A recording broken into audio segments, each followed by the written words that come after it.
The Great Gatsby. By Francis Scott Key Fitzgerald. Then wear the gold hat, if that will move her. If you can bounce high, bounce for her too. Till she cry lover, gold-hatted, high-bouncing lover. I must have you. Thomas Park D'Invilliers. Chapter 1. In my younger and more vulnerable years my father gave me some advice that I've been turning over in my mind ever since. Whenever you feel like criticizing anyone, he told me, just remember that all the people in this world haven't had the advantages that you've had. He didn't say any more, but we've always been unusually communicative in a reserved way, and I understood that he meant a great deal more than that. In consequence, I'm inclined to reserve all judgments, a habit that has opened up many curious natures to me and also made me the victim of not a few veteran bores. The abnormal mind is quick to detect and attach itself to this quality when it appears in a normal person, and so it came about that in college I was unjustly accused of being a politician, because I was privy to the secret griefs of wild, unknown men. Most of the confidences were unsought, frequently I have feigned sleep, preoccupation, or a hostile levity when I realized by some unmistakable sign that an intimate revelation was quivering on the horizon, for the intimate revelations of young men, or at least the terms in which they express them, are usually plagiaristic and marred by obvious suppressions. Reserving judgments is a matter of infinite hope. I am still a little afraid of missing something if I forget that, as my father snobbishly suggested, and I snobbishly repeat, a sense of the fundamental decencies is parceled out unequally at birth. And, after boasting this way of my tolerance, I come to the admission that it has a limit. Conduct may be founded on the hard rock or the wet marshes, but after a certain point I don't care what it's founded on. When I came back from the East last autumn I felt that I wanted the world to be in uniform and at a sort of moral attention forever. I wanted no more riotous excursions with privileged glimpses into the human heart. Only Gatsby, the man who gives his name to this book, was exempt from my reaction, Gatsby, who represented everything for which I have an unaffected scorn. If personality is an unbroken series of successful gestures, then there was something gorgeous about him, some heightened sensitivity to the promises of life, as if he were related to one of those intricate machines that register earthquakes 10,000 miles away. This responsiveness had nothing to do with that flabby impressionability which is dignified under the name of the creative temperament. It was an extraordinary gift for hope, a romantic readiness such as I have never found in any other person and which it is not likely I shall ever find again. No, Gatsby turned out all right at the end. It is what preyed on Gatsby, what foul dust floated in the wake of his dreams that temporarily closed out my interest in the abortive sorrows and short-winded elations of men. My family have been prominent, well-to-do people in this middle western city for 3 generations. The Carraways are something of a clan, and we have a tradition that we're descended from the Dukes of Buccleuch, but the actual founder of my line was my grandfather's brother, who came here in '51, sent a substitute to the Civil War, and started the wholesale hardware business that my father carries on today. I never saw this great uncle, but I'm supposed to look like him, with special reference to the rather hard-boiled painting that hangs in father's office. I graduated from New Haven in 1915, just a quarter of a century after my father, and a little later I participated in that delayed Teutonic migration known as the Great War. I enjoyed the counter-raid so thoroughly that I came back restless. Instead of being the warm center of the world, the Middle West now seemed like the ragged edge of the universe, so I decided to go east and learn the bond business. Everybody I knew was in the bond business, so I supposed it could support one more single man. All my aunts and uncles talked it over as if they were choosing a prep school for me, and finally said, "Why, yes," with very grave, hesitant faces. Father agreed to finance me for a year, and after various delays I came east, permanently, I thought, in the spring of '22. The practical thing was to find rooms in the city, but it was a warm season, and I had just left a country of wide lawns and friendly trees, so when a young man at the office suggested that we take a house together in a commuting town, it sounded like a great idea. He found the house, a weather-beaten cardboard bungalow at $80 a month, but at the last minute the firm ordered him to Washington, and I went out to the country alone. I had a dog, at least I had him for a few days until he ran away, and an old Dodge and a Finnish woman, who made my bed and cooked breakfast and muttered Finnish wisdom to herself over the electric stove. It was lonely for a day or so until one morning some man, more recently arrived than I, stopped me on the road. "How do you get to West Egg Village?" he asked helplessly. I told him. And as I walked on I was lonely no longer. I was a guide, a pathfinder, an original settler. He had casually conferred on me the freedom of the neighborhood. And so with the sunshine and the great bursts of leaves growing on the trees, just as things grow in fast movies, I had that familiar conviction that life was beginning over again with the summer. There was so much to read, for one thing, and so much fine health to be pulled down out of the young breath-giving air. I bought a dozen volumes on banking and credit and investment securities, and they stood on my shelf in red and gold like new money from the mint, promising to unfold the shining secrets that only Midas and Morgan and Maecenas knew. And I had the high intention of reading many other books besides. I was rather literary in college. One year I wrote a series of very solemn and obvious editorials for the Yale News, and now I was going to bring back all such things into my life and become again that most limited of all specialists, the well-rounded man. This isn't just an epigram, life is much more successfully looked at from a single window, after all. It was a matter of chance that I should have rented a house in one of the strangest communities in North America. It was on that slender riotous island which extends itself due east of New York, and where there are, among other natural curiosities, two unusual formations of land. 20 miles from the city a pair of enormous eggs, identical in contour and separated only by a courtesy bay, jut out into the most domesticated body of salt water in the Western Hemisphere, the great wet barnyard of Long Island Sound. They are not perfect ovals, like the egg in the Columbus story, they are both crushed flat at the contact end, but their physical resemblance must be a source of perpetual wonder to the gulls that fly overhead. To the wingless a more interesting phenomenon is their dissimilarity in every particular except shape and size. I lived at West Egg, the less fashionable of the two, though this is a most superficial tag to express the bizarre and not a little sinister contrast between them. My house was at the very tip of the egg, only 50 yards from the Sound, and squeezed between two huge places that rented for 12 or 15,000 a season. The one on my right was a colossal affair by any standard, it was a factual imitation of some Hotel de Ville in Normandy, with the tower on one side, spanking new under a thin beard of raw ivy, and a marble swimming pool, and more than 40 acres of lawn and garden. It was Gatsby's mansion. Or, rather, as I didn't know Mr. Gatsby, it was a mansion inhabited by a gentleman of that name. My own house was an eyesore, but it was a small eyesore, and it had been overlooked, so I had a view of the water, a partial view of my neighbor's lawn, and the consoling proximity of millionaires, all for $80 a month. Across the courtesy bay the white palaces of fashionable East Egg glittered along the water, and the history of the summer really begins on the evening I drove over there to have dinner with the Tom Buchanans. Daisy was my second cousin once removed, and I'd known Tom in college. And just after the war I spent 2 days with them in Chicago. Her husband, among various physical accomplishments, had been one of the most powerful ends that ever played football at New Haven, a national figure in a way, one of those men who reach such an acute limited excellence at 21 that everything afterward savors of anticlimax. His family were enormously wealthy, even in college his freedom with money was a matter for reproach, but now he'd left Chicago and come east in a fashion that rather took your breath away. For instance, he'd brought down a string of polo ponies from Lake Forest. It was hard to realize that a man in my own generation was wealthy enough to do that. Why they came east I don't know. They had spent a year in France for no particular reason, and then drifted here and there unrestfully wherever people played polo and were rich together. This was a permanent move, said Daisy over the telephone, but I didn't believe it. I had no sight into Daisy's heart, but I felt that Tom would drift on forever seeking, a little wistfully, for the dramatic turbulence of some irrecoverable football game. And so it happened that on a warm windy evening I drove over to East Egg to see two old friends whom I scarcely knew at all. Their house was even more elaborate than I expected, a cheerful red and white Georgian colonial mansion, overlooking the bay. The lawn started at the beach and ran towards the front door for a quarter of a mile, jumping over sundials and brick walks and burning gardens, finally when it reached the house drifting up the side in bright vines as though from the momentum of its run. The front was broken by a line of French windows, glowing now with reflected gold and wide open to the warm windy afternoon, and Tom Buchanan in riding clothes was standing with his legs apart on the front porch.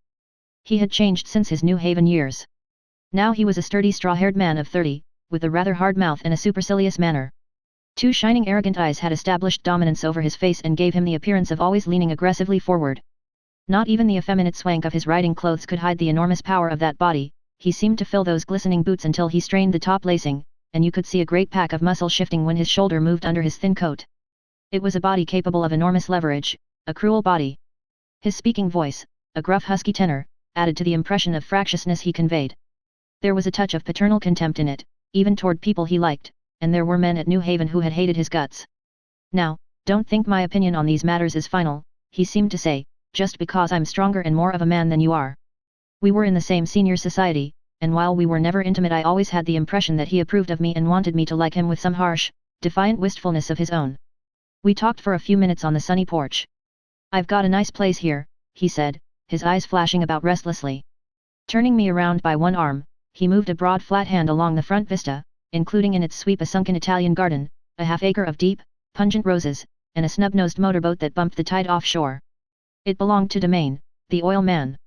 He turned me around again, politely and abruptly. We'll go inside. We walked through a high hallway into a bright rosy-colored space, fragilely bound into the house by French windows at either end. The windows were ajar and gleaming white against the fresh grass outside that seemed to grow a little way into the house.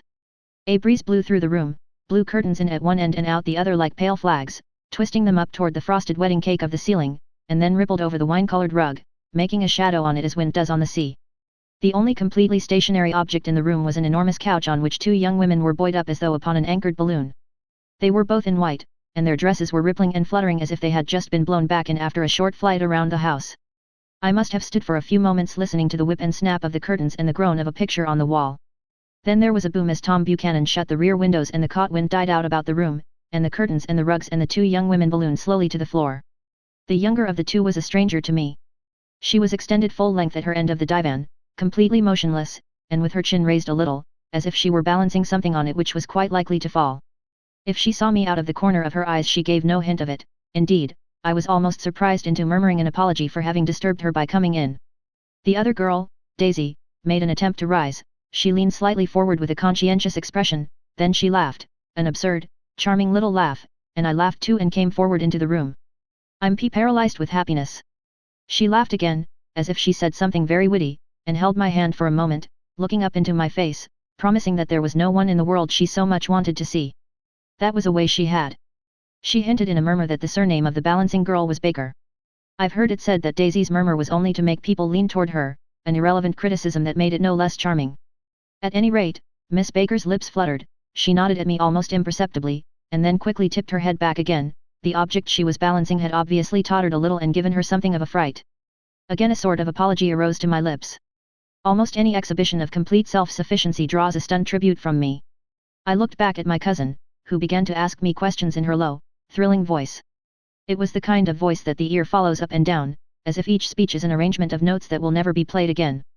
Her face was sad and lovely with bright things in it, bright eyes and a bright passionate mouth, but there was an excitement in her voice that men who had cared for her found difficult to forget, a singing compulsion, a whispered listen, a promise that she had done gay, exciting things just a while since and that there were gay, exciting things hovering in the next hour. I told her how I had stopped off in Chicago for a day on my way east, and how a dozen people had sent their love through me. Do they miss me? She cried ecstatically. The whole town is desolate.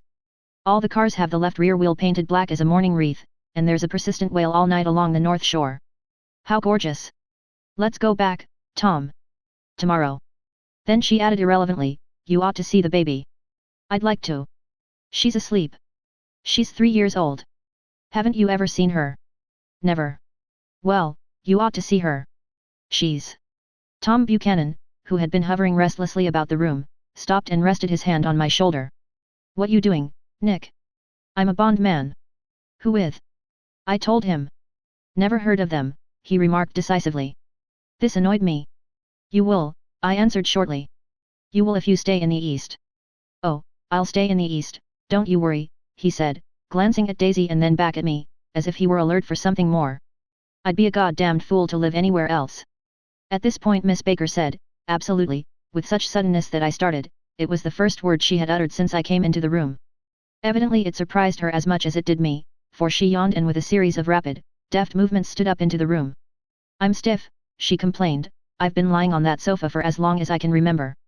Don't look at me, Daisy retorted, I've been trying to get you to New York all afternoon. No, thanks, said Miss Baker to the 4 cocktails just in from the pantry. I'm absolutely in training. Her host looked at her incredulously. You are? He took down his drink as if it were a drop in the bottom of a glass. How you ever get anything done is beyond me. I looked at Miss Baker, wondering what it was she got done. I enjoyed looking at her. She was a slender, small-breasted girl, with an erect carriage, which she accentuated by throwing her body backward at the shoulders like a young cadet. Her grey sun-strained eyes looked back at me with polite reciprocal curiosity out of a wan, charming, discontented face. It occurred to me now that I had seen her, or a picture of her, somewhere before. You live in West Egg, she remarked contemptuously. I know somebody there. I don't know a single. You must know Gatsby. Gatsby? Demanded Daisy. What Gatsby? Before I could reply that he was my neighbor, dinner was announced. Wedging his tense arm imperatively under mine, Tom Buchanan compelled me from the room as though he were moving a checker to another square. Slenderly, languidly, their hands set lightly on their hips, the 2 young women preceded us out onto a rosy-colored porch, open toward the sunset, where 4 candles flickered on the table in the diminished wind. Why candles? Objected Daisy, frowning. She snapped them out with her fingers. In 2 weeks it'll be the longest day in the year. She looked at us all radiantly. Do you always watch for the longest day of the year and then miss it? I always watch for the longest day in the year and then miss it. We ought to plan something, yawned Miss Baker, sitting down at the table as if she were getting into bed. All right, said Daisy. What'll we plan? She turned to me helplessly. What do people plan? Before I could answer, her eyes fastened with an odd expression on her little finger. Look, she complained, I heard it. We all looked, the knuckle was black and blue. You did it, Tom, she said accusingly. I know you didn't mean to, but you did do it. That's what I get for marrying a brute of a man, a great, big, hulking physical specimen of a. I hate that word hulking, objected Tom crossly, even in kidding. Hulking, insisted Daisy. Sometimes she and Miss Baker talked at once, unobtrusively and with a bantering inconsequence that was never quite chatter, that was as cool as their white dresses and their impersonal eyes in the absence of all desire. They were here, and they accepted Tom and me, making only a polite pleasant effort to entertain or to be entertained. They knew that presently dinner would be over and a little later the evening too would be over and casually put away. It was sharply different from the West, where an evening was hurried from phase to phase towards its close, in a continually disappointed anticipation or else in sheer nervous dread of the moment itself. You make me feel uncivilized, Daisy, I confessed on my second glass of corky but rather impressive claret. Can't you talk about crops or something? I meant nothing in particular by this remark, but it was taken up in an unexpected way. Civilization's going to pieces, broke out Tom violently. I've gotten to be a terrible pessimist about things. Have you read The Rise of the Colored Empires by this man Goddard? Why, no, I answered, rather surprised by his tone. Well, it's a fine book, and everybody ought to read it. The idea is if we don't look out the white race will be utterly submerged. It's all scientific stuff, it's been proved. Tom's getting very profound, said Daisy, with an expression of unthoughtful sadness. He reads deep books with long words in them. What was that word we? Well, these books are all scientific, insisted Tom, glancing at her impatiently. This fellow has worked out the whole thing. It's up to us, who are the dominant race, to watch out or these other races will have control of things. We've got to beat them down, whispered Daisy, winking ferociously toward the fervent sun. You ought to live in California, began Miss Baker, but Tom interrupted her by shifting heavily in his chair. This idea is that we're Nordics. I am, and you are, and, after an infinitesimal hesitation he included Daisy with a slight nod, and she winked at me again. And we've produced all the things that go to make civilization, oh, science, and art, and all that. Do you see? There was something pathetic in his concentration, as if his complacency, more acute than of old, was not enough to him any more. When, almost immediately, the telephone rang inside and the butler left the porch, Daisy seized upon the momentary interruption and leaned towards me. I'll tell you a family secret, she whispered enthusiastically. It's about the butler's nose. Do you want to hear about the butler's nose? That's why I came over tonight. Well, he wasn't always a butler, he used to be the silver polisher for some people in New York that had a silver service for 200 people. He had to polish it from morning till night, until finally it began to affect his nose. Things went from bad to worse, suggested Miss Baker. Yes. Things went from bad to worse, until finally he had to give up his position. For a moment the last sunshine fell with romantic affection upon her glowing face, her voice compelled me forward breathlessly as I listened, then the glow faded, each light deserting her with lingering regret, like children leaving a pleasant street at dusk. The butler came back and murmured something close to Tom's ear, whereupon Tom frowned, pushed back his chair, and without a word went inside. As if his absence quickened something within her, Daisy leaned forward again, her voice glowing and singing. I love to see you at my table, Nick. You remind me of a rose, an absolute rose. Doesn't he? She turned to Miss Baker for confirmation, an absolute rose. This was untrue. I am not even faintly like a rose. She was only extemporizing, but a stirring warmth flowed from her, as if her heart was trying to come out to you concealed in one of those breathless, thrilling words. Then suddenly she threw her napkin on the table and excused herself and went into the house. Miss Baker and I exchanged a short glance consciously devoid of meaning. I was about to speak when she sat up alertly and said "sh" in a warning voice. A subdued impassioned murmur was audible in the room beyond, and Miss Baker leaned forward unashamed, trying to hear. The murmur trembled on the verge of coherence, sank down, mounted excitedly, and then ceased altogether. This Mr. Gatsby you spoke of is my neighbor, I began. Don't talk. I want to hear what happens. Is something happening? I inquired innocently. You mean to say you don't know, said Miss Baker, honestly surprised. I thought everybody knew. I don't. Why, she said hesitantly. Tom's got some woman in New York. Got some woman? I repeated blankly. Miss Baker nodded. She might have the decency not to telephone him at dinner time. Don't you think? Almost before I had grasped her meaning there was the flutter of a dress and the crunch of leather boots and Tom and Daisy were back at the table. It couldn't be helped, cried Daisy with tense gaiety. She sat down, glanced searchingly at Miss Baker and then at me, and continued, I looked outdoors for a minute, and it's very romantic outdoors. There's a bird on the lawn that I think must be a nightingale come over on the Cunard or White Star Line. He's singing away, her voice sang, it's romantic, isn't it, Tom? Very romantic, he said, and then miserably to me, if it's light enough after dinner, I want to take you down to the stables. The telephone rang inside, startlingly, and as Daisy shook her head decisively at Tom, the subject of the stables, in fact all subjects, vanished into air. Among the broken fragments of the last 5 minutes at table I remember the candles being lit again, pointlessly, and I was conscious of wanting to look squarely at everyone, and yet to avoid all eyes. I couldn't guess what Daisy and Tom were thinking, but I doubt if even Miss Baker, who seemed to have mastered a certain hearty skepticism, was able utterly to put this fifth guest's shrill metallic urgency out of mind. To a certain temperament the situation might have seemed intriguing, my own instinct was to telephone immediately for the police. The horses, needless to say, were not mentioned again. Tom and Miss Baker, with several feet of twilight between them, strolled back into the library, as if to a vigil beside a perfectly tangible body, while, trying to look pleasantly interested and a little deaf, I followed Daisy around a chain of connecting verandas to the porch in front. In its deep gloom we sat down side by side on a wicker settee. Daisy took her face in her hands as if feeling its lovely shape, and her eyes moved gradually out into the velvet dusk. I saw that turbulent emotions possessed her, so I asked what I thought would be some sedative questions about her little girl. We don't know each other very well, Nick, she said suddenly. Even if we are cousins. You didn't come to my wedding. I wasn't back from the war. That's true. She hesitated. Well, I've had a very bad time, Nick, and I'm pretty cynical about everything. Evidently she had reason to be. I waited but she didn't say any more, and after a moment I returned rather feebly to the subject of her daughter. I suppose she talks, and eats, and everything. Oh, yes. She looked at me absently. Listen, Nick, let me tell you what I said when she was born. Would you like to hear? Very much. It'll show you how I've gotten to feel about things. Well, she was less than an hour old and Tom was God knows where. I woke up out of the ether with an utterly abandoned feeling, and asked the nurse right away if it was a boy or a girl. She told me it was a girl, and so I turned my head away and wept. All right, I said, I'm glad it's a girl. And I hope she'll be a fool, that's the best thing a girl can be in this world, a beautiful little fool. You see, I think everything's terrible anyhow, she went on in a convinced way. Everybody thinks so, the most advanced people. And I know. I've been everywhere and seen everything and done everything. Her eyes flashed around her in a defiant way, rather like Tom's, and she laughed with thrilling scorn. Sophisticated, God, I'm sophisticated. The instant her voice broke off, ceasing to compel my attention, my belief, I felt the basic insincerity of what she had said. It made me uneasy, as though the whole evening had been a trick of some sort to exact a contributory emotion from me.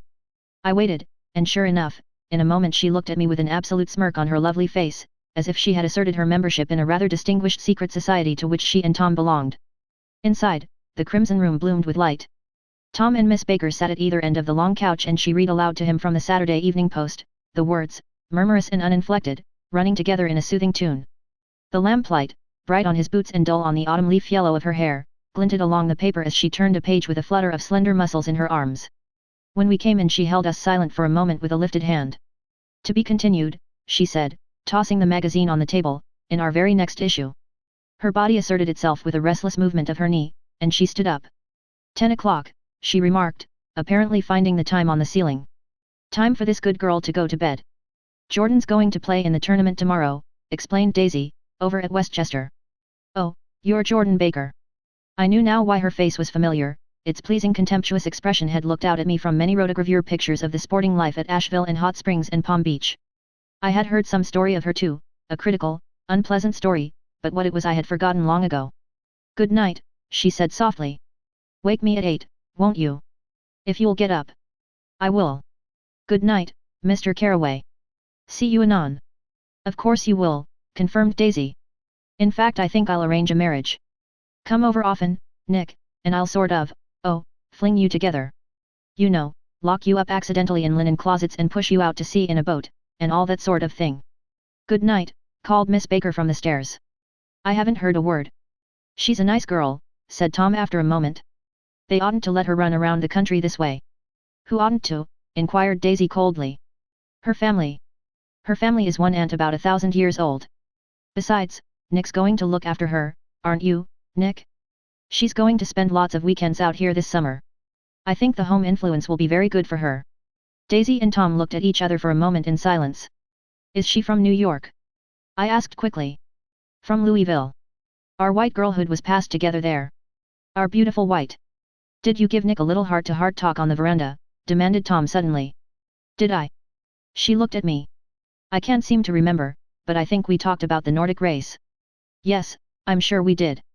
It sort of crept up on us and first thing you know. Don't believe everything you hear, Nick, he advised me. I said lightly that I had heard nothing at all, and a few minutes later I got up to go home. They came to the door with me and stood side by side in a cheerful square of light. As I started my motor, Daisy peremptorily called, "Wait. I forgot to ask you something, and it's important. We heard you were engaged to a girl out west." "That's right," corroborated Tom kindly. "We heard that you were engaged. It's a libel. I'm too poor." "But we heard it," insisted Daisy, surprising me by opening up again in a flower-like way. "We heard it from 3 people, so it must be true." Of course I knew what they were referring to, but I wasn't even vaguely engaged. The fact that gossip had published the banns was one of the reasons I had come east. You can't stop going with an old friend on account of rumors, and on the other hand I had no intention of being rumored into marriage. Their interest rather touched me and made them less remotely rich. Nevertheless, I was confused and a little disgusted as I drove away. It seemed to me that the thing for Daisy to do was to rush out of the house, child in arms, but apparently there were no such intentions in her head. As for Tom, the fact that he had some woman in New York was really less surprising than that he had been depressed by a book. Something was making him nibble at the edge of stale ideas as if his sturdy physical egotism no longer nourished his peremptory heart. Already it was deep summer on roadhouse roofs and in front of wayside garages, where new red petrol pumps sat out in pools of light, and when I reached my estate at West Egg I ran the car under its shed and sat for a while on an abandoned grass roller in the yard.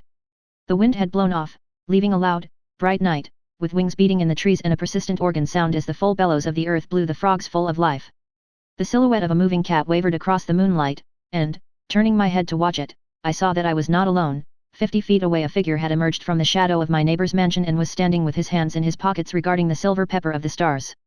Something in his leisurely movements and the secure position of his feet upon the lawn suggested that it was Mr. Gatsby himself, come out to determine what share was his of our local heavens. I decided to call to him. Miss Baker had mentioned him at dinner, and that would do for an introduction. But I didn't call to him, for he gave a sudden intimation that he was content to be alone. He stretched out his arms toward the dark water in a curious way, and, far as I was from him, I could have sworn he was trembling. Involuntarily I glanced seaward, and distinguished nothing except a single green light, minute and far away, that might have been the end of a dock. When I looked once more for Gatsby he had vanished, and I was alone again in the unquiet darkness. Chapter 2. About halfway between West Egg and New York the motor road hastily joins the railroad and runs beside it for a quarter of a mile, so as to shrink away from a certain desolate area of land.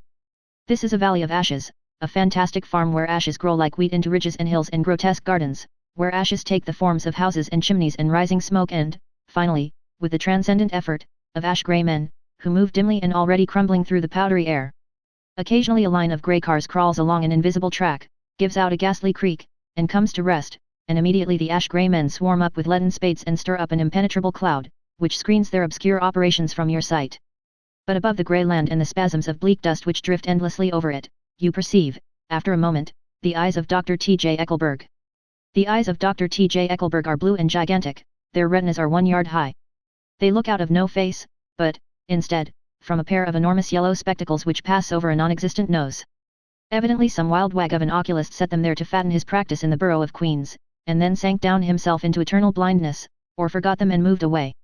But his eyes, dimmed a little by many paintless days under sun and rain, brood on over the solemn dumping ground.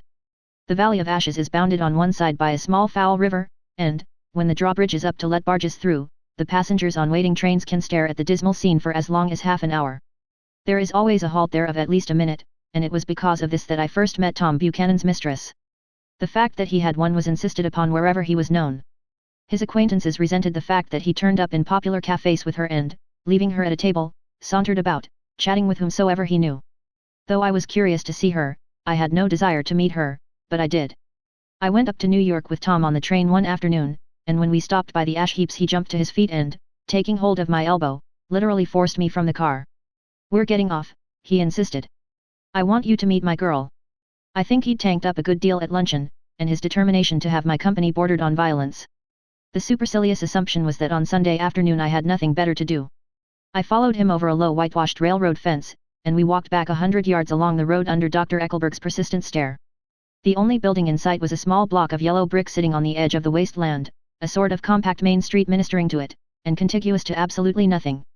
One of the 3 shops it contained was for rent and another was an all-night restaurant, approached by a trail of ashes, the third was a garage, repairs. George B. Wilson. Cars bought and sold, and I followed Tom inside.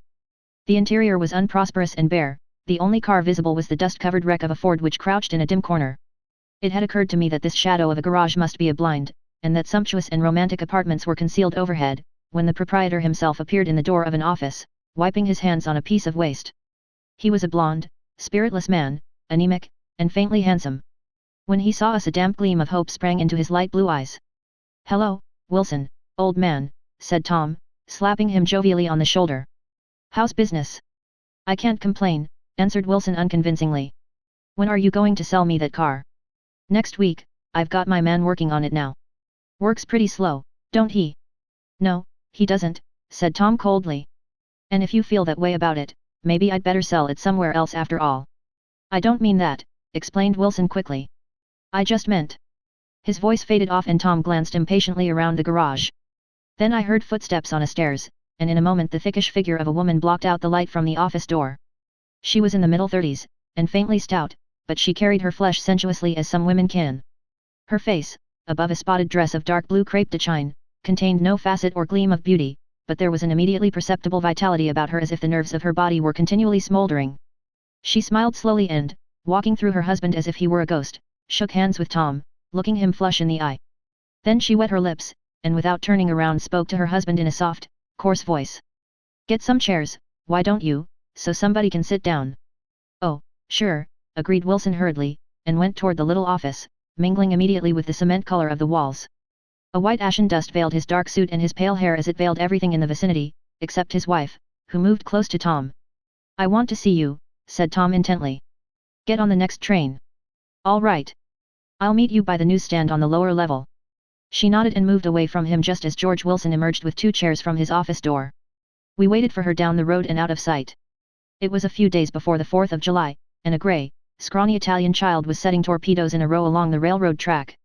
"Terrible place, isn't it?" said Tom, exchanging a frown with Dr. Eckelberg. "Awful. It does her good to get away." "Doesn't her husband object?" "Wilson? He thinks she goes to see her sister in New York. He's so dumb he doesn't know he's alive." So Tom Buchanan and his girl and I went up together to New York, or not quite together, for Mrs. Wilson sat discreetly in another car. Tom deferred that much to the sensibilities of those East Eggers who might be on the train.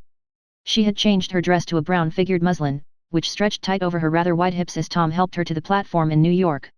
At the newsstand she bought a copy of Town Tattle and a moving picture magazine, and in the station drugstore some cold cream and a small flask of perfume.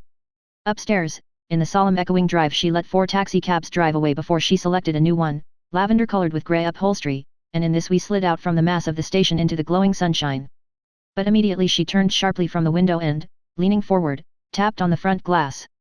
"I want to get one of those dogs," she said earnestly. "I want to get one for the apartment.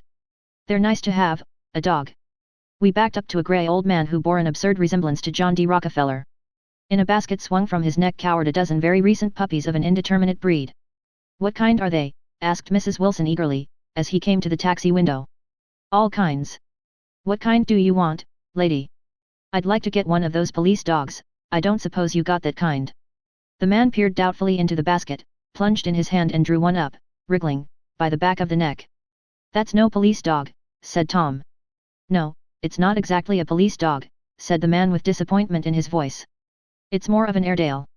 He passed his hand over the brown washrag of a back. "Look at that coat. Some coat. That's a dog that'll never bother you with catching cold." "I think it's cute," said Mrs. Wilson enthusiastically.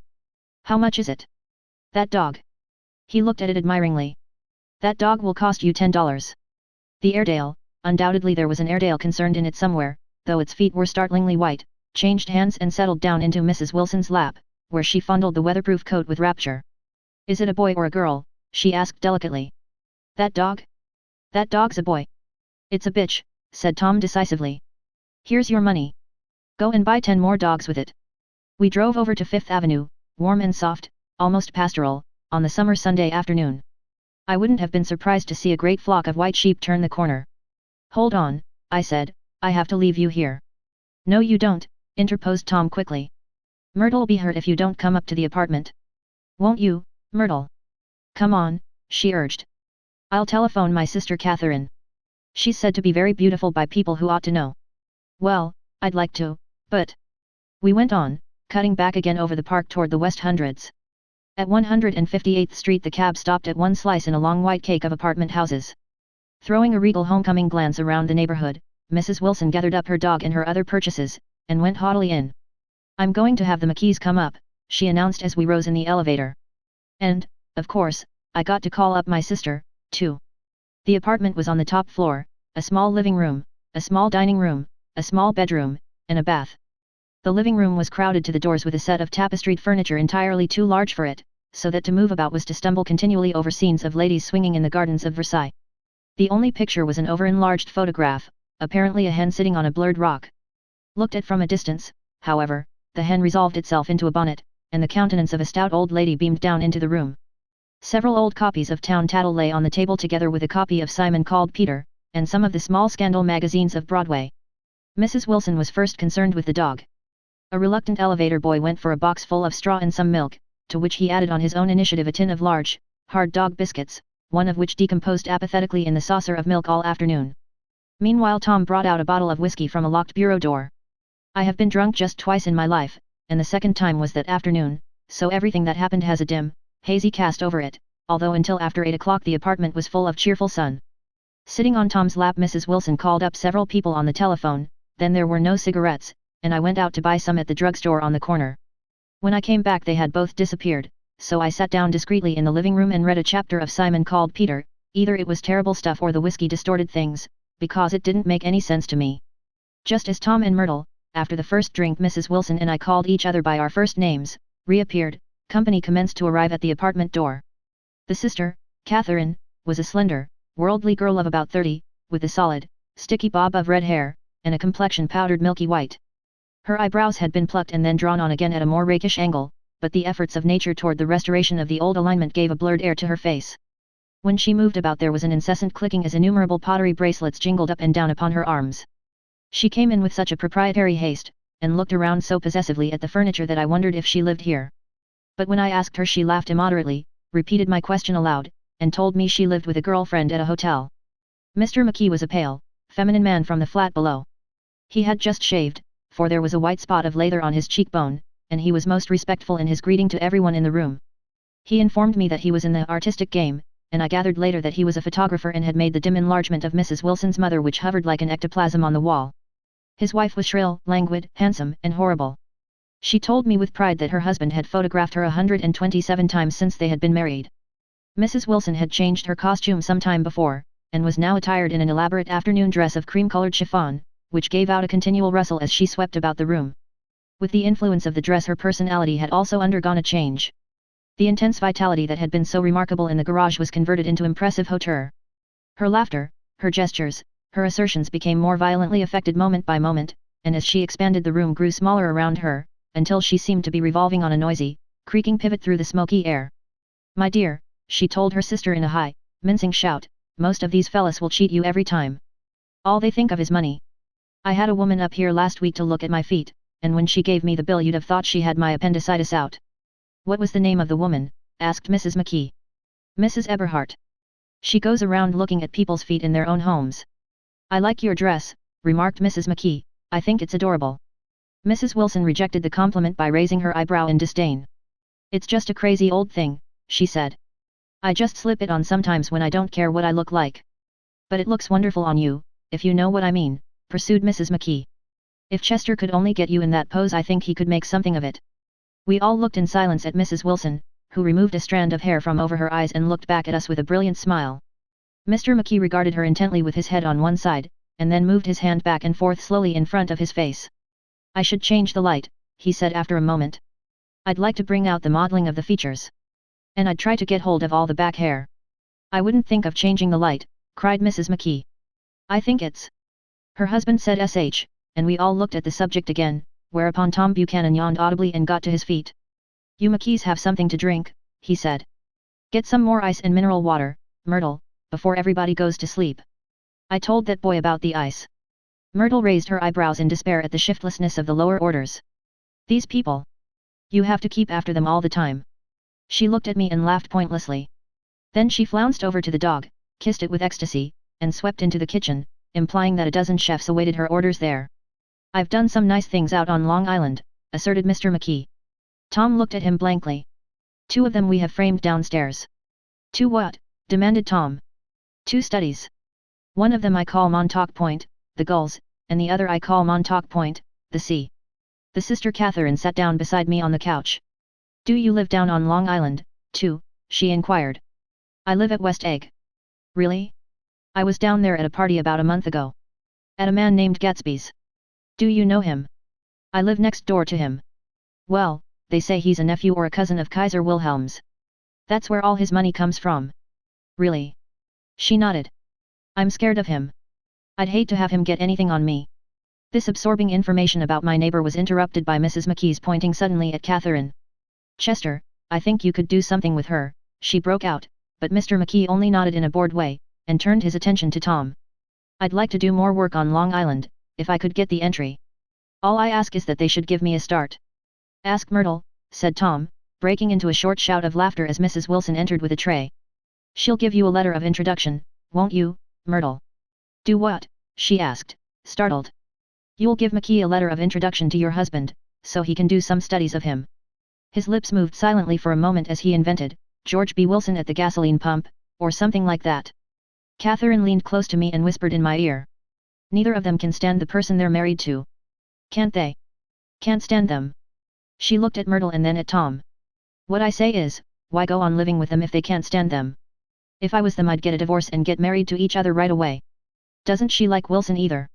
The answer to this was unexpected. It came from Myrtle, who had overheard the question, and it was violent and obscene. You see, cried Catherine triumphantly. She lowered her voice again. It's really his wife that's keeping them apart. She's a Catholic, and they don't believe in divorce. Daisy was not a Catholic, and I was a little shocked at the elaborateness of the lie. When they do get married, continued Catherine, they're going west to live for a while until it blows over. It'd be more discreet to go to Europe. Oh, do you like Europe? She exclaimed surprisingly. I just got back from Monte Carlo. Really? Just last year. I went over there with another girl. Stay long? No, we just went to Monte Carlo and back. We went by way of Marseilles. We had over $1,200 when we started, but we got gypped out of it all in 2 days in the private rooms. We had an awful time getting back, I can tell you. God, how I hated that town. The late afternoon sky bloomed in the window for a moment like the blue honey of the Mediterranean, then the shrill voice of Mrs. McKee called me back into the room. I almost made a mistake, too, she declared vigorously. I almost married a little kike who'd been after me for years. I knew he was below me. Everybody kept saying to me, Lucille, that man's way below you. But if I hadn't met Chester, he'd have got me sure. Yes, but listen, said Myrtle Wilson, nodding her head up and down, at least you didn't marry him. I know I didn't. Well, I married him, said Myrtle, ambiguously. And that's the difference between your case and mine. Why did you, Myrtle? Demanded Catherine. Nobody forced you to. Myrtle considered. I married him because I thought he was a gentleman, she said finally. I thought he knew something about breeding, but he wasn't fit to lick my shoe. You were crazy about him for a while, said Catherine. Crazy about him, cried Myrtle incredulously.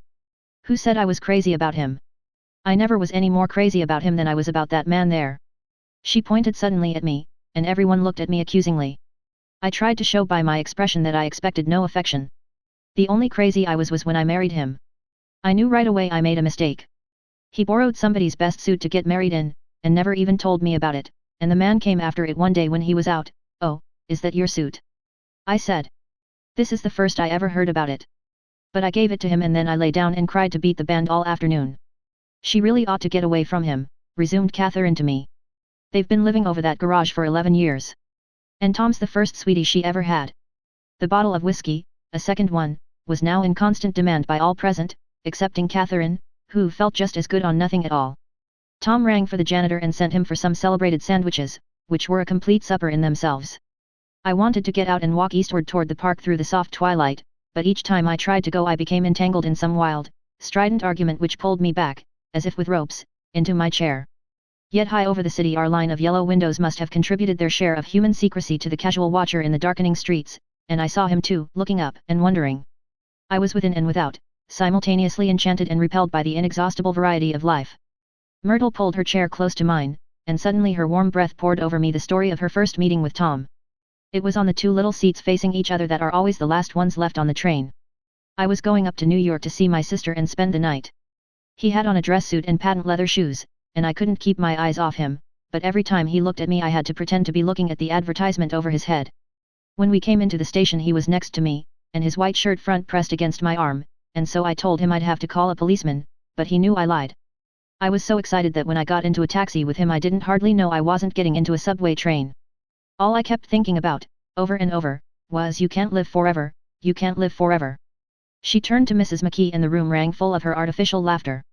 My dear, she cried, I'm going to give you this dress as soon as I'm through with it. I've got to get another one tomorrow.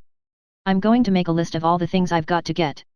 A massage and a wave, and a collar for the dog, and one of those cute little ashtrays where you touch a spring, and a wreath with a black silk bow for Mother's grave that'll last all summer. I got to write down a list so I won't forget all the things I got to do. It was 9 o'clock, almost immediately afterward I looked at my watch and found it was 10. Mr. McKee was asleep on a chair with his fists clenched in his lap, like a photograph of a man of action. Taking out my handkerchief I wiped from his cheek the spot of dried lather that had worried me all the afternoon. The little dog was sitting on the table looking with blind eyes through the smoke, and from time to time groaning faintly. People disappeared, reappeared, made plans to go somewhere, and then lost each other, searched for each other, found each other a few feet away.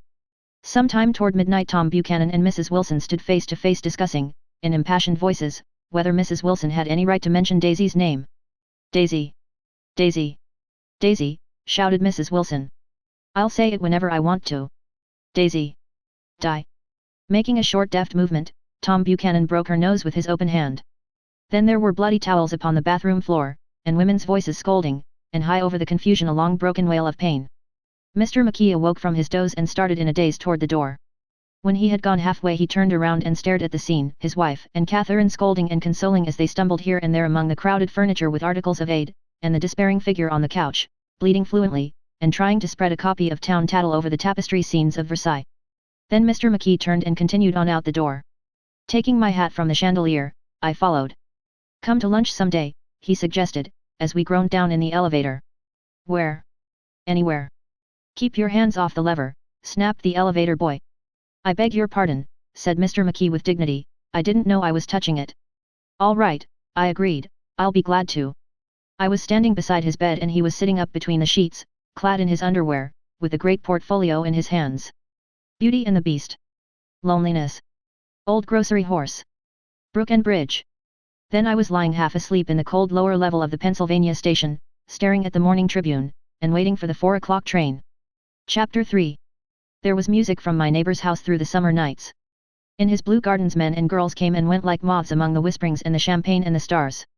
At high tide in the afternoon I watched his guests diving from the tower of his raft, or taking the sun on the hot sand of his beach while his 2 motorboats slit the waters of the Sound, drawing aquaplanes over cataracts of foam. On weekends his Rolls-Royce became an omnibus, bearing parties to and from the city between 9 in the morning and long past midnight, while his station wagon scampered like a brisk yellow bug to meet all trains.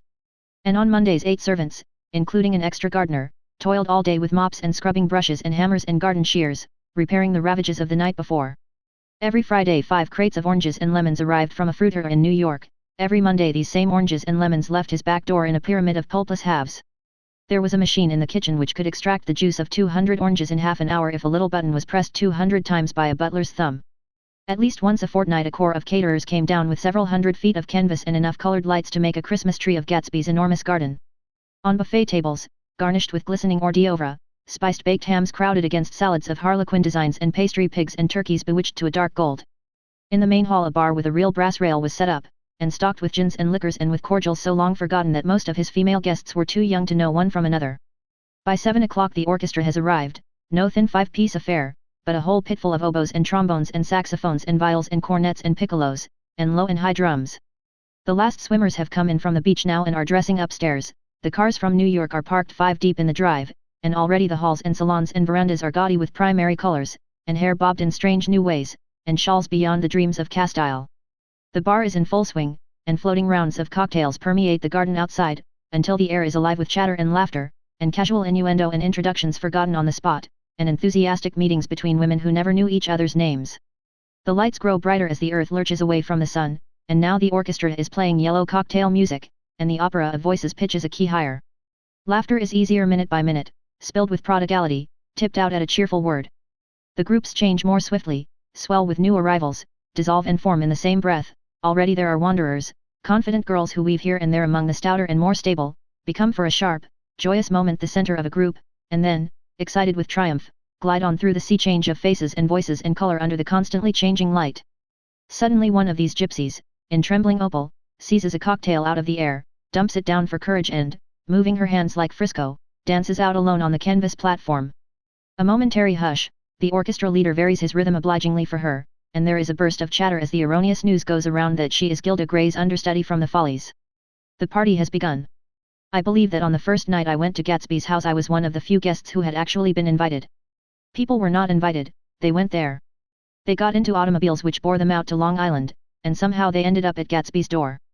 Once there they were introduced by somebody who knew Gatsby, and after that they conducted themselves according to the rules of behavior associated with an amusement park.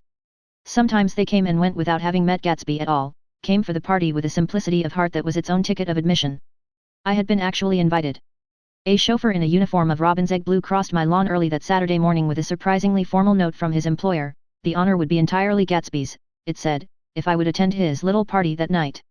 He had seen me several times, and had intended to call on me long before, but a peculiar combination of circumstances had prevented it. Signed J. Gatsby, in a majestic hand. Dressed up in white flannels I went over to his lawn a little after 7, and wandered around rather ill at ease among swirls and eddies of people I didn't know, though here and there was a face I had noticed on the commuting train. I was immediately struck by the number of young Englishmen dotted about, all well dressed, all looking a little hungry, and all talking in low, earnest voices to solid and prosperous Americans. I was sure that they were selling something, bonds or insurance or automobiles. They were at least agonizingly aware of the easy money in the vicinity and convinced that it was theirs for a few words in the right key. As soon as I arrived I made an attempt to find my host, but the 2 or 3 people of whom I asked his whereabouts stared at me in such an amazed way, and denied so vehemently any knowledge of his movements, that I slunk off in the direction of the cocktail table, the only place in the garden where a single man could linger without looking purposeless and alone. I was on my way to get roaring drunk from sheer embarrassment when Jordan Baker came out of the house and stood at the head of the marble steps, leaning a little backward and looking with contemptuous interest down into the garden. Welcome or not, I found it necessary to attach myself to someone before I should begin to address cordial remarks to the passers-by. Hello! I roared, advancing toward her. My voice seemed unnaturally loud across the garden. I thought you might be here, she responded absently as I came up. I remembered you lived next door too. She held my hand impersonally, as a promise that she'd take care of me in a minute, and gave ear to 2 girls in twin yellow dresses, who stopped at the foot of the steps. Hello, they cried together. Sorry you didn't win. That was for the golf tournament. She had lost in the finals the week before. You don't know who we are, said one of the girls in yellow, but we met you here about a month ago. You've dyed your hair since then, remarked Jordan, and I started, but the girls had moved casually on and her remark was addressed to the premature moon, produced like the supper, no doubt, out of a caterer's basket. With Jordan's slender golden arm resting in mine, we descended the steps and sauntered about the garden. A tray of cocktails floated at us through the twilight, and we sat down at a table with the 2 girls in yellow and 3 men, each one introduced to us as Mr. Mumble. Do you come to these parties often? Inquired Jordan of the girl beside her. The last one was the one I met you at, answered the girl, in an alert confident voice. She turned to her companion. Wasn't it for you, Lucille? It was for Lucille, too. I like to come, Lucille said. I never care what I do, so I always have a good time. When I was here last I tore my gown on a chair, and he asked me my name and address. Inside of a week I got a package from Croyer's with a new evening gown in it. Did you keep it?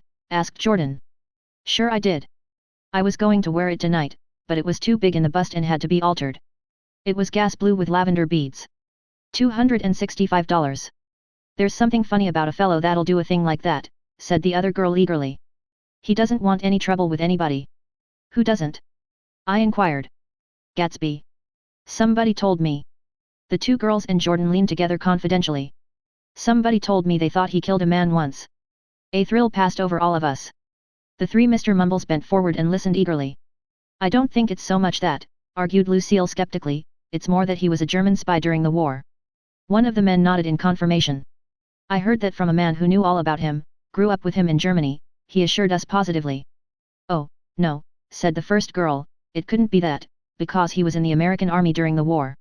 As our credulity switched back to her, she leaned forward with enthusiasm.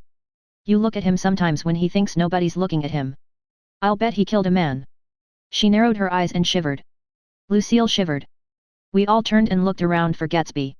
It was testimony to the romantic speculation he inspired that there were whispers about him from those who had found little that it was necessary to whisper about in this world. The first supper, there would be another one after midnight, was now being served, and Jordan invited me to join her own party, who were spread around a table on the other side of the garden. There were 3 married couples and Jordan's escort, a persistent undergraduate given to violent innuendo, and obviously under the impression that sooner or later Jordan was going to yield him up her person to a greater or lesser degree. Instead of rambling, this party had preserved a dignified homogeneity, and assumed to itself the function of representing the staid nobility of the countryside, East Egg condescending to West Egg and carefully on guard against its spectroscopic gaiety. Let's get out, whispered Jordan, after a somehow wasteful and inappropriate half-hour, this is much too polite for me. We got up, and she explained that we were going to find the host.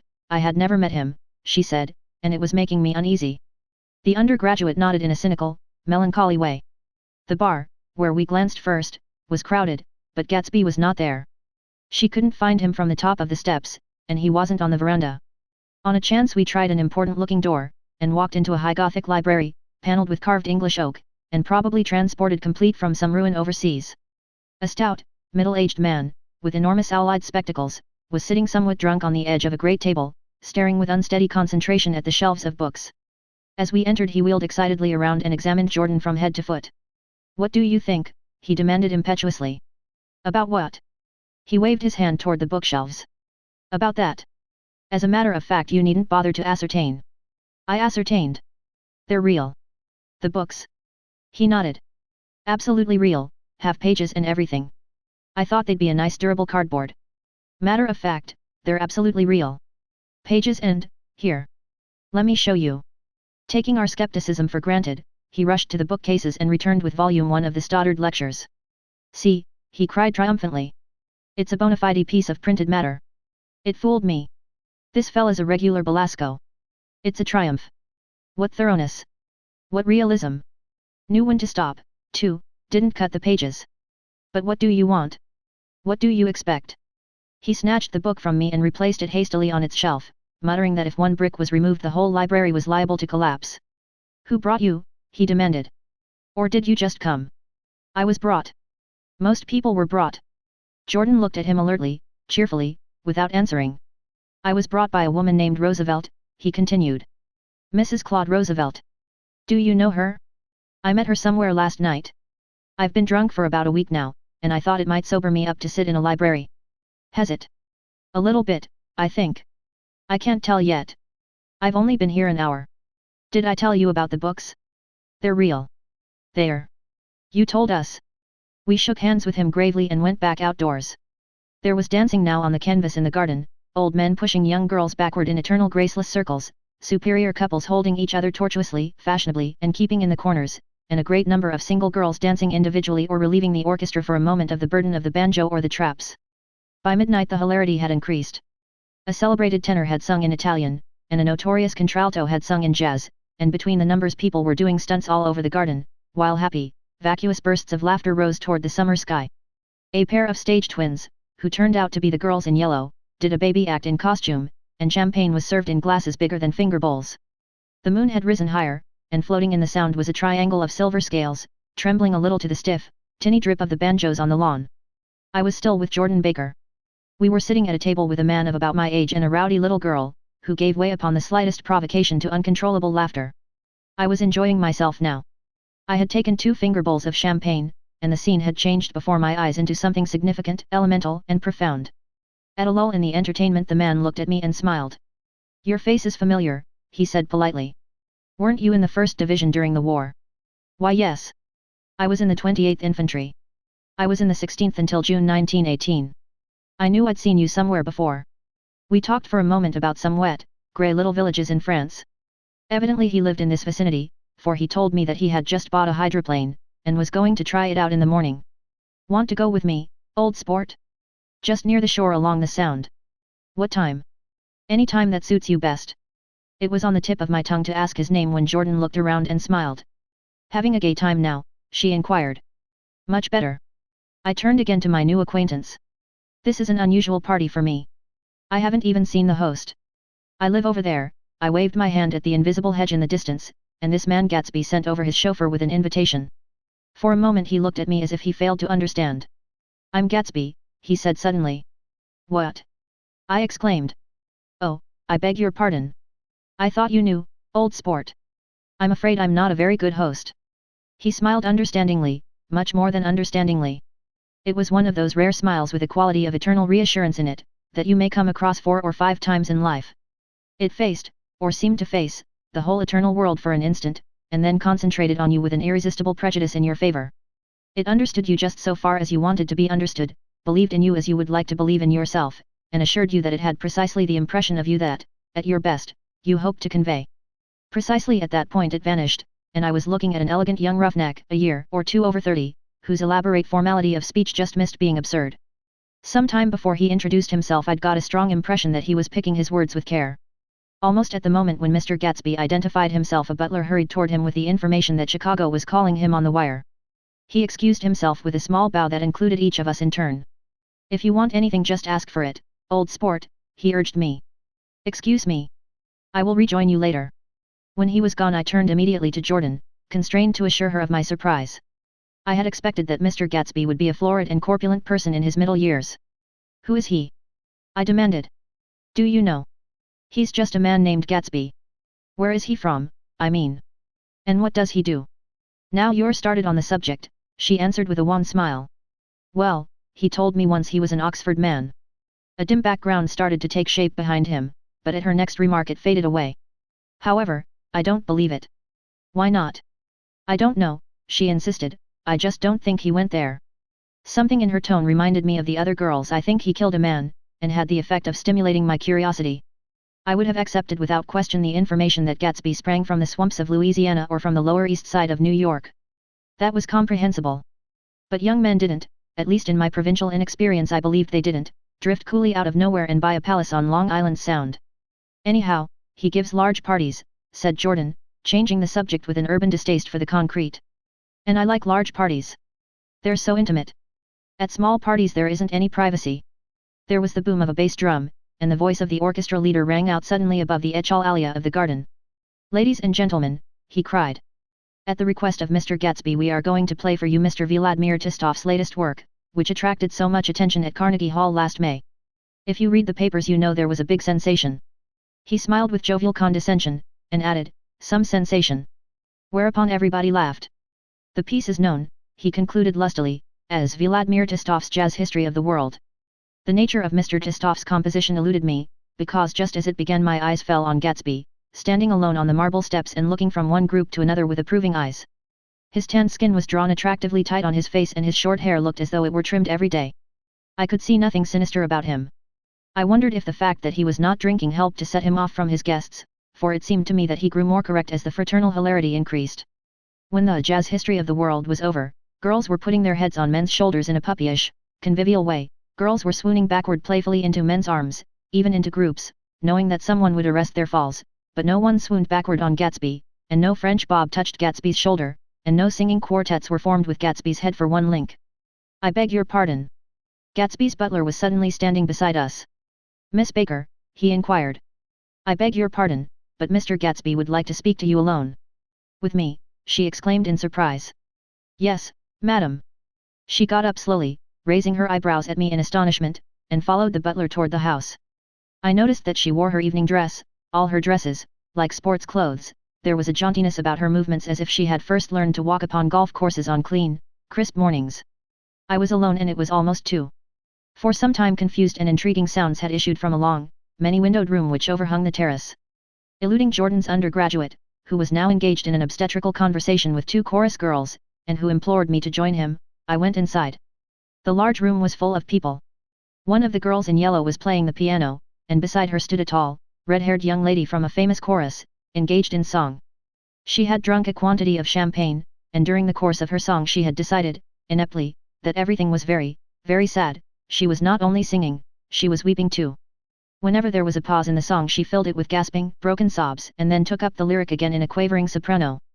The tears coursed down her cheeks, not freely, however, for when they came into contact with her heavily beaded eyelashes they assumed an inky color, and pursued the rest of their way in slow black rivulets. A humorous suggestion was made that she sing the notes on her face, whereupon she threw up her hands, sank into a chair, and went off into a deep vinous sleep. She had a fight with a man who says he's her husband, explained a girl at my elbow. I looked around. Most of the remaining women were now having fights with men said to be their husbands. Even Jordan's party, the quartet from East Egg, were rent asunder by dissension. One of the men was talking with curious intensity to a young actress, and his wife, after attempting to laugh at the situation in a dignified and indifferent way, broke down entirely and resorted to flank attacks. At intervals she appeared suddenly at his side like an angry diamond, and hissed, "You promised," into his ear. The reluctance to go home was not confined to wayward men. The hall was at present occupied by two deplorably sober men and their highly indignant wives. The wives were sympathizing with each other in slightly raised voices. "Whenever he sees I'm having a good time he wants to go home. Never heard anything so selfish in my life. We're always the first ones to leave." "So are we." "Well, we're almost the last tonight," said one of the men sheepishly. "The orchestra left half an hour ago."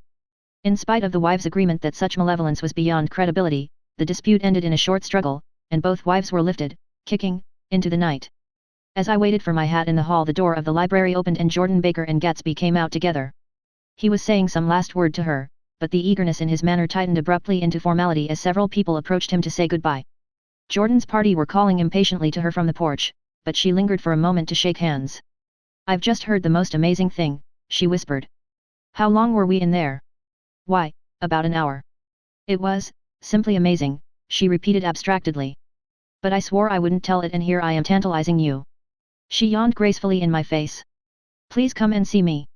Phone book. Under the name of Mrs. Sigourney Howard." My aunt, she was hurrying off as she talked, her brown hand waved a jaunty salute as she melted into her party at the door. Rather ashamed that on my first appearance I had stayed so late, I joined the last of Gatsby's guests, who were clustered around him. I wanted to explain that I'd hunted for him early in the evening and to apologize for not having known him in the garden. "Don't mention it," he enjoined me eagerly. "Don't give it another thought, old sport."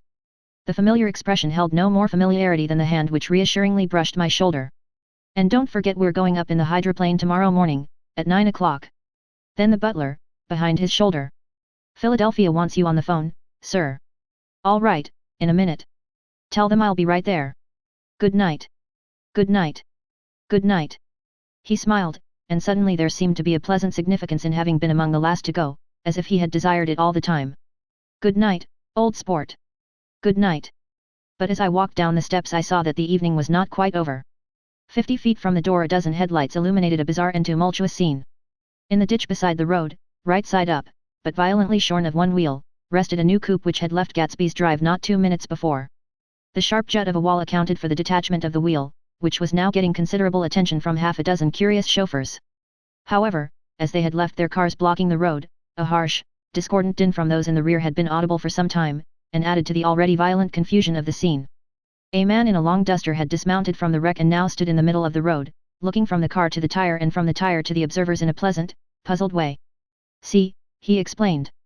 "It went in the ditch." The fact was infinitely astonishing to him, and I recognized first the unusual quality of wonder, and then the man. It was the late patron of Gatsby's library. "How did it happen?" He shrugged his shoulders. "I know nothing whatever about mechanics," he said decisively. "But how did it happen? Did you run into the wall?" "Don't ask me," said Owl Eyes, washing his hands of the whole matter. "I know very little about driving, next to nothing. It happened, and that's all I know." "Well, if you're a poor driver you oughtn't to try driving at night." "But I wasn't even trying," he explained indignantly, "I wasn't even trying." An odd hush fell upon the bystanders. "Do you want to commit suicide? You're lucky it was just a wheel. A bad driver and not even trying." "You don't understand," explained the criminal. "I wasn't driving. There's another man in the car." The shock that followed this declaration found voice in a sustained ah-h, as the door of the coupe swung slowly open. The crowd, it was now a crowd, stepped back involuntarily, and when the door had opened wide there was a ghostly pause. Then, very gradually, part by part, a pale, dangling individual stepped out of the wreck, pawing tentatively at the ground with a large uncertain dancing shoe. Blinded by the glare of the headlights and confused by the incessant groaning of the horns, the apparition stood swaying for a moment before he perceived the man in the duster. "What's matter?" he inquired calmly. "Did we run out of gas?" "Look." Half a dozen fingers pointed at the amputated wheel. He stared at it for a moment, and then looked upward as though he suspected that it had dropped from the sky. It came off, someone explained. He nodded. At first I didn't notice we'd stopped. A pause. Then, taking a long breath and straightening his shoulders, he remarked in a determined voice. Wonder if tell me where there's a gas line station. At least a dozen men, some of them a little better off than he was, explained to him that wheel and car were no longer joined by any physical bond. Back out, he suggested after a moment. Put her in reverse. But the wheel's off. He hesitated. No harm in trying, he said. The caterwauling horns had reached a crescendo and I turned away and cut across the lawn toward home. I glanced back once. A wafer of a moon was shining over Gatsby's house, making the night fine as before, and surviving the laughter and the sound of his still glowing garden. A sudden emptiness seemed to flow now from the windows and the great doors, endowing with complete isolation the figure of the host, who stood on the porch, his hand up in a formal gesture of farewell. Reading over what I have written so far, I see I have given the impression that the events of 3 nights several weeks apart were all that absorbed me. On the contrary, they were merely casual events in a crowded summer, and, until much later, they absorbed me infinitely less than my personal affairs. Most of the time I worked. In the early morning the sun threw my shadow westward as I hurried down the white chasms of lower New York to the Probity Trust. I knew the other clerks and young bond salesmen by their first names, and lunched with them in dark, crowded restaurants on little pig sausages and mashed potatoes and coffee.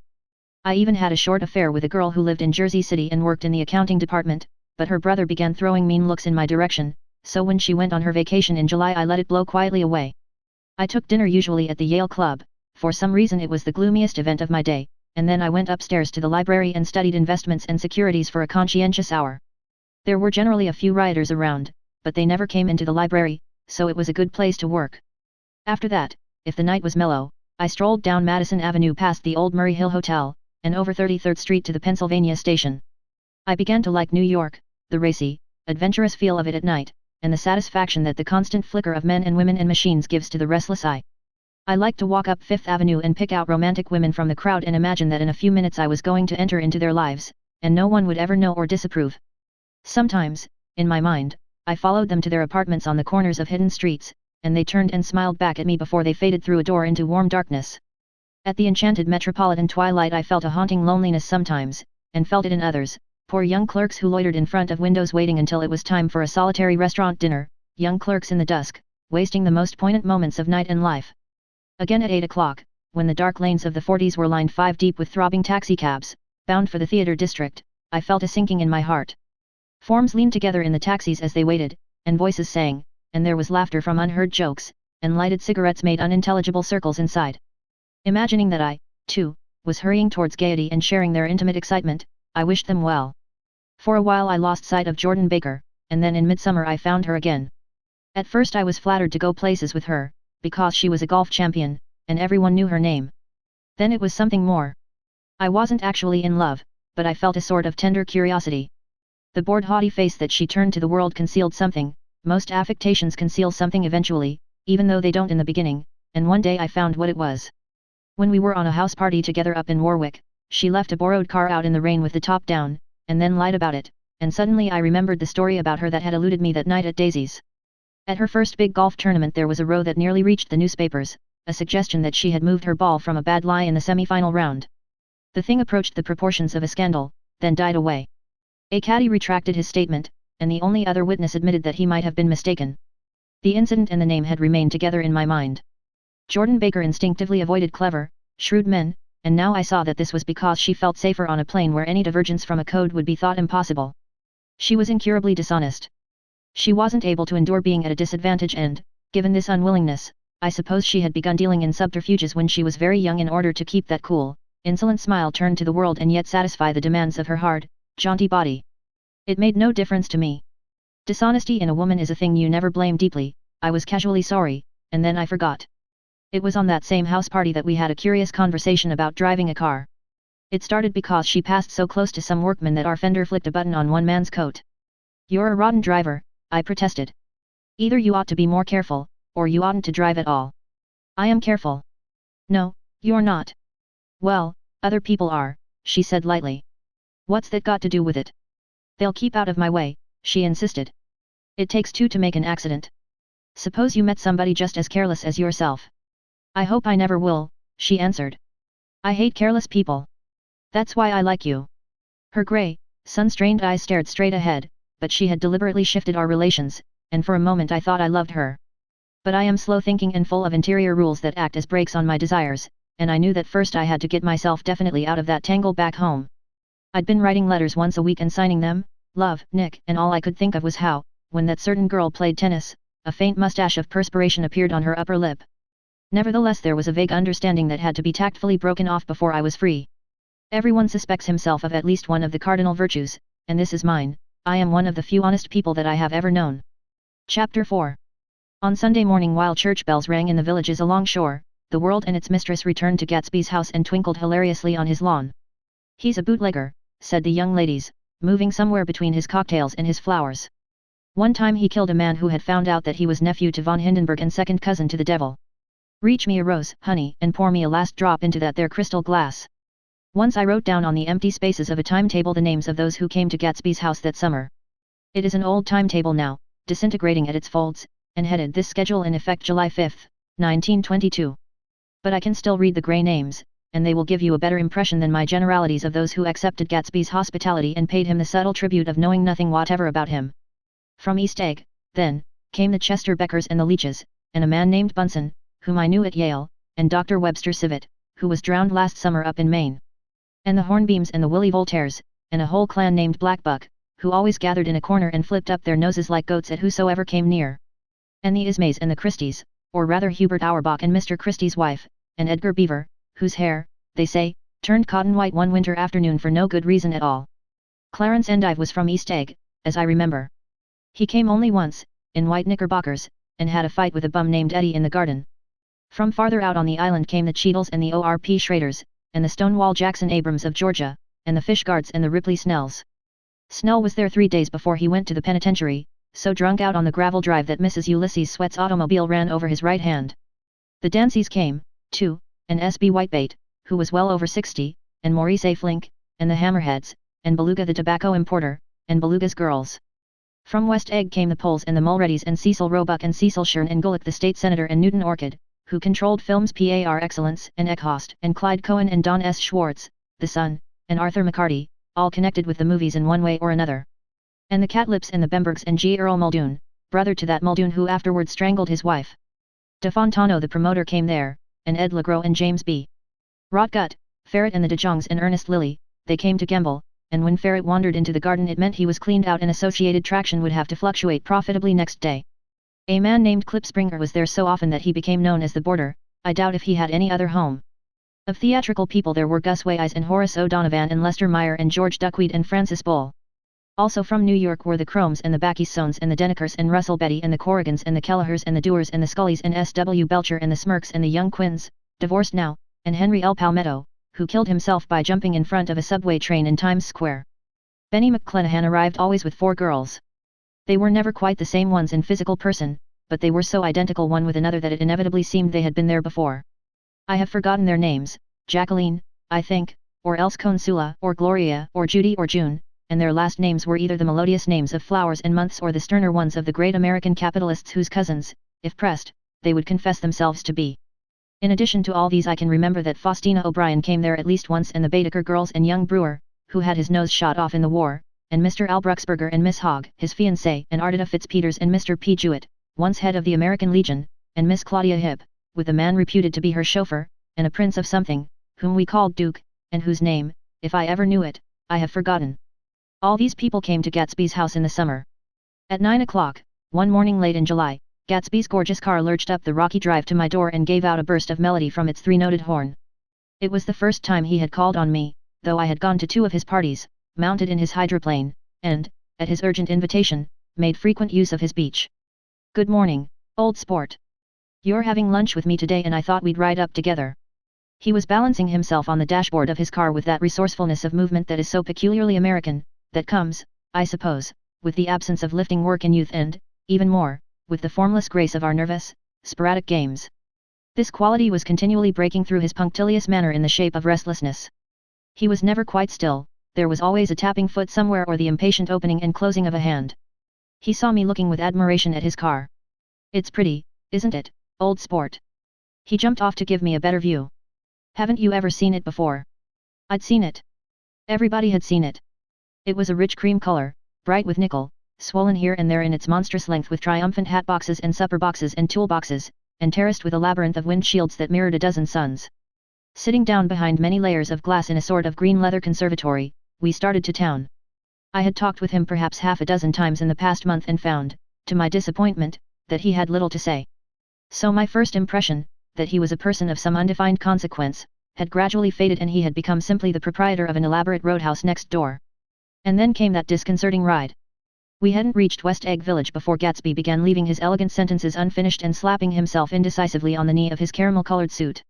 "Look here, old sport," he broke out surprisingly, "what's your opinion of me, anyhow?"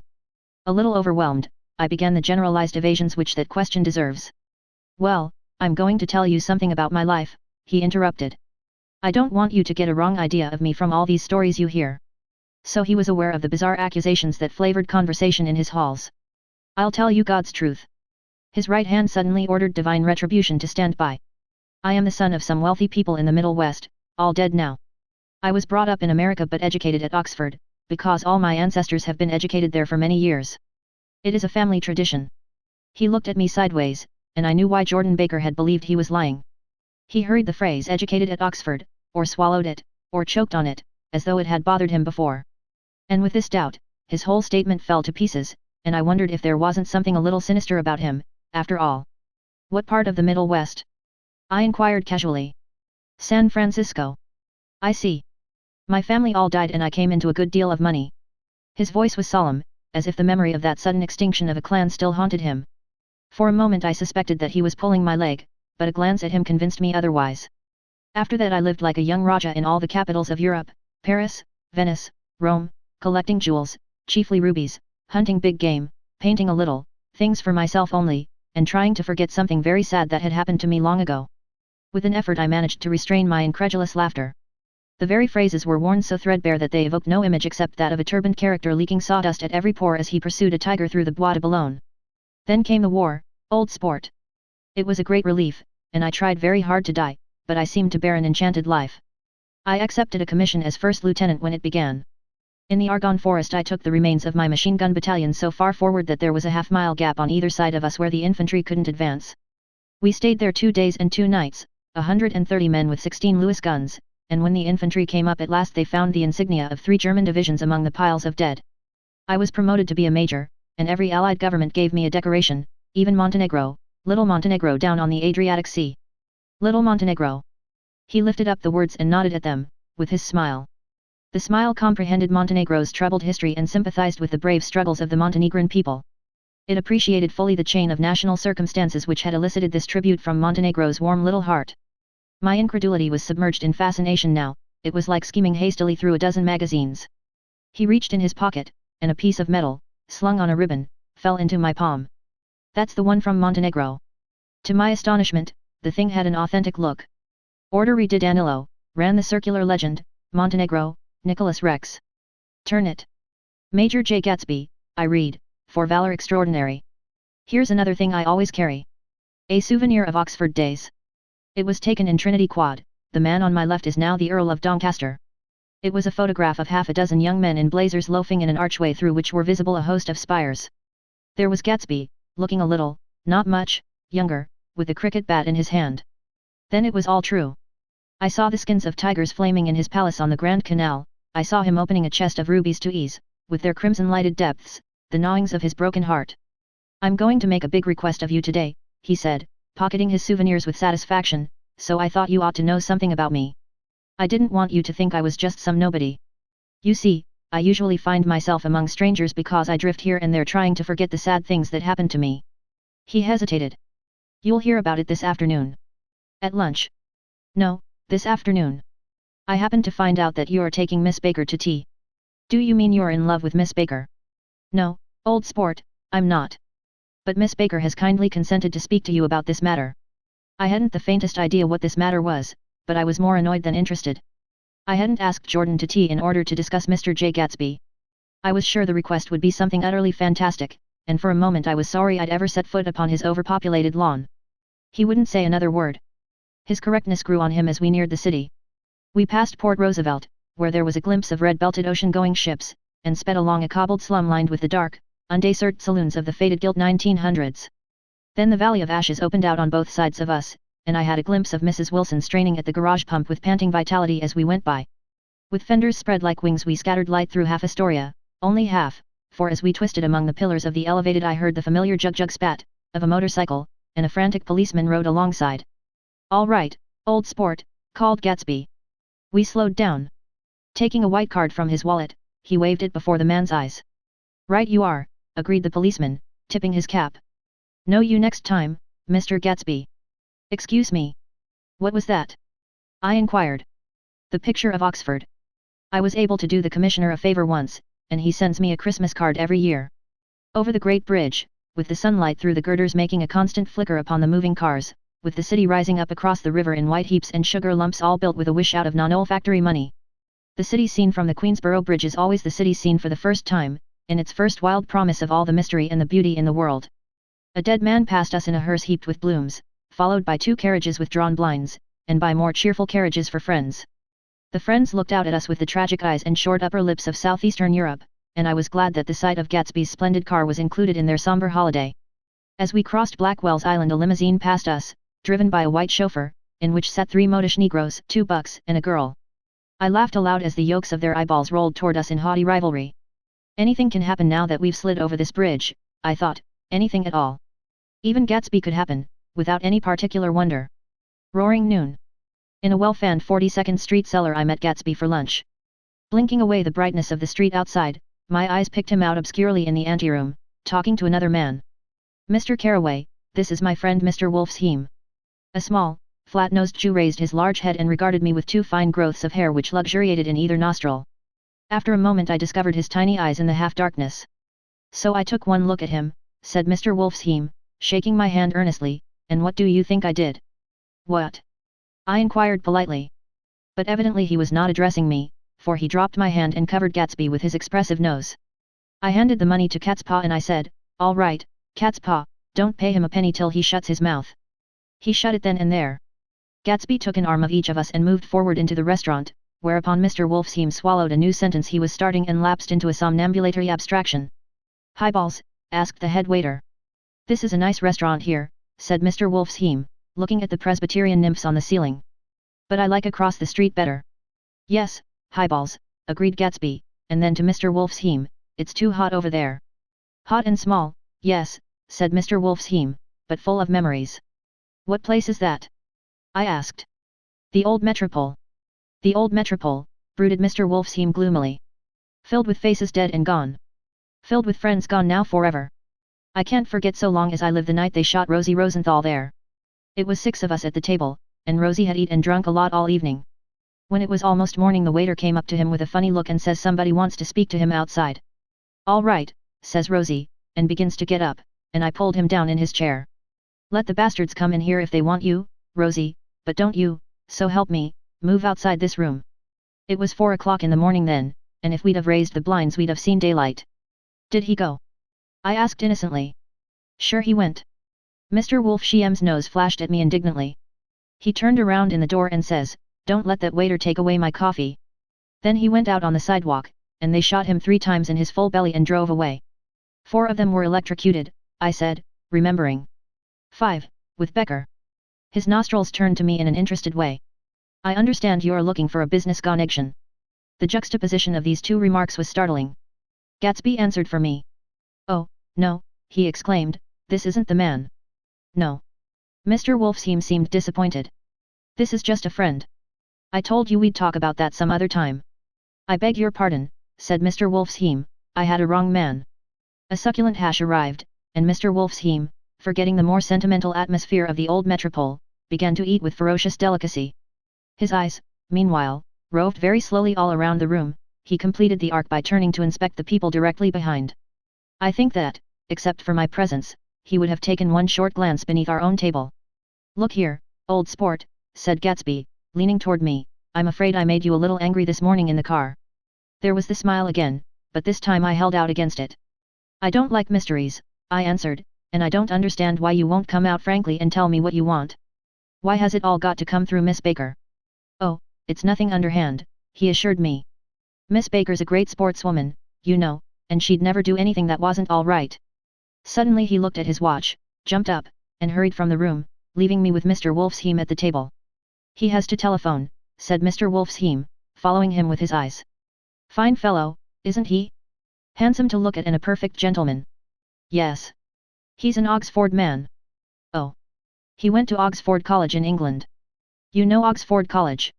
I've heard of it. It's one of the most famous colleges in the world. Have you known Gatsby for a long time? I inquired. Several years, he answered in a gratified way. I made the pleasure of his acquaintance just after the war. But I knew I had discovered a man of fine breeding after I talked with him an hour. I said to myself, there's the kind of man you'd like to take home and introduce to your mother and sister. He paused. I see you're looking at my cuff buttons. I hadn't been looking at them, but I did now. They were composed of oddly familiar pieces of ivory. Finest specimens of human molars, he informed me. Well. I inspected them. That's a very interesting idea. Yet. He flipped his sleeves up under his coat. Yet, Gatsby's very careful about women. He would never so much as look at a friend's wife. When the subject of this instinctive trust returned to the table and sat down, Mr. Wolfsheim drank his coffee with a jerk and got to his feet. I have enjoyed my lunch, he said, and I'm going to run off from you two young men before I outstay my welcome. Don't hurry, Meyer, said Gatsby, without enthusiasm. Mr. Wolfsheim raised his hand in a sort of benediction. You're very polite, but I belong to another generation, he announced solemnly. You sit here and discuss your sports and your young ladies and your, he supplied an imaginary noun with another wave of his hand. As for me, I am 50 years old, and I won't impose myself on you any longer. As he shook hands and turned away, his tragic nose was trembling. I wondered if I had said anything to offend him. He becomes very sentimental sometimes, explained Gatsby. This is one of his sentimental days. He's quite a character around New York, a denizen of Broadway. Who is he, anyhow, an actor? No. A dentist? Meyer Wolfsheim? No, he's a gambler. Gatsby hesitated, then added, coolly, he's the man who fixed the World Series back in 1919. Fixed the World Series? I repeated. The idea staggered me. I remembered, of course, that the World Series had been fixed in 1919, but if I had thought of it at all I would have thought of it as a thing that merely happened, the end of some inevitable chain. It never occurred to me that one man could start to play with the faith of 50 million people, with the single-mindedness of a burglar blowing a safe.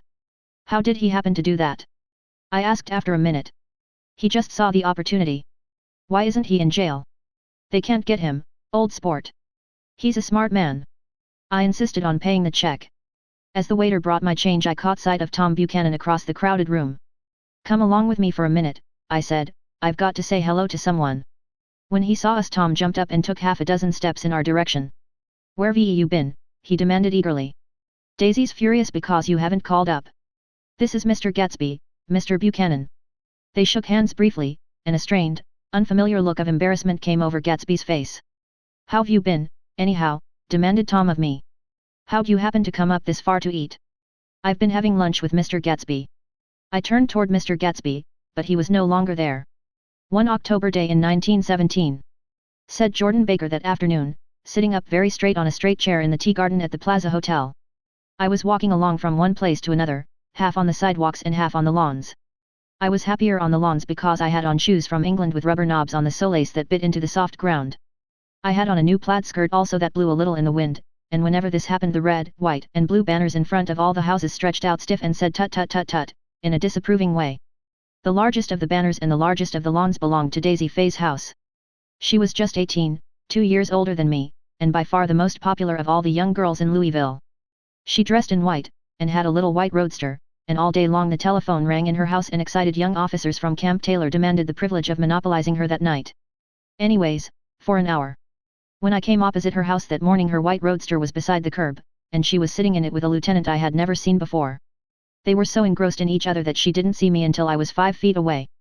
Hello, Jordan, she called unexpectedly. Please come here.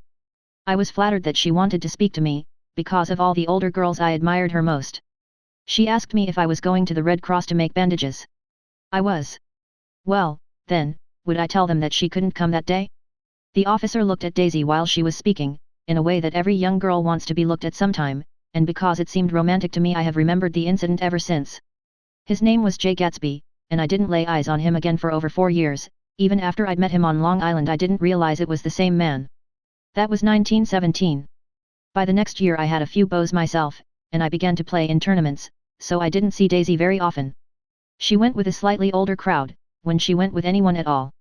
Wild rumors were circulating about her, how her mother had found her packing her bag one winter night to go to New York and say goodbye to a soldier who was going overseas. She was effectually prevented, but she wasn't on speaking terms with her family for several weeks. After that she didn't play around with the soldiers anymore, but only with a few flat-footed, short-sighted young men in town, who couldn't get into the army at all. By the next autumn she was gay again, gay as ever. She had a debut after the armistice, and in February she was presumably engaged to a man from New Orleans. In June she married Tom Buchanan of Chicago, with more pomp and circumstance than Louisville ever knew before. He came down with 100 people in 4 private cars, and hired a whole floor of the Mulbach Hotel, and the day before the wedding he gave her a string of pearls valued at $350,000. I was a bridesmaid. I came into her room half an hour before the bridal dinner, and found her lying on her bed as lovely as the June night in her flowered dress, and as drunk as a monkey. She had a bottle of Sauterne in one hand and a letter in the other. "Gratulate me," she muttered. "Never had a drink before, but oh how I do enjoy it." "What's the matter, Daisy?" I was scared, I can tell you, I'd never seen a girl like that before. "Here, dearies." She groped around in a wastebasket she had with her on the bed and pulled out the string of pearls. "Take 'em downstairs and give 'em back to whoever they belong to. Tell 'em all Daisy's change her mind. Say, Daisy's change her mind." She began to cry, she cried and cried. I rushed out and found her mother's maid, and we locked the door and got her into a cold bath. She wouldn't let go of the letter. She took it into the tub with her and squeezed it up in a wet ball, and only let me leave it in the soap dish when she saw that it was coming to pieces like snow. But she didn't say another word. We gave her spirits of ammonia and put ice on her forehead and hooked her back into her dress, and half an hour later, when we walked out of the room, the pearls were around her neck and the incident was over. Next day at 5 o'clock she married Tom Buchanan without so much as a shiver, and started off on a 3-month trip to the South Seas. I saw them in Santa Barbara when they came back, and I thought I'd never seen a girl so mad about her husband. If he left the room for a minute she'd look around uneasily, and say, "Where's Tom gone?" and wear the most abstracted expression until she saw him coming in the door. She used to sit on the sand with his head in her lap by the hour, rubbing her fingers over his eyes and looking at him with unfathomable delight. It was touching to see them together, it made you laugh in a hushed, fascinated way. That was in August. A week after I left Santa Barbara Tom ran into a wagon on the Ventura Road one night, and ripped a front wheel off his car. The girl who was with him got into the papers, too, because her arm was broken. She was one of the chambermaids in the Santa Barbara Hotel. The next April Daisy had her little girl, and they went to France for a year. I saw them one spring in Cannes, and later in Deauville, and then they came back to Chicago to settle down. Daisy was popular in Chicago, as you know. They moved with a fast crowd, all of them young and rich and wild, but she came out with an absolutely perfect reputation. Perhaps because she doesn't drink. It's a great advantage not to drink among hard-drinking people. You can hold your tongue and, moreover, you can time any little irregularity of your own so that everybody else is so blind that they don't see or care. Perhaps Daisy never went in for amour at all, and yet there's something in that voice of hers. Well, about 6 weeks ago, she heard the name Gatsby for the first time in years. It was when I asked you, do you remember, if you knew Gatsby in West Egg? After you had gone home she came into my room and woke me up, and said, "What Gatsby?" and when I described him, I was half asleep, she said in the strangest voice that it must be the man she used to know. It wasn't until then that I connected this Gatsby with the officer in her white car. When Jordan Baker had finished telling all this we had left the plaza for half an hour and were driving in a Victoria through Central Park. The sun had gone down behind the tall apartments of the movie stars in the West 50s, and the clear voices of children, already gathered like crickets on the grass, rose through the hot twilight. "I'm the Sheik of Araby. Your love belongs to me. At night when you're asleep. Into your tent I'll creep." It was a strange coincidence, I said. But it wasn't a coincidence at all. Why not? Gatsby bought that house so that Daisy would be just across the bay. Then it had not been merely the stars to which he had aspired on that June night. He came alive to me, delivered suddenly from the womb of his purposeless splendor. "He wants to know," continued Jordan, "if you'll invite Daisy to your house some afternoon and then let him come over." The modesty of the demand shook me. He had waited 5 years and bought a mansion where he dispensed starlight to casual moths, so that he could come over some afternoon to a stranger's garden. Did I have to know all this before he could ask such a little thing? "He's afraid, he's waited so long. He thought you might be offended. You see, he's regular tough underneath it all." Something worried me. "Why didn't he ask you to arrange a meeting?" "He wants her to see his house," she explained. "And your house is right next door." "Oh." I think he half expected her to wander into one of his parties, some night, went on Jordan, but she never did. Then he began asking people casually if they knew her, and I was the first one he found. It was that night he sent for me at his dance, and you should have heard the elaborate way he worked up to it. Of course, I immediately suggested a luncheon in New York, and I thought he'd go mad. I don't want to do anything out of the way, he kept saying. I want to see her right next door. When I said you were a particular friend of Tom's, he started to abandon the whole idea. He doesn't know very much about Tom, though he says he's read a Chicago paper for years just on the chance of catching a glimpse of Daisy's name. It was dark now, and as we dipped under a little bridge I put my arm around Jordan's golden shoulder and drew her toward me and asked her to dinner. Suddenly I wasn't thinking of Daisy and Gatsby anymore, but of this clean, hard, limited person, who dealt in universal skepticism, and who leaned back jauntily just within the circle of my arm. A phrase began to beat in my ears with a sort of heady excitement: there are only the pursued, the pursuing, the busy, and the tired. And Daisy ought to have something in her life, murmured Jordan to me. Does she want to see Gatsby? She's not to know about it. Gatsby doesn't want her to know. You're just supposed to invite her to tea. We passed a barrier of dark trees, and then the facade of 59th Street, a block of delicate pale light, beamed down into the park. Unlike Gatsby and Tom Buchanan, I had no girl whose disembodied face floated along the dark cornices and blinding signs, and so I drew up the girl beside me, tightening my arms. Her wan, scornful mouth smiled, and so I drew her up again closer, this time to my face. Chapter 5. When I came home to West Egg that night I was afraid for a moment that my house was on fire. 2 o'clock and the whole corner of the peninsula was blazing with light, which fell unreal on the shrubbery and made thin elongating glints upon the roadside wires. Turning a corner, I saw that it was Gatsby's house, lit from tower to cellar. At first I thought it was another party, a wild rout that had resolved itself into hide-and-go-seek or sardines in the box with all the house thrown open to the game. But there wasn't a sound. Only wind in the trees, which blew the wires and made the lights go off and on again as if the house had winked into the darkness. As my taxi groaned away I saw Gatsby walking toward me across his lawn. Your place looks like the World's Fair, I said. Does it? He turned his eyes toward it absently. I have been glancing into some of the rooms. Let's go to Coney Island, old sport. In my car. It's too late. Well, suppose we take a plunge in the swimming pool? I haven't made use of it all summer. I've got to go to bed. All right. He waited, looking at me with suppressed eagerness. I talked with Miss Baker, I said after a moment. I'm going to call up Daisy tomorrow and invite her over here to tea. Oh, that's all right, he said carelessly. I don't want to put you to any trouble. What day would suit you? What day would suit you, he corrected me quickly. I don't want to put you to any trouble, you see. How about the day after tomorrow? He considered for a moment. Then, with reluctance, I want to get the grass cut, he said. We both looked down at the grass.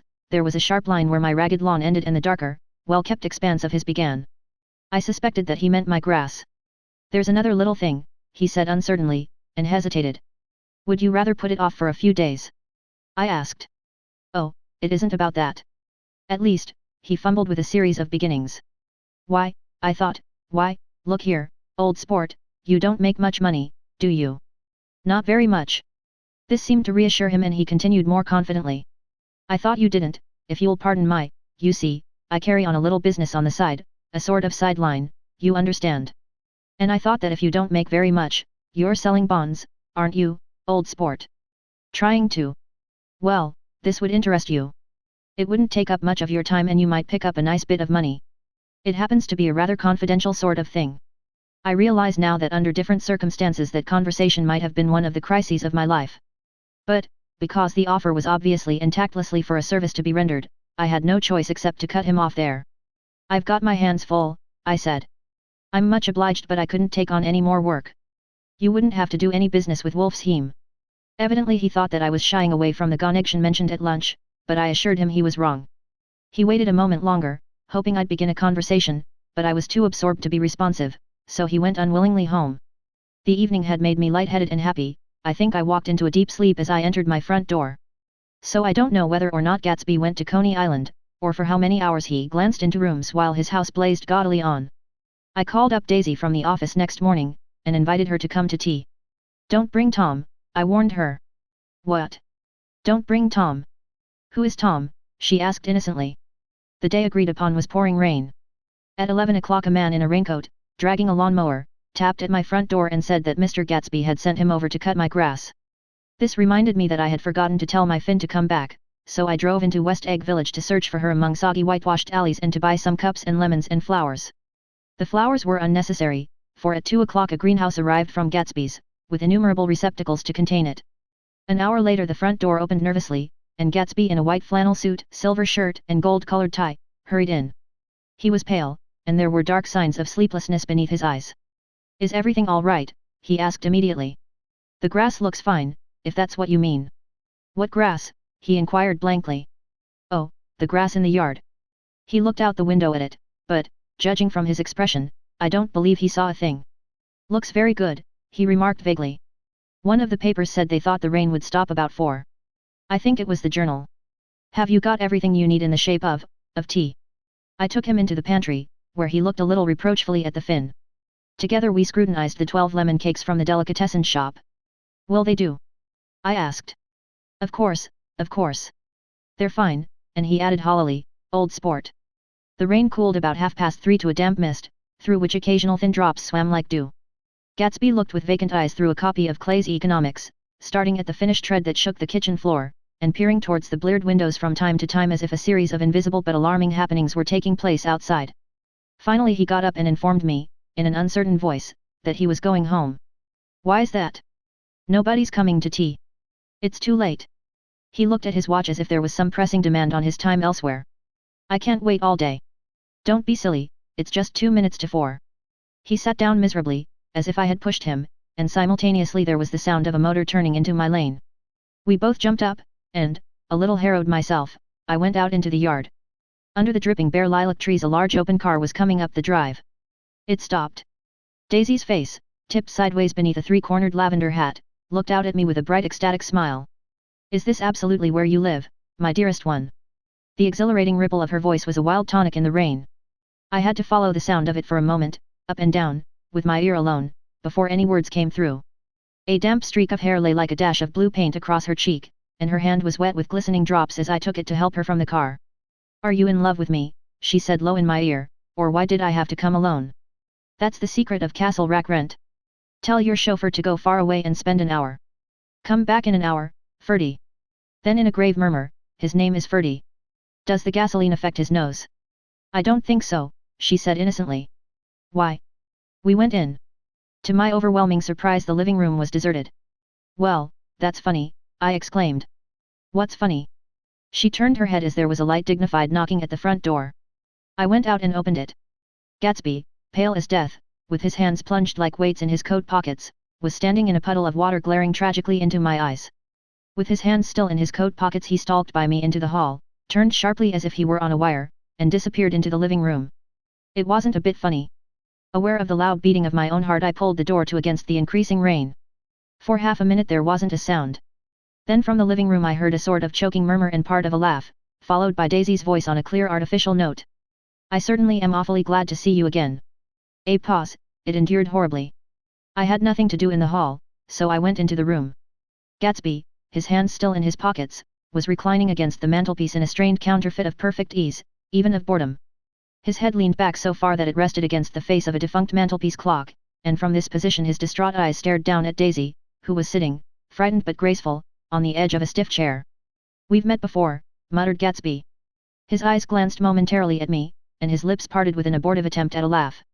Luckily the clock took this moment to tilt dangerously at the pressure of his head, whereupon he turned and caught it with trembling fingers, and set it back in place.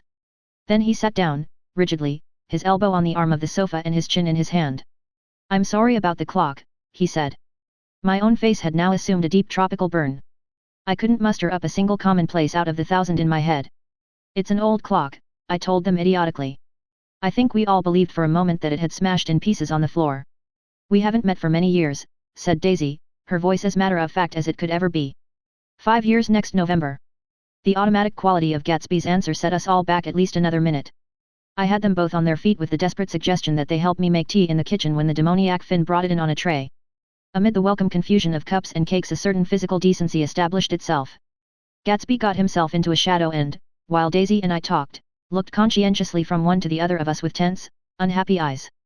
However, as calmness wasn't an end in itself, I made an excuse at the first possible moment, and got to my feet. "Where are you going?" demanded Gatsby in immediate alarm. I'll be back. I've got to speak to you about something before you go. He followed me wildly into the kitchen, closed the door, and whispered, "Oh, God," in a miserable way. "What's the matter?" "This is a terrible mistake," he said, shaking his head from side to side, "a terrible, terrible mistake. You're just embarrassed, that's all," and luckily I added, "Daisy's embarrassed too." "She's embarrassed," he repeated incredulously. "Just as much as you are. Don't talk so loud. You're acting like a little boy," I broke out impatiently. "Not only that, but you're rude. Daisy's sitting in there all alone." He raised his hand to stop my words, looked at me with unforgettable reproach, and, opening the door cautiously, went back into the other room. I walked out the back way, just as Gatsby had when he had made his nervous circuit of the house half an hour before, and ran for a huge black knotted tree, whose mass leaves made a fabric against the rain. Once more it was pouring, and my irregular lawn, well shaved by Gatsby's gardener, abounded in small muddy swamps and prehistoric marshes. There was nothing to look at from under the tree except Gatsby's enormous house, so I stared at it, like Kant at his church steeple, for half an hour. A brewer had built it early in the period craze, a decade before, and there was a story that he'd agreed to pay 5 years' taxes on all the neighboring cottages if the owners would have their roofs thatched with straw. Perhaps their refusal took the heart out of his plan to found a family. He went into an immediate decline. His children sold his house with the black wreath still on the door. Americans, while willing, even eager, to be serfs, have always been obstinate about being peasantry. After half an hour, the sun shone again, and the grocer's automobile rounded Gatsby's drive with the raw material for his servant's dinner. I felt sure he wouldn't eat a spoonful. A maid began opening the upper windows of his house, appeared momentarily in each, and, leaning from the large central bay, spat meditatively into the garden. It was time I went back. While the rain continued, it had seemed like the murmur of their voices, rising and swelling a little now and then with gusts of emotion. But in the new silence I felt that silence had fallen within the house too. I went in, after making every possible noise in the kitchen, short of pushing over the stove, but I don't believe they heard a sound. They were sitting at either end of the couch, looking at each other as if some question had been asked, or was in the air, and every vestige of embarrassment was gone. Daisy's face was smeared with tears, and when I came in she jumped up and began wiping at it with her handkerchief before a mirror. But there was a change in Gatsby that was simply confounding. He literally glowed. Without a word or a gesture of exultation, a new well-being radiated from him and filled the little room. "Oh, hello, old sport," he said, as if he hadn't seen me for years. I thought for a moment he was going to shake hands. "It stopped raining." "Has it?" When he realized what I was talking about, that there were twinkle bells of sunshine in the room, he smiled like a weatherman, like an ecstatic patron of recurrent light, and repeated the news to Daisy. "What do you think of that? It stopped raining. I'm glad, Jay." Her throat, full of aching, grieving beauty, told only of her unexpected joy. "I want you and Daisy to come over to my house," he said. "I'd like to show her around." "You're sure you want me to come?" "Absolutely, old sport." Daisy went upstairs to wash her face, too late I thought with humiliation of my towels, while Gatsby and I waited on the lawn. "My house looks well, doesn't it?" he demanded. "See how the whole front of it catches the light." I agreed that it was splendid. "Yes." His eyes went over it, every arched door and square tower. "It took me just 3 years to earn the money that bought it." "I thought you inherited your money." "I did, old sport," he said automatically, "but I lost most of it in the big panic, the panic of the war." I think he hardly knew what he was saying, for when I asked him what business he was in he answered, "That's my affair," before he realized that it wasn't an appropriate reply. "Oh, I've been in several things," he corrected himself. "I was in the drug business and then I was in the oil business. But I'm not in either one now." He looked at me with more attention. "Do you mean you've been thinking over what I proposed the other night?" Before I could answer, Daisy came out of the house and 2 rows of brass buttons on her dress gleamed in the sunlight. "That huge place there," she cried, pointing. "Do you like it?" "I love it, but I don't see how you live there all alone." "I keep it always full of interesting people, night and day. People who do interesting things. Celebrated people." Instead of taking the shortcut along the Sound, we went down to the road and entered by the big postern. With enchanting murmurs Daisy admired this aspect or that of the feudal silhouette against the sky, admired the gardens, the sparkling odor of jonquils and the frothy odor of hawthorn and plum blossoms and the pale gold odor of kiss me at the gate. It was strange to reach the marble steps and find no stir of bright dresses in and out the door, and hear no sound but bird voices in the trees. And inside, as we wandered through Marie Antoinette music rooms and restoration salons, I felt that there were guests concealed behind every couch and table, under orders to be breathlessly silent until we had passed through. As Gatsby closed the door of the Merton College library I could have sworn I heard the owl-eyed man break into ghostly laughter. We went upstairs, through period bedrooms swathed in rose and lavender silk and vivid with new flowers, through dressing rooms and pool rooms, and bathrooms with sunken baths, intruding into one chamber where a disheveled man in pajamas was doing liver exercises on the floor. It was Mr. Klipspringer, the boarder. I had seen him wandering hungrily about the beach that morning. Finally we came to Gatsby's own apartment, a bedroom, and a bath, and an Adam's study, where we sat down and drank a glass of some chartreuse he took from a cupboard in the wall. He hadn't once ceased looking at Daisy, and I think he revalued everything in his house according to the measure of response it drew from her well-loved eyes. Sometimes too, he stared around at his possessions in a dazed way, as though in her actual and astounding presence none of it was any longer real. Once he nearly toppled down a flight of stairs. His bedroom was the simplest room of all, except where the dresser was garnished with a toilet set of pure dull gold. Daisy took the brush with delight, and smoothed her hair, whereupon Gatsby sat down and shaded his eyes and began to laugh. "It's the funniest thing, old sport," he said hilariously. "I can't, when I try to." He had passed visibly through 2 states and was entering upon a third. After his embarrassment and his unreasoning joy he was consumed with wonder at her presence. He had been full of the idea so long, dreamed it right through to the end, waited with his teeth set, so to speak, at an inconceivable pitch of intensity. Now, in the reaction, he was running down like an overwound clock. Recovering himself in a minute he opened for us 2 hulking patent cabinets which held his mast suits and dressing gowns and ties, and his shirts, piled like bricks in stacks a dozen high. "I've got a man in England who buys me clothes. He sends over a selection of things at the beginning of each season, spring and fall." He took out a pile of shirts and began throwing them, one by one, before us, shirts of sheer linen and thick silk and fine flannel, which lost their folds as they fell and covered the table in many-colored disarray. While we admired he brought more and the soft rich heap mounted higher, shirts with stripes and scrolls and plaids in coral and apple green and lavender and faint orange, with monograms of Indian blue. Suddenly, with a strained sound, Daisy bent her head into the shirts and began to cry stormily. "They're such beautiful shirts," she sobbed, her voice muffled in the thick folds. "It makes me sad because I've never seen such beautiful shirts before." After the house, we were to see the grounds and the swimming pool, and the hydroplane, and the midsummer flowers, but outside Gatsby's window it began to rain again, so we stood in a row looking at the corrugated surface of the Sound. "If it wasn't for the mist we could see your home across the bay," said Gatsby. "You always have a green light that burns all night at the end of your dock." Daisy put her arm through his abruptly, but he seemed absorbed in what he had just said. Possibly it had occurred to him that the colossal significance of that light had now vanished forever. Compared to the great distance that had separated him from Daisy it had seemed very near to her, almost touching her. It had seemed as close as a star to the moon. Now it was again a green light on a dock. His count of enchanted objects had diminished by 1. I began to walk about the room, examining various indefinite objects in the half-darkness. A large photograph of an elderly man in yachting costume attracted me, hung on the wall over his desk. "Who's this?" That's Mr. Dan Cody, old sport." The name sounded faintly familiar. "He's dead now. He used to be my best friend years ago." There was a small picture of Gatsby, also in yachting costume, on the bureau, Gatsby with his head thrown back defiantly, taken apparently when he was about 18. "I adore it," exclaimed Daisy. "The pompadour. You never told me you had a pompadour, or a yacht." "Look at this," said Gatsby quickly. "Here's a lot of clippings, about you." They stood side by side examining it. I was going to ask to see the rubies when the phone rang, and Gatsby took up the receiver. "Yes. Well, I can't talk now." "I can't talk now, old sport." I said. "A small town. He must know what a small town is." "Well, he's no use to us if Detroit is his idea of a small town." He rang off. "Come here quick," cried Daisy at the window. The rain was still falling, but the darkness had parted in the west, and there was a pink and golden billow of foamy clouds above the sea. "Look at that," she whispered, and then after a moment, "I'd like to just get one of those pink clouds and put you in it and push you around." I tried to go then, but they wouldn't hear of it. Perhaps my presence made them feel more satisfactorily alone. "I know what we'll do," said Gatsby, "we'll have Klipspringer play the piano." He went out of the room calling Ewing, and returned in a few minutes accompanied by an embarrassed, slightly worn young man, with shell-rimmed glasses and scanty blonde hair. He was now decently clothed in a sport shirt, open at the neck, sneakers and duck trousers of a nebulous hue.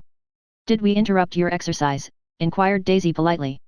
"I was asleep," cried Mr. Klipspringer, in a spasm of embarrassment. "That is, I'd been asleep. Then I got up." "Klipspringer plays the piano," said Gatsby, cutting him off. "Don't you, Ewing, old sport?" "I don't play well." "I don't, hardly play at all. I'm all out of practice." "We'll go downstairs," interrupted Gatsby. He flipped a switch. The grey windows disappeared as the house glowed full of light. In the music room, Gatsby turned on a solitary lamp beside the piano. He lit Daisy's cigarette from a trembling match, and sat down with her on a couch far across the room, where there was no light save what the gleaming floor bounced in from the hall. When Klipspringer had played the Love Nest, he turned around on the bench and searched unhappily for Gatsby in the gloom. "I'm all out of practice, you see. I told you I couldn't play. I'm all out of practice." "Don't talk so much, old sport," commanded Gatsby. "Play. In the morning. In the evening. Ain't we got fun?" Outside the wind was loud and there was a faint flow of thunder along the sound. All the lights were going on in West Egg now, the electric trains, men carrying, were plunging home through the rain from New York. It was the hour of a profound human change, and excitement was generating on the air. One thing's sure and nothing's surer. The rich get richer and the poor get children. In the meantime. In between time. As I went over to say goodbye, I saw that the expression of bewilderment had come back into Gatsby's face, as though a faint doubt had occurred to him as to the quality of his present happiness. Almost 5 years. There must have been moments even that afternoon when Daisy tumbled short of his dreams, not through her own fault, but because of the colossal vitality of his illusion. It had gone beyond her, beyond everything. He had thrown himself into it with a creative passion, adding to it all the time, decking it out with every bright feather that drifted his way. No amount of fire or freshness can challenge what a man can store up in his ghostly heart. As I watched him, he adjusted himself a little, visibly. His hand took hold of hers, and as she said something low in his ear, he turned toward her with a rush of emotion. I think that voice held him most, with its fluctuating, feverish warmth, because it couldn't be overdreamed. That voice was a deathless song. They had forgotten me, but Daisy glanced up and held out her hand. Gatsby didn't know me now at all. I looked once more at them and they looked back at me, remotely, possessed by intense life. Then I went out of the room and down the marble steps into the rain, leaving them there together. Chapter 6. About this time an ambitious young reporter from New York arrived one morning at Gatsby's door and asked him if he had anything to say. "Anything to say about what?" inquired Gatsby politely. "Why, any statement to give out." It transpired after a confused 5 minutes that the man had heard Gatsby's name around his office in a connection which he either wouldn't reveal or didn't fully understand. This was his day off and with laudable initiative he had hurried out to see. It was a random shot, and yet the reporter's instinct was right. Gatsby's notoriety, spread about by the hundreds who had accepted his hospitality and so become authorities upon his past, had increased all summer until he fell just short of being news. Contemporary legends such as the underground pipeline to Canada attached themselves to him, and there was one persistent story that he didn't live in a house at all, but in a boat that looked like a house and was moved secretly up and down the Long Island shore. Just why these inventions were a source of satisfaction to James Gatz of North Dakota, isn't easy to say. James Gatz, that was really, or at least legally, his name. He had changed it at the age of 17 and at the specific moment that witnessed the beginning of his career, when he saw Dan Cody's yacht drop anchor over the most insidious flat on Lake Superior. It was James Gatz who had been loafing along the beach that afternoon in a torn green jersey and a pair of canvas pants, but it was already Jay Gatsby who borrowed a rowboat, pulled out to the Tuolumne, and informed Cody that a wind might catch him and break him up in half an hour. I suppose he'd had the name ready for a long time, even then. His parents were shiftless and unsuccessful farm people. His imagination had never really accepted them as his parents at all. The truth was that Jay Gatsby of West Egg, Long Island, sprang from his Platonic conception of himself. He was a son of God, a phrase which, if it means anything, means just that, and he must be about his father's business, the service of a vast, vulgar, and meretricious beauty. So he invented just the sort of Jay Gatsby that a 17-year-old boy would be likely to invent, and to this conception he was faithful to the end. For over a year he had been beating his way along the south shore of Lake Superior as a clam digger and a salmon fisher or in any other capacity that brought him food and bed. His brown, hardening body lived naturally through the half-fierce, half-lazy work of the bracing days. He knew women early, and since they spoiled him he became contemptuous of them, of young virgins because they were ignorant, of the others because they were hysterical about things which in his overwhelming self-absorption he took for granted. But his heart was in a constant, turbulent riot. The most grotesque and fantastic conceits haunted him in his bed at night. A universe of ineffable gaudiness spun itself out in his brain while the clock ticked on the washstand and the moon soaked with wet light his tangled clothes upon the floor. Each night he added to the pattern of his fancies until drowsiness closed down upon some vivid scene with an oblivious embrace. For a while these reveries provided an outlet for his imagination, they were a satisfactory hint of the unreality of reality, a promise that the rock of the world was founded securely on a fairy's wing. An instinct toward his future glory had led him, some months before, to the small Lutheran College of St. Olaf's in southern Minnesota. He stayed there 2 weeks, dismayed at its ferocious indifference to the drums of his destiny, to destiny itself, and despising the janitor's work with which he was to pay his way through. Then he drifted back to Lake Superior, and he was still searching for something to do on the day that Dan Cody's yacht dropped anchor in the shallows along shore. Cody was 50 years old then, a product of the Nevada silver fields, of the Yukon, of every rush for metal since '75. The transactions in Montana copper that made him many times a millionaire found him physically robust but on the verge of soft-mindedness, and, suspecting this, an infinite number of women tried to separate him from his money. The none too savory ramifications by which Ella Kay, the newspaper woman, played Madame de Maintenon to his weakness and sent him to sea in a yacht, were common property of the turgid journalism in 1902. He had been coasting along all too hospitable shores for 5 years when he turned up as James Gats's destiny in Little Girl Bay. To young Gats, resting on his oars and looking up at the railed deck, that yacht represented all the beauty and glamour in the world. I suppose he smiled at Cody. He had probably discovered that people liked him when he smiled. At any rate, Cody asked him a few questions, one of them elicited the brand new name, and found that he was quick and extravagantly ambitious. A few days later he took him to Duluth and bought him a blue coat, 6 pairs of white duck trousers, and a yachting cap. And when the Tuolumne left for the West Indies and the Barbary Coast, Gatsby left too.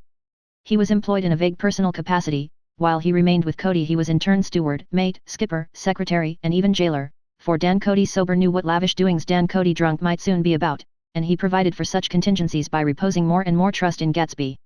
The arrangement lasted 5 years, during which the boat went 3 times around the continent. It might have lasted indefinitely except for the fact that Ella Kay came on board one night in Boston and a week later Dan Cody inhospitably died. I remember the portrait of him up in Gatsby's bedroom, a grey, florid man with a hard, empty face, the pioneer debauchee, who during one phase of American life brought back to the eastern seaboard the savage violence of the frontier brothel and saloon. It was indirectly due to Cody that Gatsby drank so little. Sometimes in the course of gay parties women used to rub champagne into his hair. For himself he formed the habit of letting liquor alone. And it was from Cody that he inherited money, a legacy of $25,000. He didn't get it. He never understood the legal device that was used against him, but what remained of the millions went intact to Ella Kay. He was left with his singularly appropriate education. The vague contour of J. Gatsby had filled out to the substantiality of a man. He told me all this very much later, but I've put it down here with the idea of exploding those first wild rumors about his antecedents, which weren't even faintly true. Moreover, he told it to me at a time of confusion, when I had reached the point of believing everything and nothing about him. So I take advantage of this short halt, while Gatsby, so to speak, caught his breath, to clear this set of misconceptions away. It was a halt, too, in my association with his affairs. For several weeks I didn't see him or hear his voice on the phone.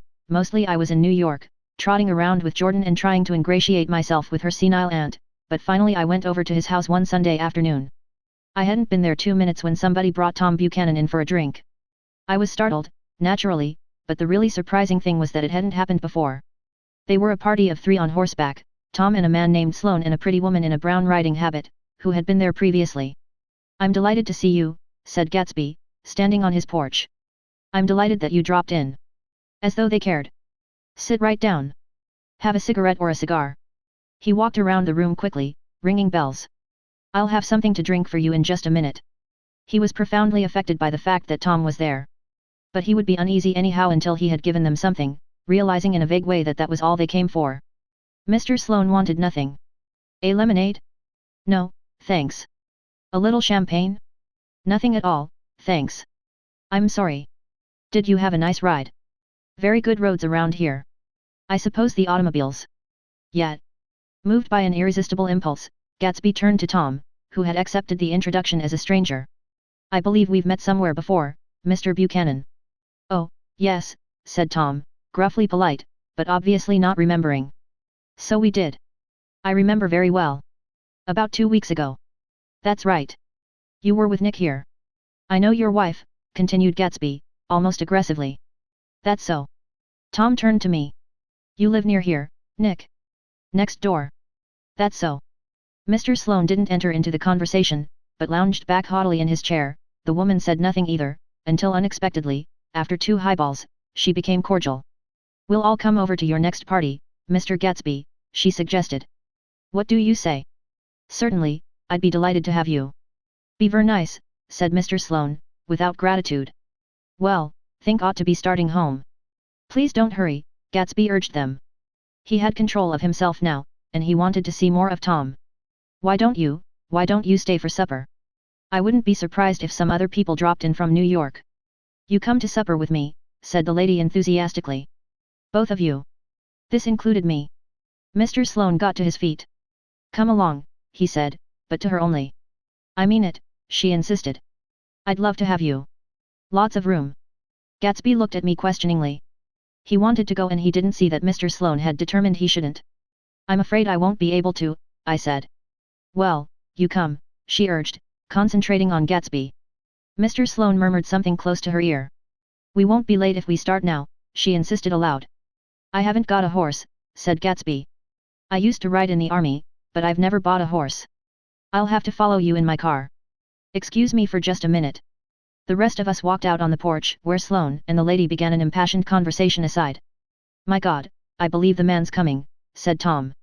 Doesn't he know she doesn't want him? She says she does want him. She has a big dinner party and he won't know a soul there. He frowned. I wonder where in the devil he met Daisy. By God, I may be old-fashioned in my ideas, but women run around too much these days to suit me. They meet all kinds of crazy fish. Suddenly Mr. Sloane and the lady walked down the steps and mounted their horses. Come on, said Mr. Sloane to Tom, we're late. We've got to go. And then to me, tell him we couldn't wait, will you? Tom and I shook hands, the rest of us exchanged a cool nod, and they trotted quickly down the drive, disappearing under the August foliage just as Gatsby, with hat and light overcoat in hand, came out the front door. Tom was evidently perturbed at Daisy's running around alone, for on the following Saturday night he came with her to Gatsby's party. Perhaps his presence gave the evening its peculiar quality of oppressiveness. It stands out in my memory from Gatsby's other parties that summer. There were the same people, or at least the same sort of people, the same profusion of champagne, the same many-colored, many-keyed commotion, but I felt an unpleasantness in the air, a pervading harshness that hadn't been there before. Or perhaps I had merely grown used to it, grown to accept West Egg as a world complete in itself, with its own standards and its own great figures, second to nothing because it had no consciousness of being so, and now I was looking at it again, through Daisy's eyes. It is invariably saddening to look through new eyes at things upon which you have expended your own powers of adjustment. They arrived at twilight, and, as we strolled out among the sparkling hundreds, Daisy's voice was playing murmurous tricks in her throat. These things excite me so, she whispered. If you want to kiss me any time during the evening, Nick, just let me know and I'll be glad to arrange it for you. Just mention my name. Or present a green card. I'm giving out green. Look around, suggested Gatsby. I'm looking around. I'm having a marvelous. You must see the faces of many people you've heard about. Tom's arrogant eyes roamed the crowd. We don't go around very much, he said.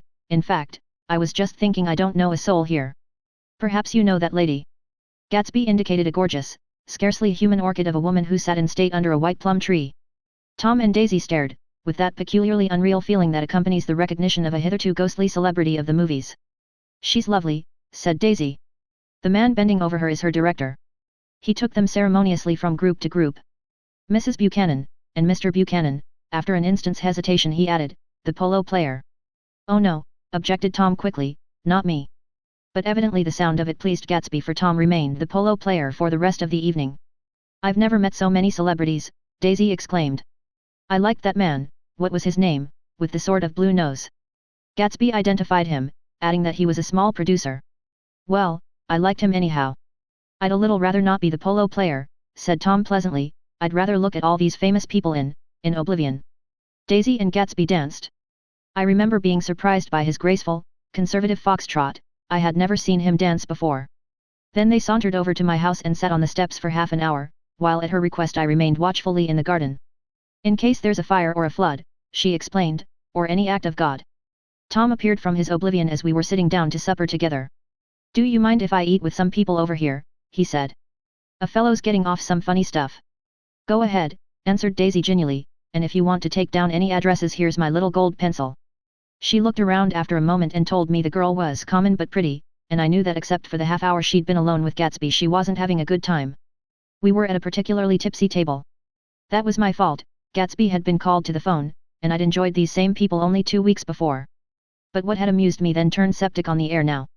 How do you feel, Miss Baedeker? The girl addressed was trying, unsuccessfully, to slump against my shoulder.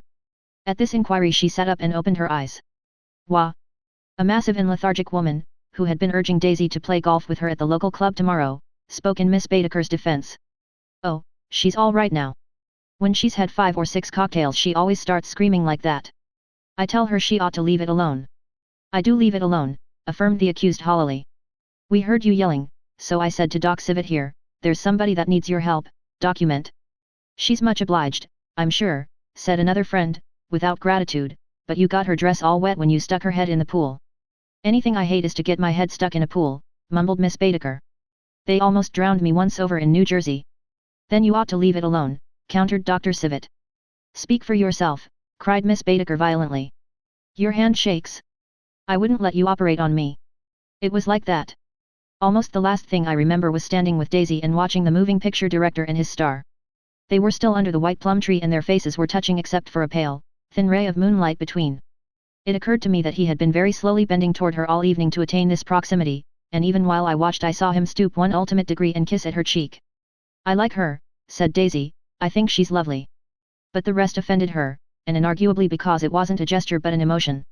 She was appalled by West Egg, this unprecedented place that Broadway had begotten upon a Long Island fishing village, appalled by its raw vigor that chafed under the old euphemisms and by the too obtrusive fate that herded its inhabitants along a shortcut from nothing to nothing. She saw something awful in the very simplicity she failed to understand. I sat on the front steps with them while they waited for their car. It was dark here in front, only the bright door sent 10 square feet of light volleying out into the soft black morning.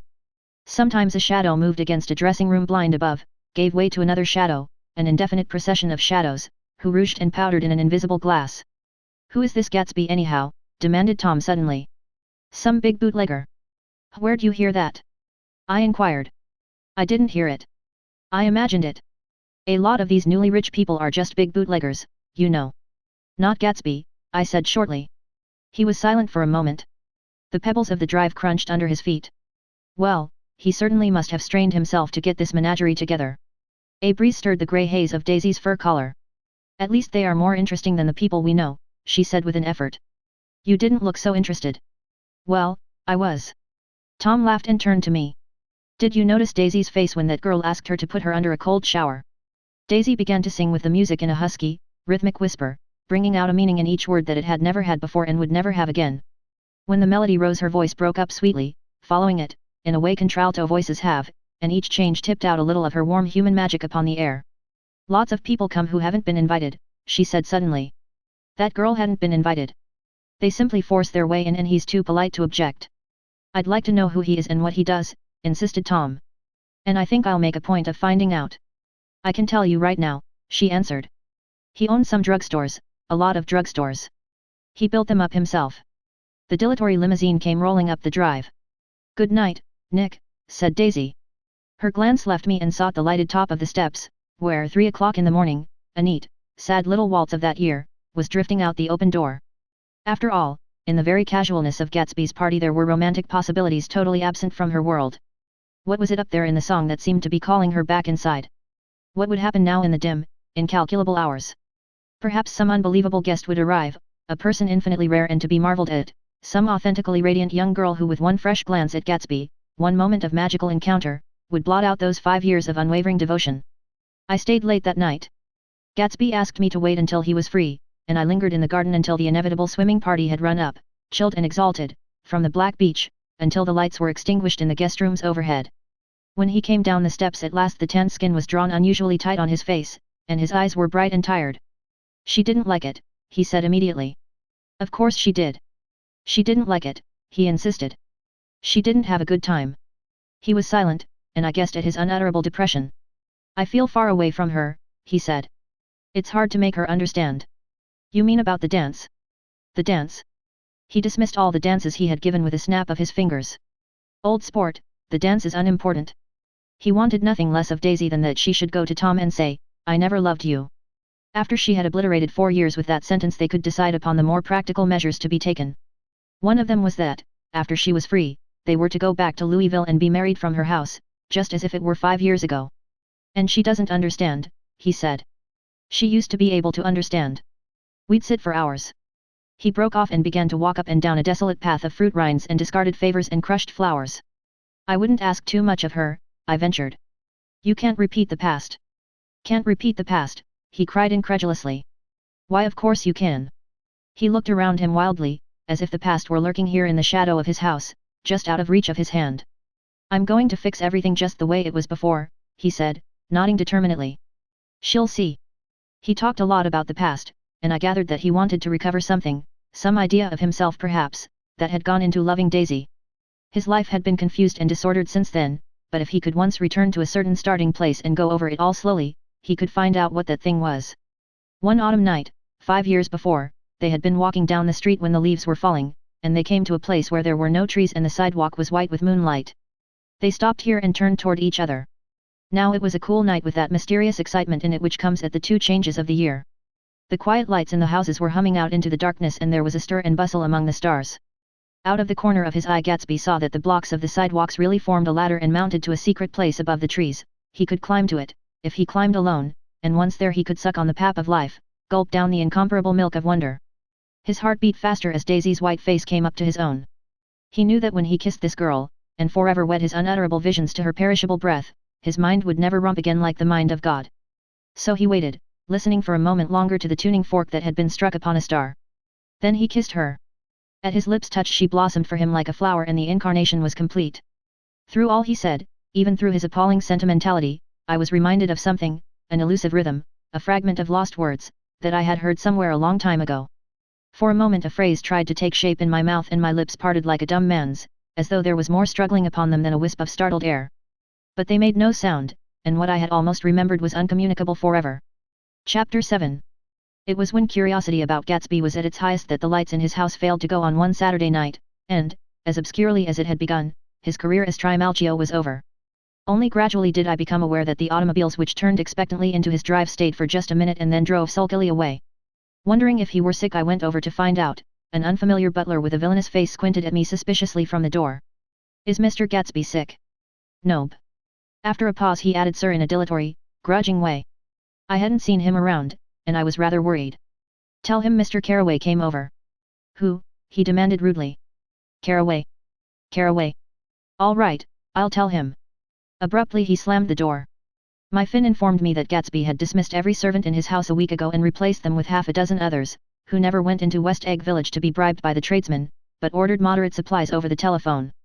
The grocery boy reported that the kitchen looked like a pigsty, and the general opinion in the village was that the new people weren't servants at all. Next day Gatsby called me on the phone. "Going away?" I inquired. "No, old sport. I hear you fired all your servants."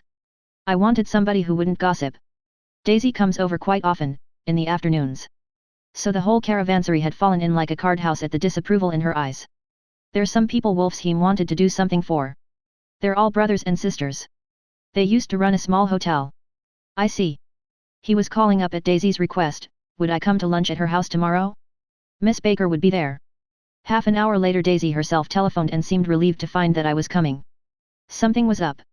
And yet I couldn't believe that they would choose this occasion for a scene, especially for the rather harrowing scene that Gatsby had outlined in the garden. The next day was broiling, almost the last, certainly the warmest, of the summer. As my train emerged from the tunnel into sunlight, only the hot whistles of the National Biscuit Company broke the simmering hush at noon. The straw seats of the car hovered on the edge of combustion. The woman next to me perspired delicately for a while into her white shirtwaist, and then, as her newspaper dampened under her fingers, lapsed despairingly into deep heat with a desolate cry. Her pocketbook slapped to the floor. "Oh, my," she gasped. I picked it up with a weary bend and handed it back to her, holding it at arm's length and by the extreme tip of the corners to indicate that I had no designs upon it, but everyone nearby, including the woman, suspected me just the same. "Hot," said the conductor to familiar faces. "Some weather." "Hot. Hot. Hot. Is it hot enough for you? Is it hot? Is it?" My commutation ticket came back to me with a dark stain from his hand. That anyone should care in this heat whose flushed lips he kissed, whose head made damp the pajama pocket over his heart. Through the hall of the Buchanan's house blew a faint wind, carrying the sound of the telephone bell out to Gatsby and me as we waited at the door. "The master's body," roared the butler into the mouthpiece. "I'm sorry, madam, but we can't furnish it, it's far too hot to touch this noon." What he really said was, "Yes. Yes. I'll see." He set down the receiver and came toward us, glistening slightly, to take our stiff straw hats. "Madam expects you in the salon," he cried, needlessly indicating the direction. In this heat every extra gesture was an affront to the common store of life. The room, shadowed well with awnings, was dark and cool. Daisy and Jordan lay upon an enormous couch, like silver idols weighing down their own white dresses against the singing breeze of the fans. "We can't move," they said together. Jordan's fingers, powdered white over their tan, rested for a moment in mine. "And Mr. Thomas Buchanan, the athlete?" I inquired. Simultaneously I heard his voice, gruff, muffled, husky, at the hall telephone. Gatsby stood in the center of the crimson carpet and gazed around with fascinated eyes. Daisy watched him and laughed, her sweet, exciting laugh. A tiny gust of powder rose from her bosom into the air. "The rumor is," whispered Jordan, "that's Tom's girl on the telephone." We were silent. The voice in the hall rose high with annoyance. "Very well, then, I won't sell you the car at all. I'm under no obligations to you at all, and as for your bothering me about it at lunchtime, I won't stand that at all." Holding down the receiver, said Daisy cynically. "No, he's not," I assured her. "It's a bona fide deal. I happen to know about it." Tom flung open the door, blocked out its space for a moment with his thick body, and hurried into the room. "Mr. Gatsby." He put out his broad, flat hand with well-concealed dislike. "I'm glad to see you, sir." "Nick. Make us a cold drink," cried Daisy. As he left the room again she got up and went over to Gatsby and pulled his face down, kissing him on the mouth. "You know I love you," she murmured. "You forget there's a lady present," said Jordan. Daisy looked around doubtfully.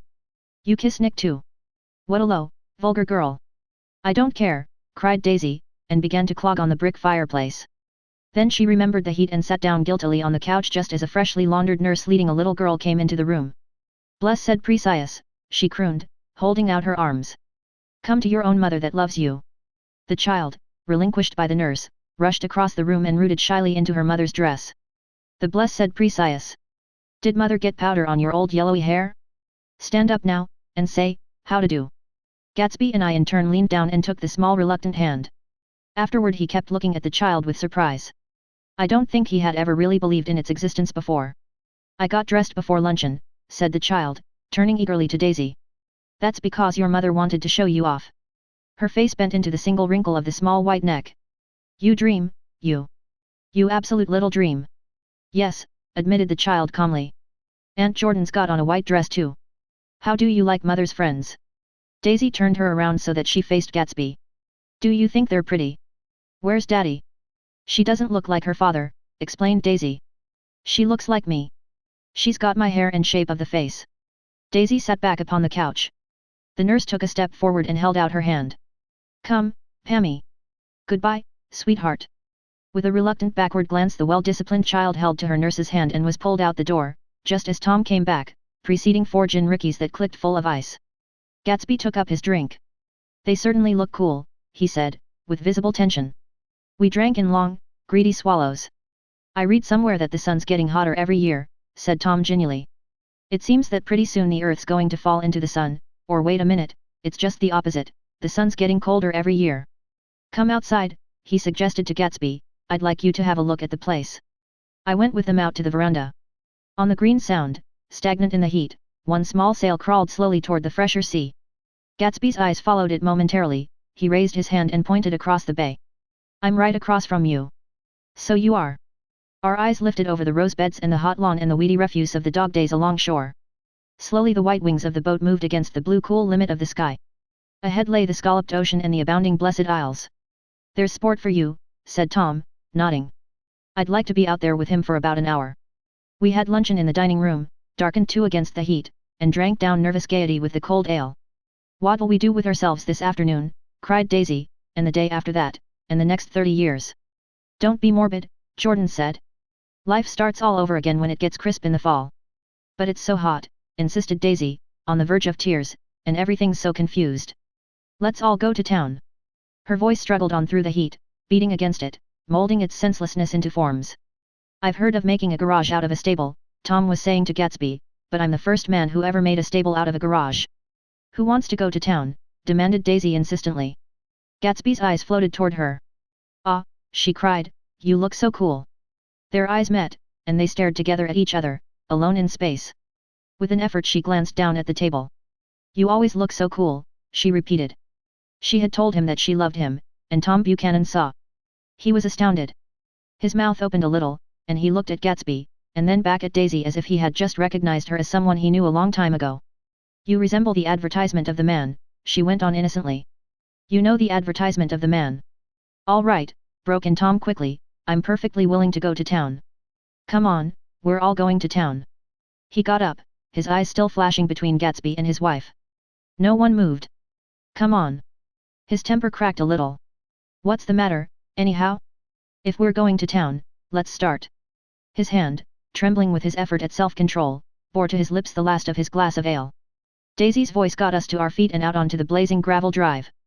Are we just going to go? She objected. Like this?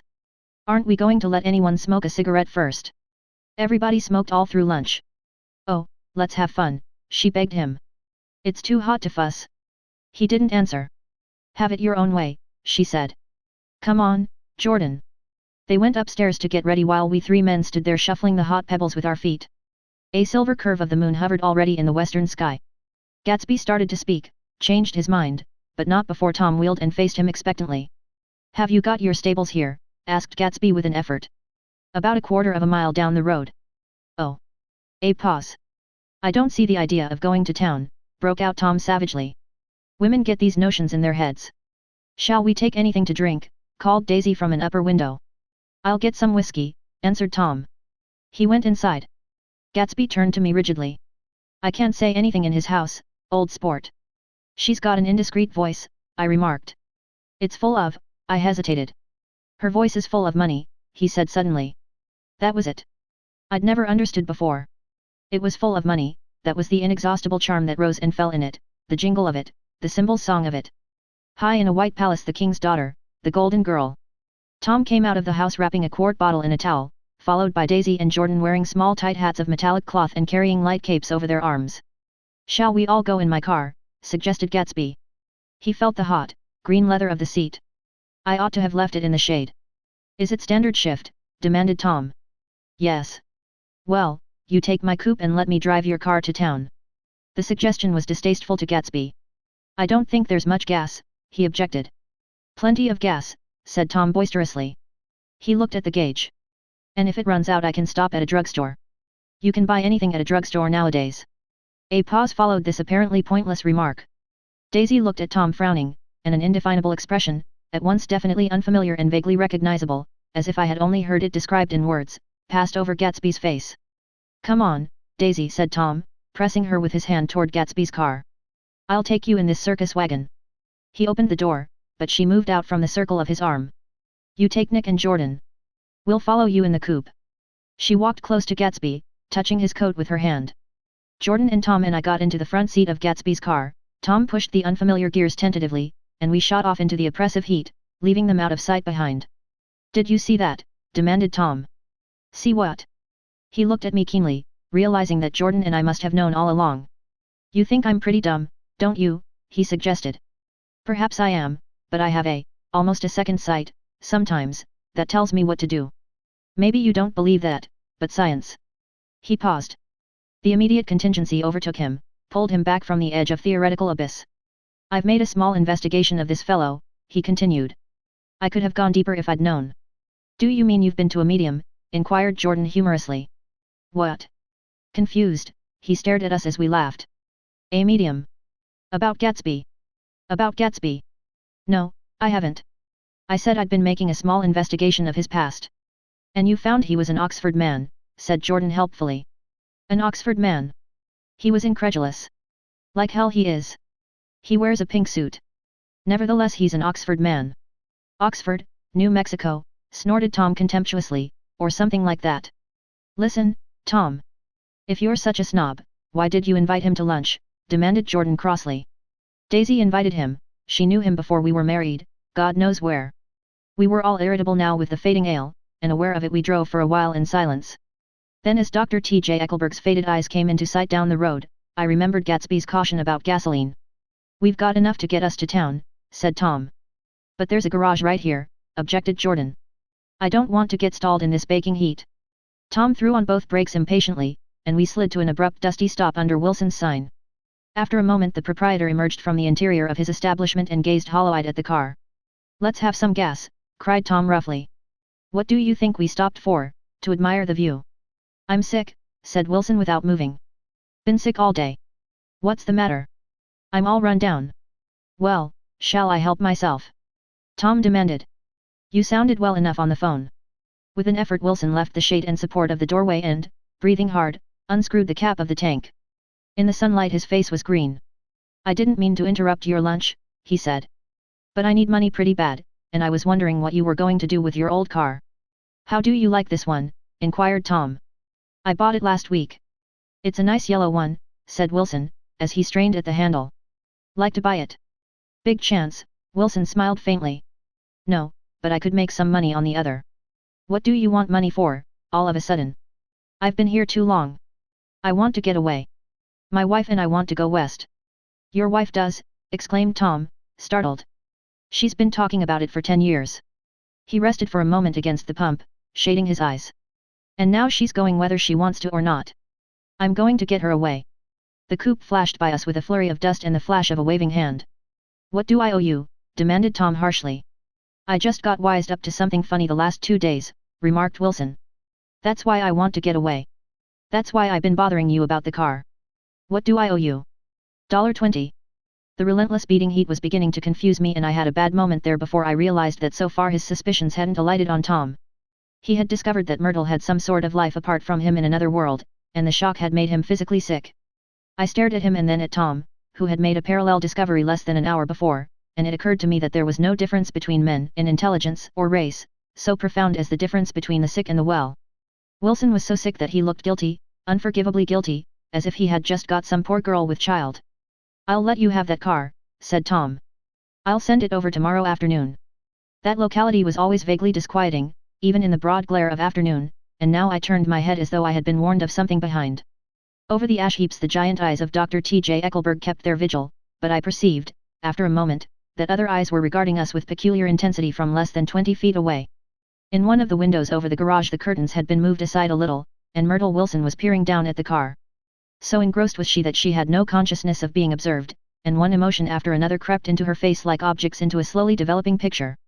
Her expression was curiously familiar, it was an expression I had often seen on women's faces, but on Myrtle Wilson's face it seemed purposeless and inexplicable until I realized that her eyes, wide with jealous terror, were fixed not on Tom, but on Jordan Baker, whom she took to be his wife. There is no confusion like the confusion of a simple mind, and as we drove away Tom was feeling the hot whips of panic. His wife and his mistress, until an hour ago secure and inviolate, were slipping precipitately from his control. Instinct made him step on the accelerator with the double purpose of overtaking Daisy and leaving Wilson behind, and we sped along toward Astoria at 50 miles an hour, until, among the spidery girders of the elevated, we came in sight of the easy-going blue coupe. Those big movies around 50th Street are cool, suggested Jordan. I love New York on summer afternoons when everyone's away.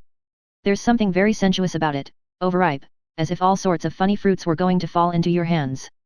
The word sensuous had the effect of further disquieting Tom, but before he could invent a protest the coupe came to a stop, and Daisy signaled us to draw up alongside.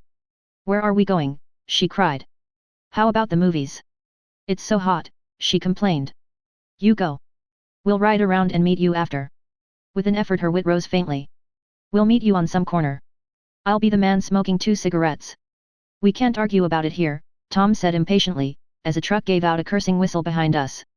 You follow me to the south side of Central Park, in front of the plaza. Several times he turned his head and looked back for their car, and if the traffic delayed them he slowed up until they came into sight. I think he was afraid they would dart down a side street and out of his life forever. But they didn't. And we all took the less explicable step of engaging the parlor of a suite in the Plaza Hotel. The prolonged and tumultuous argument that ended by herding us into that room eludes me, though I have a sharp physical memory that, in the course of it, my underwear kept climbing like a damp snake around my legs and intermittent beads of sweat raced cool across my back. The notion originated with Daisy's suggestion that we hire 5 bathrooms and take cold baths, and then assumed more tangible form as a place to have a mint julep. Each of us said over and over that it was a crazy idea, we all talked at once to a baffled clerk and thought, or pretended to think, that we were being very funny. The room was large and stifling, and, though it was already 4 o'clock, opening the windows admitted only a gust of hot shrubbery from the park. Daisy went to the mirror and stood with her back to us, fixing her hair. It's a swell suite, whispered Jordan respectfully, and everyone laughed. Open another window, commanded Daisy, without turning around. There aren't any more. Well, we'd better telephone for an axe. The thing to do is to forget about the heat, said Tom impatiently. You make it 10 times worse by crabbing about it. He unrolled the bottle of whiskey from the towel and put it on the table. Why not let her alone, old sport, remarked Gatsby. You're the one that wanted to come to town. There was a moment of silence. The telephone book slipped from its nail and splashed to the floor, whereupon Jordan whispered, Excuse me, but this time no one laughed. I'll pick it up, I offered. I've got it. Gatsby examined the parted string, muttered in an interested way, and tossed the book on a chair. That's a great expression of yours, isn't it? Said Tom sharply. What is? All this old sport business. Where'd you pick that up? Now see here, Tom, said Daisy, turning around from the mirror, if you're going to make personal remarks I won't stay here a minute. Call up and order some ice for the mint julep. As Tom took up the receiver the compressed heat exploded into sound and we were listening to the portentous chords of Mendelssohn's Wedding March from the ballroom below. Imagine marrying anybody in this heat, cried Jordan dismally. Still, I was married in the middle of June, Daisy remembered. Louisville in June. Somebody fainted. Who was it fainted, Tom? Biloxi, he answered shortly. A man named Biloxi. Blocks Biloxi, and he made boxes, that's a fact, and he was from Biloxi, Tennessee. They carried him into my house, appended Jordan, because we lived just 2 doors from the church. And he stayed 3 weeks, until Daddy told him he had to get out. The day after he left Daddy died. After a moment she added. There wasn't any connection. I used to know a Bill Biloxi from Memphis, I remarked. That was his cousin. I knew his whole family history before he left. He gave me an aluminium putter that I use today. The music had died down as the ceremony began and now a long cheer floated in at the window, followed by intermittent cries of yeah, ea, and finally by a burst of jazz as the dancing began. We're getting old, said Daisy. If we were young we'd rise and dance. Remember Biloxi, Jordan warned her. Where'd you know him, Tom? Biloxi. He concentrated with an effort. I didn't know him. He was a friend of Daisy's. He was not, she denied. I'd never seen him before. He came down in the private car. Well, he said he knew you. He said he was raised in Louisville.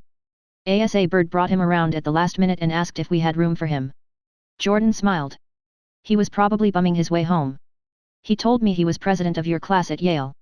Tom and I looked at each other blankly. Biloxi. First place, we didn't have any president. Gatsby's foot beat a short, restless tattoo and Tom eyed him suddenly. By the way, Mr. Gatsby, I understand you're an Oxford man. Not exactly. Oh, yes, I understand you went to Oxford. Yes, I went there. A pause. Then Tom's voice, incredulous and insulting. You must have gone there about the time Biloxi went to New Haven. Another pause. A waiter knocked and came in with crushed mint and ice but the silence was unbroken by his thank you and the soft closing of the door. This tremendous detail was to be cleared up at last. I told you I went there, said Gatsby. I heard you, but I'd like to know when. It was in 1919, I only stayed 5 months. That's why I can't really call myself an Oxford man. Tom glanced around to see if we mirrored his unbelief. But we were all looking at Gatsby. It was an opportunity they gave to some of the officers after the armistice, he continued. We could go to any of the universities in England or France. I wanted to get up and slap him on the back. I had one of those renewals of complete faith in him that I'd experienced before. Daisy rose, smiling faintly, and went to the table. Open the whiskey, Tom, she ordered, and I'll make you a mint julep. Then you won't seem so stupid to yourself. Look at the mint. Wait a minute, snapped Tom, I want to ask Mr. Gatsby one more question. Go on, Gatsby said politely. What kind of a row are you trying to cause in my house anyhow? They were out in the open at last and Gatsby was content. He isn't causing a row, Daisy looked desperately from one to the other. You're causing a row. Please have a little self-control. Self-control, repeated Tom incredulously. I suppose the latest thing is to sit back and let Mr. Nobody from Nowhere make love to your wife. Well, if that's the idea you can count me out. Nowadays people begin by sneering at family life and family institutions, and next they'll throw everything overboard and have intermarriage between black and white. Flushed with his impassioned gibberish, he saw himself standing alone on the last barrier of civilization. We're all white here, murmured Jordan.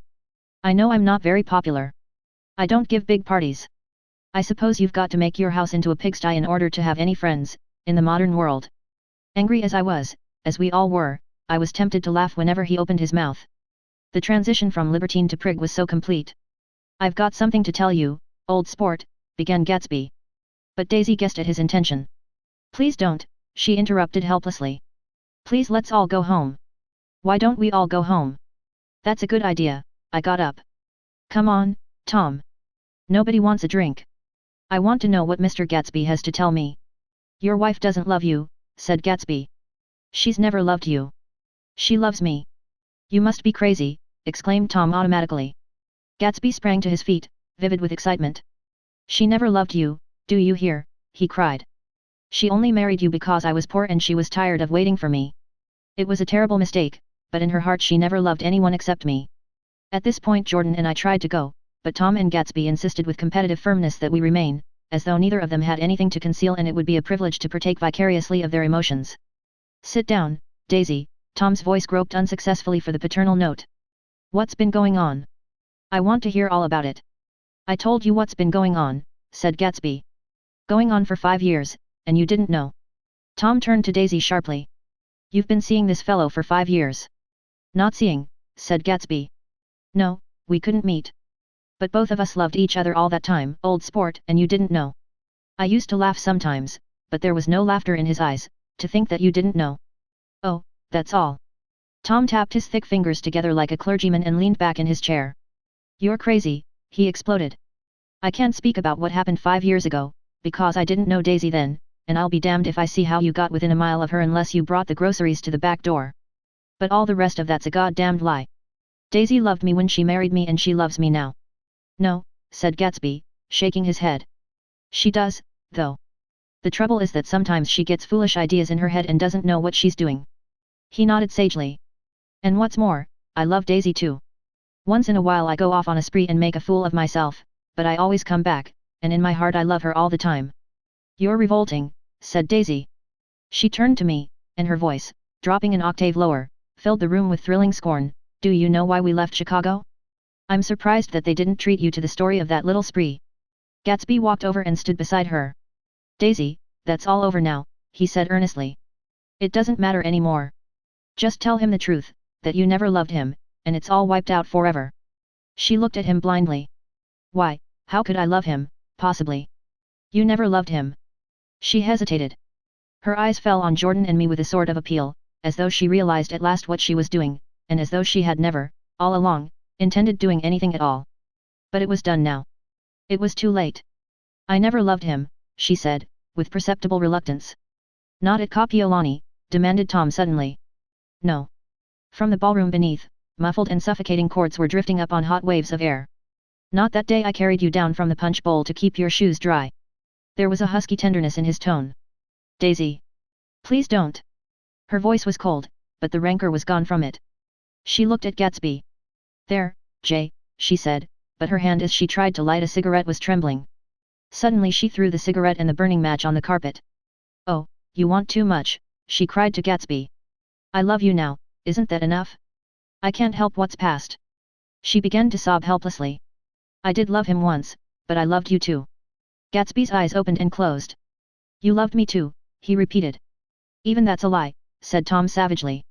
She didn't know you were alive. Why, there's things between Daisy and me that you'll never know, things that neither of us can ever forget. The words seemed to bite physically into Gatsby. I want to speak to Daisy alone, he insisted. She's all excited now. Even alone I can't say I never loved Tom, she admitted in a pitiful voice. It wouldn't be true. Of course it wouldn't, agreed Tom. She turned to her husband. As if it mattered to you, she said. Of course it matters. I'm going to take better care of you from now on. You don't understand, said Gatsby, with a touch of panic. You're not going to take care of her anymore. I'm not. Tom opened his eyes wide and laughed. He could afford to control himself now. Why's that? Daisy's leaving you. Nonsense. I am, though, she said with a visible effort. She's not leaving me. Tom's words suddenly leaned down over Gatsby. Certainly not for a common swindler who'd have to steal the ring he put on her finger. I won't stand this, cried Daisy. Oh, please let's get out. Who are you, anyhow, broke out Tom.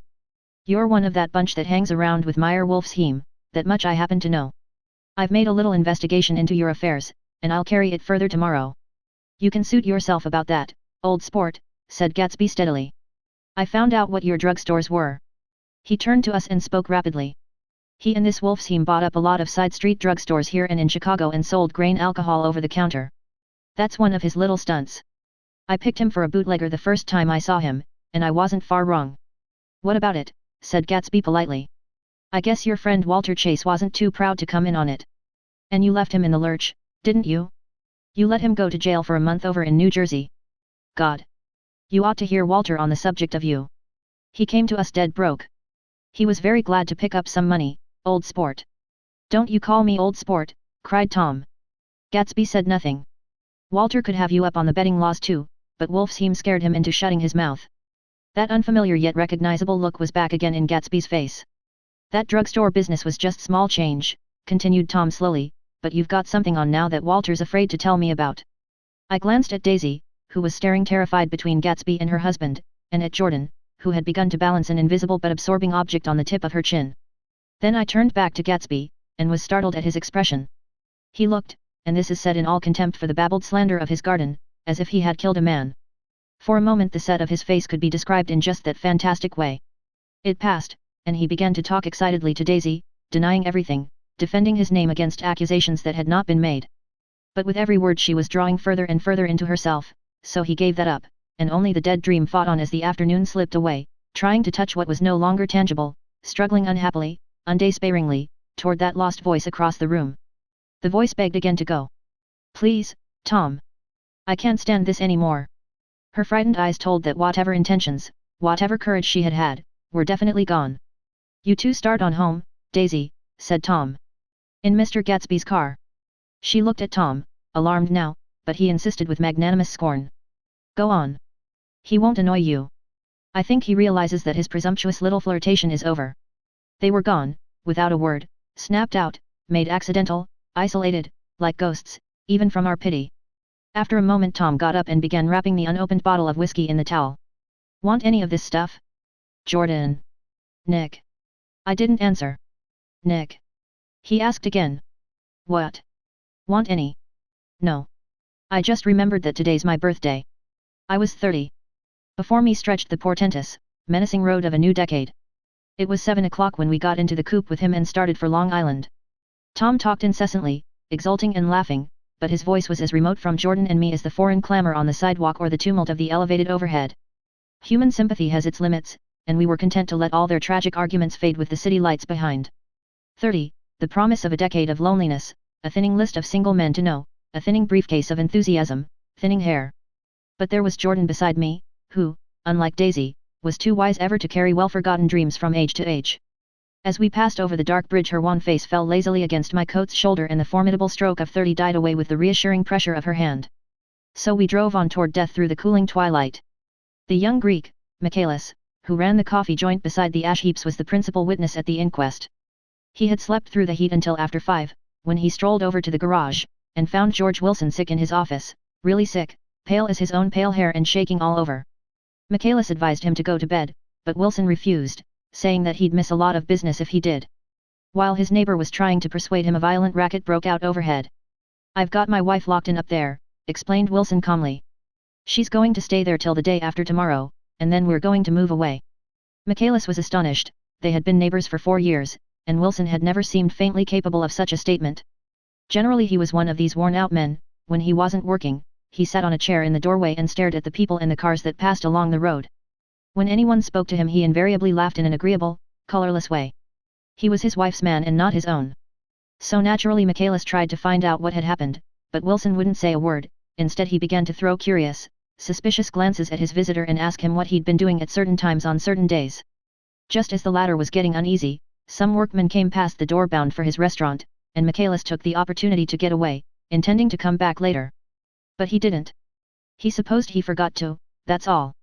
When he came outside again, a little after 7, he was reminded of the conversation because he heard Mrs. Wilson's voice, loud and scolding, downstairs in the garage.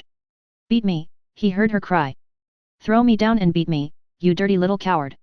A moment later she rushed out into the dusk, waving her hands and shouting. Before he could move from his door the business was over. The death car, as the newspapers called it, didn't stop. It came out of the gathering darkness, wavered tragically for a moment, and then disappeared around the next bend. Mavro Michaelis wasn't even sure of its color. He told the first policeman that it was light green. The other car, the one going toward New York, came to rest 100 yards beyond, and its driver hurried back to where Myrtle Wilson, her life violently extinguished, knelt in the road and mingled her thick dark blood with the dust. Michaelis and this man reached her first, but when they had torn open her shirtwaist, still damp with perspiration, they saw that her left breast was swinging loose like a flap, and there was no need to listen for the heart beneath. The mouth was wide open and ripped a little at the corners, as though she had choked a little in giving up the tremendous vitality she had stored so long. We saw the 3 or 4 automobiles and the crowd when we were still some distance away. Wreck, said Tom. That's good.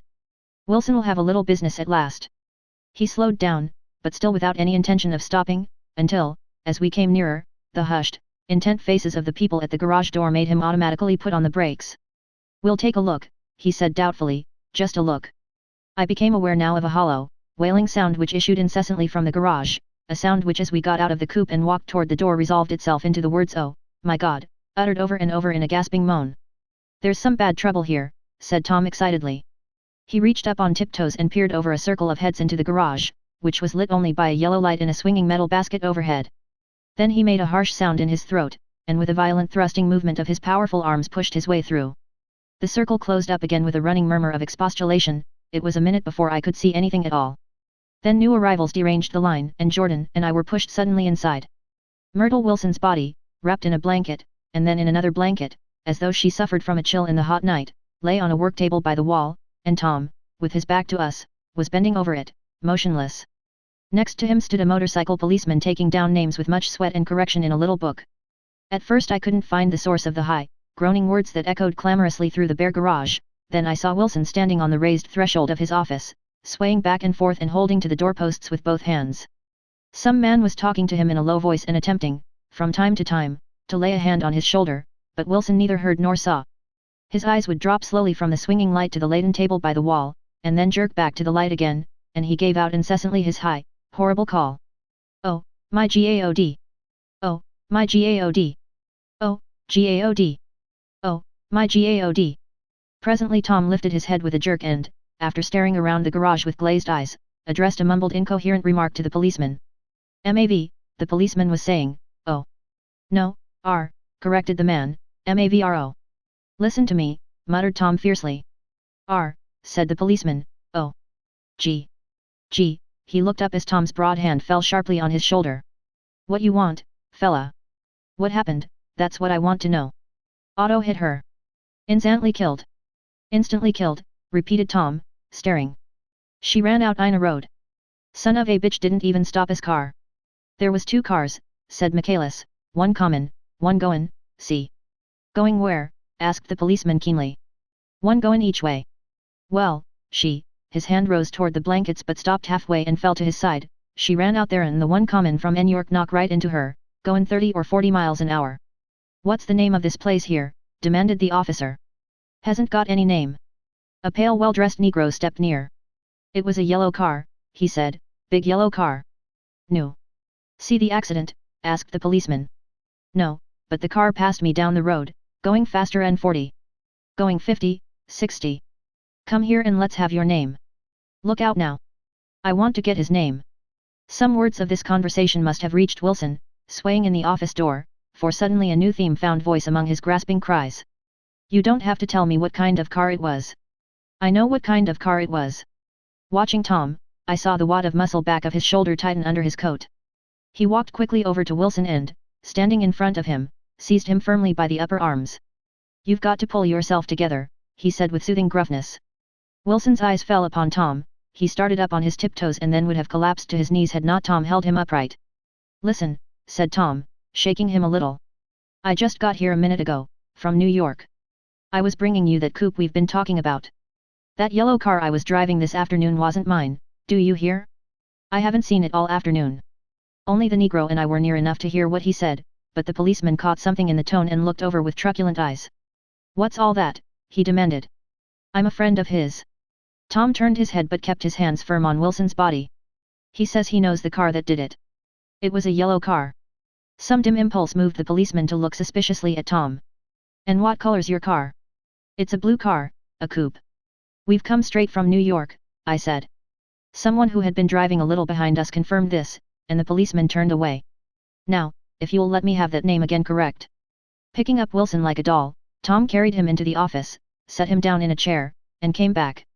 "If somebody'll come here and sit with him," he snapped authoritatively. He watched while the 2 men standing closest glanced at each other and went unwillingly into the room. Then Tom shut the door on them and came down the single step, his eyes avoiding the table.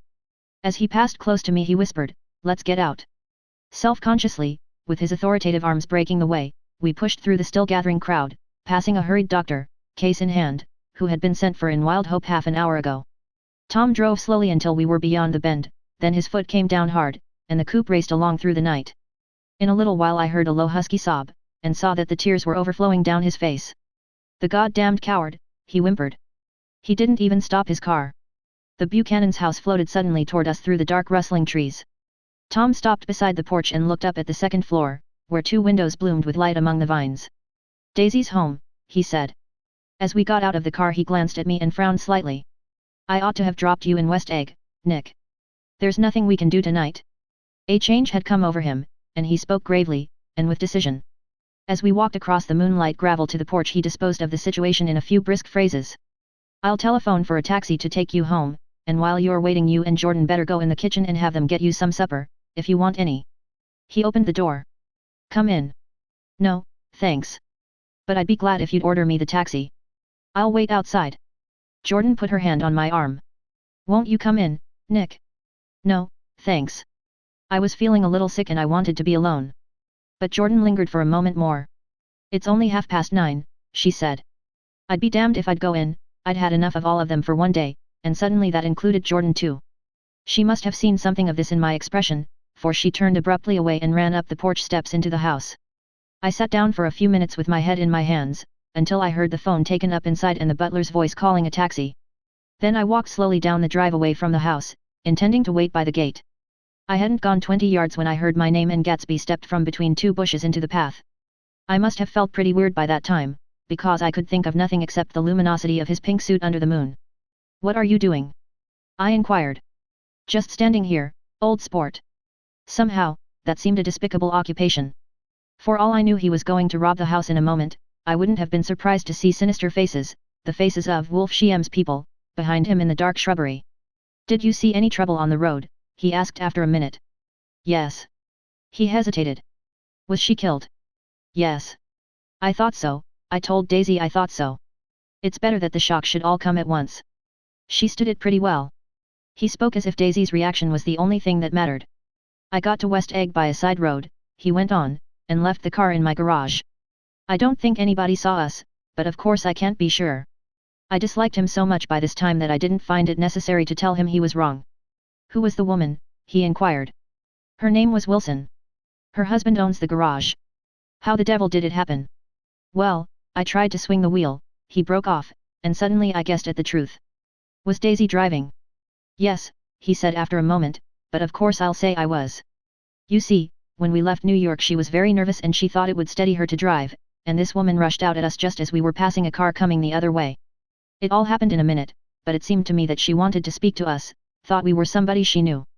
Well, first Daisy turned away from the woman toward the other car, and then she lost her nerve and turned back. The second my hand reached the wheel I felt the shock, it must have killed her instantly. It ripped her open." "Don't tell me, old sport." He winced. "Anyhow, Daisy stepped on it. I tried to make her stop, but she couldn't, so I pulled on the emergency brake. Then she fell over into my lap and I drove on." "She'll be all right tomorrow," he said presently. "I'm just going to wait here and see if he tries to bother her about that unpleasantness this afternoon. She's locked herself into her room, and if he tries any brutality she's going to turn the light out and on again." "He won't touch her," I said. "He's not thinking about her." "I don't trust him, old sport." "How long are you going to wait?" "All night, if necessary. Anyhow, till they all go to bed." A new point of view occurred to me. Suppose Tom found out that Daisy had been driving. He might think he saw a connection in it, he might think anything. I looked at the house, there were 2 or 3 bright windows downstairs and the pink glow from Daisy's room on the ground floor. "You wait here," I said. "I'll see if there's any sign of a commotion." I walked back along the border of the lawn, traversed the gravel softly, and tiptoed up the veranda steps. The drawing room curtains were open, and I saw that the room was empty. Crossing the porch where we had dined that June night 3 months before, I came to a small rectangle of light which I guessed was the pantry window. The blind was drawn, but I found a rift at the sill. Daisy and Tom were sitting opposite each other at the kitchen table, with a plate of cold fried chicken between them, and 2 bottles of ale. He was talking intently across the table at her, and in his earnestness his hand had fallen upon and covered her own. Once in a while she looked up at him and nodded in agreement. They weren't happy, and neither of them had touched the chicken or the ale, and yet they weren't unhappy either. There was an unmistakable air of natural intimacy about the picture, and anybody would have said that they were conspiring together. As I tiptoed from the porch I heard my taxi feeling its way along the dark road toward the house. Gatsby was waiting where I had left him in the drive. "Is it all quiet up there?" he asked anxiously. "Yes, it's all quiet. I hesitated. You'd better come home and get some sleep. He shook his head. I want to wait here till Daisy goes to bed. Good night, old sport. He put his hands in his coat pockets and turned back eagerly to his scrutiny of the house, as though my presence marred the sacredness of the vigil. So I walked away and left him standing there in the moonlight, watching over nothing. Chapter 8. I couldn't sleep all night, a foghorn was groaning incessantly on the sound, and I tossed half-sick between grotesque reality and savage, frightening dreams. Toward dawn I heard a taxi go up Gatsby's drive, and immediately I jumped out of bed and began to dress. I felt that I had something to tell him, something to warn him about, and morning would be too late. Crossing his lawn, I saw that his front door was still open and he was leaning against a table in the hall, heavy with dejection or sleep. Nothing happened, he said wanly. I waited, and about 4 o'clock she came to the window and stood there for a minute and then turned out the light. His house had never seemed so enormous to me as it did that night when we hunted through the great rooms for cigarettes. We pushed aside curtains that were like pavilions, and felt over innumerable feet of dark wall for electric light switches. Once I tumbled with a sort of splash upon the keys of a ghostly piano. There was an inexplicable amount of dust everywhere, and the rooms were musty, as though they hadn't been aired for many days. I found the humidor on an unfamiliar table, with 2 stale, dry cigarettes inside. Throwing open the French windows of the drawing room, we sat smoking out into the darkness. You ought to go away, I said. It's pretty certain they'll trace your car. Go away now, old sport. Go to Atlantic City for a week, or up to Montreal. He wouldn't consider it. He couldn't possibly leave Daisy until he knew what she was going to do. He was clutching at some last hope and I couldn't bear to shake him free. It was this night that he told me the strange story of his youth with Dan Cody, told it to me because Jay Gatsby had broken up like glass against Tom's hard malice, and the long secret extravaganza was played out. I think that he would have acknowledged anything now, without reserve, but he wanted to talk about Daisy. She was the first nice girl he had ever known. In various unrevealed capacities he had come in contact with such people, but always with indiscernible barbed wire between. He found her excitingly desirable. He went to her house, at first with other officers from Camp Taylor, then alone. It amazed him, he had never been in such a beautiful house before. But what gave it an air of breathless intensity, was that Daisy lived there. It was as casual a thing to her as his tent out at camp was to him. There was a ripe mystery about it, a hint of bedrooms upstairs more beautiful and cool than other bedrooms, of gay and radiant activities taking place through its corridors, and of romances that were not musty and laid away already in lavender but fresh and breathing and redolent of this year's shining motorcars and of dances whose flowers were scarcely withered.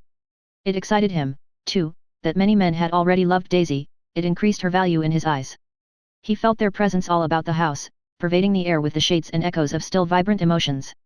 But he knew that he was in Daisy's house by a colossal accident. However glorious might be his future as Jay Gatsby, he was at present a penniless young man without a past, and at any moment the invisible cloak of his uniform might slip from his shoulders. So he made the most of his time. He took what he could get, ravenously and unscrupulously. Eventually he took Daisy one still October night, took her because he had no real right to touch her hand. He might have despised himself, for he had certainly taken her under false pretenses. I don't mean that he had traded on his phantom millions, but he had deliberately given Daisy a sense of security. He let her believe that he was a person from much the same strata as herself, that he was fully able to take care of her.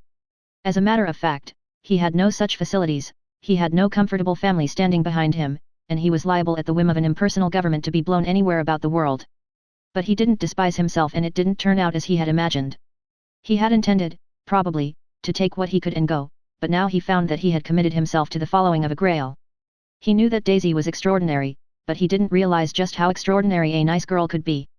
She vanished into her rich house, into her rich, full life, leaving Gatsby, nothing. He felt married to her, that was all. When they met again, 2 days later, it was Gatsby who was breathless, who was, somehow, betrayed. Her porch was bright with the bought luxury of starshine, the wicker of the settee squeaked fashionably as she turned toward him and he kissed her curious and lovely mouth. She had caught a cold, and it made her voice huskier and more charming than ever, and Gatsby was overwhelmingly aware of the youth and mystery that wealth imprisons and preserves, of the freshness of many clothes, and of Daisy, gleaming like silver, safe and proud above the hot struggles of the poor. I can't describe to you how surprised I was to find out I loved her, old sport. I even hoped for a while that she'd throw me over, but she didn't, because she was in love with me too. She thought I knew a lot because I knew different things from her. Well, there I was, way off my ambitions, getting deeper in love every minute, and all of a sudden I didn't care. What was the use of doing great things if I could have a better time telling her what I was going to do? On the last afternoon before he went abroad, he sat with Daisy in his arms for a long, silent time. It was a cold fall day, with fire in the room and her cheeks flushed. Now and then she moved and he changed his arm a little, and once he kissed her dark shining hair. The afternoon had made them tranquil for a while, as if to give them a deep memory for the long parting the next day promised. They had never been closer in their month of love, nor communicated more profoundly one with another, than when she brushed silent lips against his coat's shoulder or when he touched the end of her fingers, gently, as though she were asleep. He did extraordinarily well in the war. He was a captain before he went to the front, and following the Argonne battles he got his majority in the command of the divisional machine guns. After the armistice he tried frantically to get home, but some complication or misunderstanding sent him to Oxford instead. He was worried now. There was a quality of nervous despair in Daisy's letters. She didn't see why he couldn't come. She was feeling the pressure of the world outside, and she wanted to see him and feel his presence beside her and be reassured that she was doing the right thing after all. For Daisy was young and her artificial world was redolent of orchids and pleasant, cheerful snobbery and orchestras which set the rhythm of the year, summing up the sadness and suggestiveness of life in new tunes. All night the saxophones wailed the hopeless comment of the Bale Street Blues while 100 pairs of golden and silver slippers shuffled the shining dust. At the grey tea hour there were always rooms that throbbed incessantly with this low, sweet fever, while fresh faces drifted here and there like rose petals blown by the sad horns around the floor. Through this twilight universe Daisy began to move again with the season. Suddenly she was again keeping half a dozen dates a day with half a dozen men, and drowsing asleep at dawn with the beads and chiffon of an evening dress tangled among dying orchids on the floor beside her bed. And all the time something within her was crying for a decision.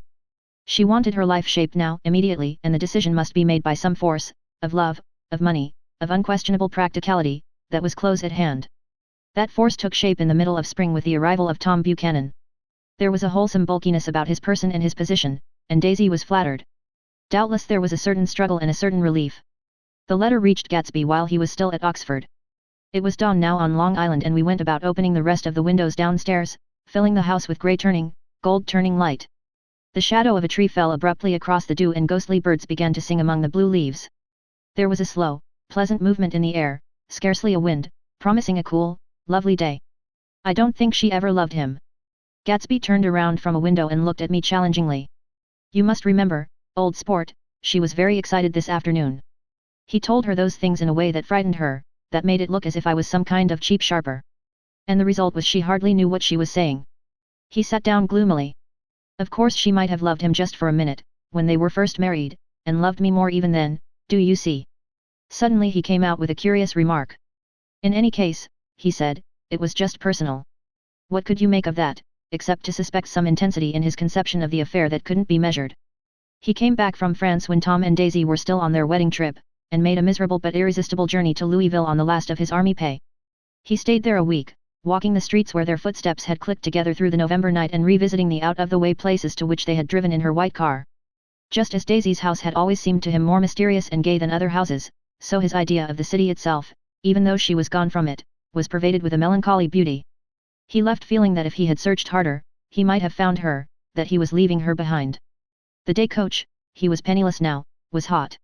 He went out to the open vestibule and sat down on a folding chair, and the station slid away and the backs of unfamiliar buildings moved by. Then out into the spring fields, where a yellow trolley raced them for a minute with people in it who might once have seen the pale magic of her face along the casual street.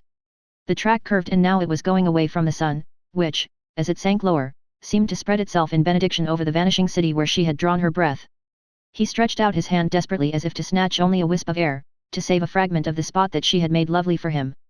But it was all going by too fast now for his blurred eyes and he knew that he had lost that part of it, the freshest and the best, forever. It was 9 o'clock when we finished breakfast and went out on the porch. The night had made a sharp difference in the weather and there was an autumn flavor in the air. The gardener, the last one of Gatsby's former servants, came to the foot of the steps. I'm going to drain the pool today, Mr. Gatsby. Leaves'll start falling pretty soon, and then there's always trouble with the pipes. Don't do it today, Gatsby answered. He turned to me apologetically. You know, old sport, I've never used that pool all summer. I looked at my watch and stood up. 12 minutes to my train. I didn't want to go to the city. I wasn't worth a decent stroke of work, but it was more than that, I didn't want to leave Gatsby. I missed that train, and then another, before I could get myself away. I'll call you up, I said finally. Do, old sport. I'll call you about noon. We walked slowly down the steps. I suppose Daisy'll call too. He looked at me anxiously, as if he hoped I'd corroborate this. I suppose so. Well, goodbye. We shook hands and I started away. Just before I reached the hedge I remembered something and turned around. They're a rotten crowd, I shouted across the lawn. You're worth the whole damn bunch put together. I've always been glad I said that. It was the only compliment I ever gave him, because I disapproved of him from beginning to end. First he nodded politely, and then his face broke into that radiant and understanding smile, as if we'd been in ecstatic cahoots on that fact all the time. His gorgeous pink rag of a suit made a bright spot of color against the white steps, and I thought of the night when I first came to his ancestral home, 3 months before. The lawn and drive had been crowded with the faces of those who guessed at his corruption, and he had stood on those steps, concealing his incorruptible dream, as he waved them goodbye. I thanked him for his hospitality. We were always thanking him for that, I and the others. Goodbye, I called. I enjoyed breakfast, Gatsby. Up in the city, I tried for a while to list the quotations on an interminable amount of stock, then I fell asleep in my swivel chair. Just before noon the phone woke me, and I started up with sweat breaking out on my forehead. It was Jordan Baker. She often called me up at this hour because the uncertainty of her own movements between hotels and clubs and private houses made her hard to find in any other way. Usually her voice came over the wire as something fresh and cool, as if a divot from a green golf links had come sailing in at the office window, but this morning it seemed harsh and dry. I've left Daisy's house, she said. I'm at Hempstead, and I'm going down to Southampton this afternoon. Probably it had been tactful to leave Daisy's house, but the act annoyed me, and her next remark made me rigid. You weren't so nice to me last night. How could it have mattered then? Silence for a moment. Then. However, I want to see you. I want to see you, too. Suppose I don't go to Southampton, and come into town this afternoon. No, I don't think this afternoon. Very well. It's impossible this afternoon.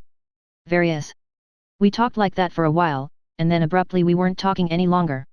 I don't know which of us hung up with a sharp click, but I know I didn't care. I couldn't have talked to her across a tea table that day if I never talked to her again in this world.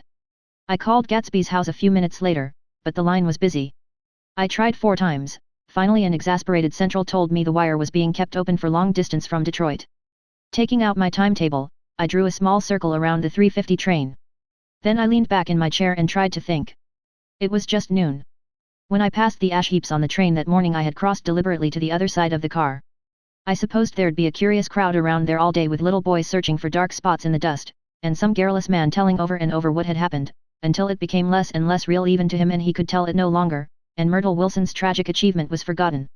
Now I want to go back a little and tell what happened at the garage after we left there the night before. They had difficulty in locating the sister, Catherine. She must have broken her rule against drinking that night, for when she arrived she was stupid with liquor and unable to understand that the ambulance had already gone to Flushing. When they convinced her of this, she immediately fainted, as if that was the intolerable part of the affair. Someone, kind or curious, took her in his car and drove her in the wake of her sister's body. Until long after midnight a changing crowd lapped up against the front of the garage, while George Wilson rocked himself back and forth on the couch inside. For a while the door of the office was open, and everyone who came into the garage glanced irresistibly through it. Finally someone said it was a shame, and closed the door. Michaelis and several other men were with him, first, 4 or 5 men, later 2 or 3 men. Still later Michaelis had to ask the last stranger to wait there 15 minutes longer, while he went back to his own place and made a pot of coffee. After that, he stayed there alone with Wilson until dawn. About 3 o'clock the quality of Wilson's incoherent muttering changed, he grew quieter and began to talk about the yellow car. He announced that he had a way of finding out whom the yellow car belonged to, and then he blurted out that a couple of months ago his wife had come from the city with her face bruised and her nose swollen. But when he heard himself say this, he flinched and began to cry, "Oh, my God," again in his groaning voice. Michaelis made a clumsy attempt to distract him. "How long have you been married, George? Come on there, try and sit still a minute, and answer my question. How long have you been married?" 12 years. Ever had any children? Come on, George, sit still, I asked you a question. Did you ever have any children? The hard brown beetles kept thudding against the dull light, and whenever Michaelis heard a car go tearing along the road outside it sounded to him like the car that hadn't stopped a few hours before. He didn't like to go into the garage, because the workbench was stained where the body had been lying, so he moved uncomfortably around the office. He knew every object in it before morning, and from time to time sat down beside Wilson trying to keep him more quiet. Have you got a church you go to sometimes, George? Maybe even if you haven't been there for a long time? Maybe I could call up the church and get a priest to come over and he could talk to you, see? Don't belong to any. You ought to have a church, George, for times like this. You must have gone to church once. Didn't you get married in a church? Listen, George, listen to me. Didn't you get married in a church? That was a long time ago. The effort of answering broke the rhythm of his rocking, For a moment he was silent. Then the same half-knowing, half-bewildered look came back into his faded eyes. "Look in the drawer there," he said, pointing at the desk. "Which drawer?" "That drawer, that one." Michaelis opened the drawer nearest his hand. There was nothing in it but a small, expensive dog leash, made of leather and braided silver. It was apparently new. "This?" he inquired, holding it up. Wilson stared and nodded. "I found it yesterday afternoon. She tried to tell me about it, but I knew it was something funny." "You mean your wife bought it?" "She had it wrapped in tissue paper on her bureau." Michaelis didn't see anything odd in that, and he gave Wilson a dozen reasons why his wife might have bought the dog leash. But conceivably Wilson had heard some of these same explanations before, from Myrtle, because he began saying "oh, my God," again in a whisper. His comforter left several explanations in the air. "Then he killed her," said Wilson. His mouth dropped open suddenly. "Who did?" "I have a way of finding out." "You're morbid, George," said his friend. "This has been a strain to you and you don't know what you're saying. You'd better try and sit quiet till morning." "He murdered her." "It was an accident, George." Wilson shook his head. His eyes narrowed and his mouth widened slightly with the ghost of a superior hum. "I know," he said definitely. "I'm one of these trusting fellas and I don't think any harm to nobody, but when I get to know a thing I know it. It was the man in that car." She ran out to speak to him and he wouldn't stop. Michaelis had seen this too, but it hadn't occurred to him that there was any special significance in it. He believed that Mrs. Wilson had been running away from her husband, rather than trying to stop any particular car. How could she have been like that? "She's a deep one," said Wilson, as if that answered the question. "Ah-h-h." He began to rock again, and Michaelis stood twisting the leash in his hand. "Maybe you got some friend that I could telephone for, George." This was a forlorn hope. He was almost sure that Wilson had no friend, there was not enough of him for his wife. He was glad a little later when he noticed a change in the room, a blue quickening by the window, and realized that dawn wasn't far off. About 5 o'clock it was blue enough outside to snap off the light. Wilson's glazed eyes turned out to the ash heaps, where small grey clouds took on fantastic shapes and scurried here and there in the faint dawn wind. "I spoke to her," he muttered, after a long silence. "I told her she might fool me but she couldn't fool God. I took her to the window." With an effort he got up and walked to the rear window and leaned with his face pressed against it, "and I said God knows what you've been doing, everything you've been doing. You may fool me, but you can't fool God." Standing behind him, Michaelis saw with a shock that he was looking at the eyes of Dr. T.J. Eckelberg, which had just emerged, pale and enormous, from the dissolving night. "God sees everything," repeated Wilson. "That's an advertisement," Michaelis assured him. Something made him turn away from the window and look back into the room. But Wilson stood there a long time, his face close to the window pane, nodding into the twilight. By 6 o'clock Michaelis was worn out, and grateful for the sound of a car stopping outside. It was one of the watchers of the night before who had promised to come back, so he cooked breakfast for 3, which he and the other man ate together. Wilson was quieter now, and Michaelis went home to sleep. When he awoke 4 hours later and hurried back to the garage, Wilson was gone. His movements, he was on foot all the time, were afterward traced to Port Roosevelt and then to Gads Hill, where he bought a sandwich that he didn't eat, and a cup of coffee. He must have been tired and walking slowly, for he didn't reach Gads Hill until noon. Thus far there was no difficulty in accounting for his time. There were boys who had seen a man acting sort of crazy, and motorists at whom he stared oddly from the side of the road. Then for 3 hours he disappeared from view. The police, on the strength of what he said to Michaelis, that he had a way of finding out, supposed that he spent that time going from garage to garage thereabout, inquiring for a yellow car.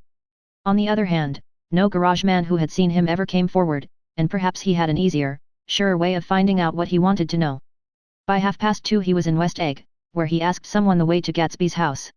So by that time he knew Gatsby's name. At 2 o'clock Gatsby put on his bathing suit and left word with the butler that if anyone phoned word was to be brought to him at the pool. He stopped at the garage for a pneumatic mattress that had amused his guests during the summer, and the chauffeur helped him to pump it up.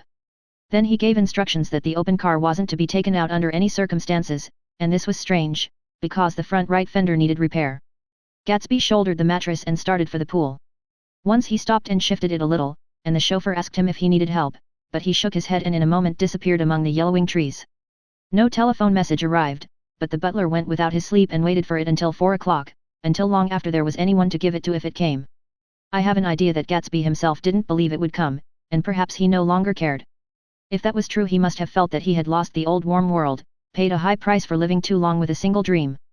He must have looked up at an unfamiliar sky through frightening leaves and shivered as he found what a grotesque thing are roses and how raw the sunlight was upon the scarcely created grass. A new world, material without being real, where poor ghosts, breathing dreams like air, drifted fortuitously about, like that ashen, fantastic figure gliding toward him through the amorphous trees. The chauffeur, he was one of Wolf Shiem's protégés, heard the shots. Afterwards he could only say that he hadn't thought anything much about them. I drove from the station directly to Gatsby's house, and my rushing anxiously up the front steps was the first thing that alarmed anyone. But they knew then, I firmly believe. With scarcely a word said, 4 of us, the chauffeur, butler, gardener, and I hurried down to the pool. There was a faint, barely perceptible movement of the water as the fresh flow from one end urged its way toward the drain at the other. With little ripples that were hardly the shadows of waves, the laden mattress moved irregularly down the pool. A small gust of wind that scarcely corrugated the surface was enough to disturb its accidental course with its accidental burden. The touch of a cluster of leaves revolved it slowly, tracing, like the leg of transit, a thin red circle in the water. It was after we started with Gatsby toward the house that the gardener saw Wilson's body a little way off in the grass, and the Holocaust was complete. Chapter 9. After 2 years I remember the rest of that day, and that night and the next day, only as an endless drill of police and photographers and newspaper men in and out of Gatsby's front door.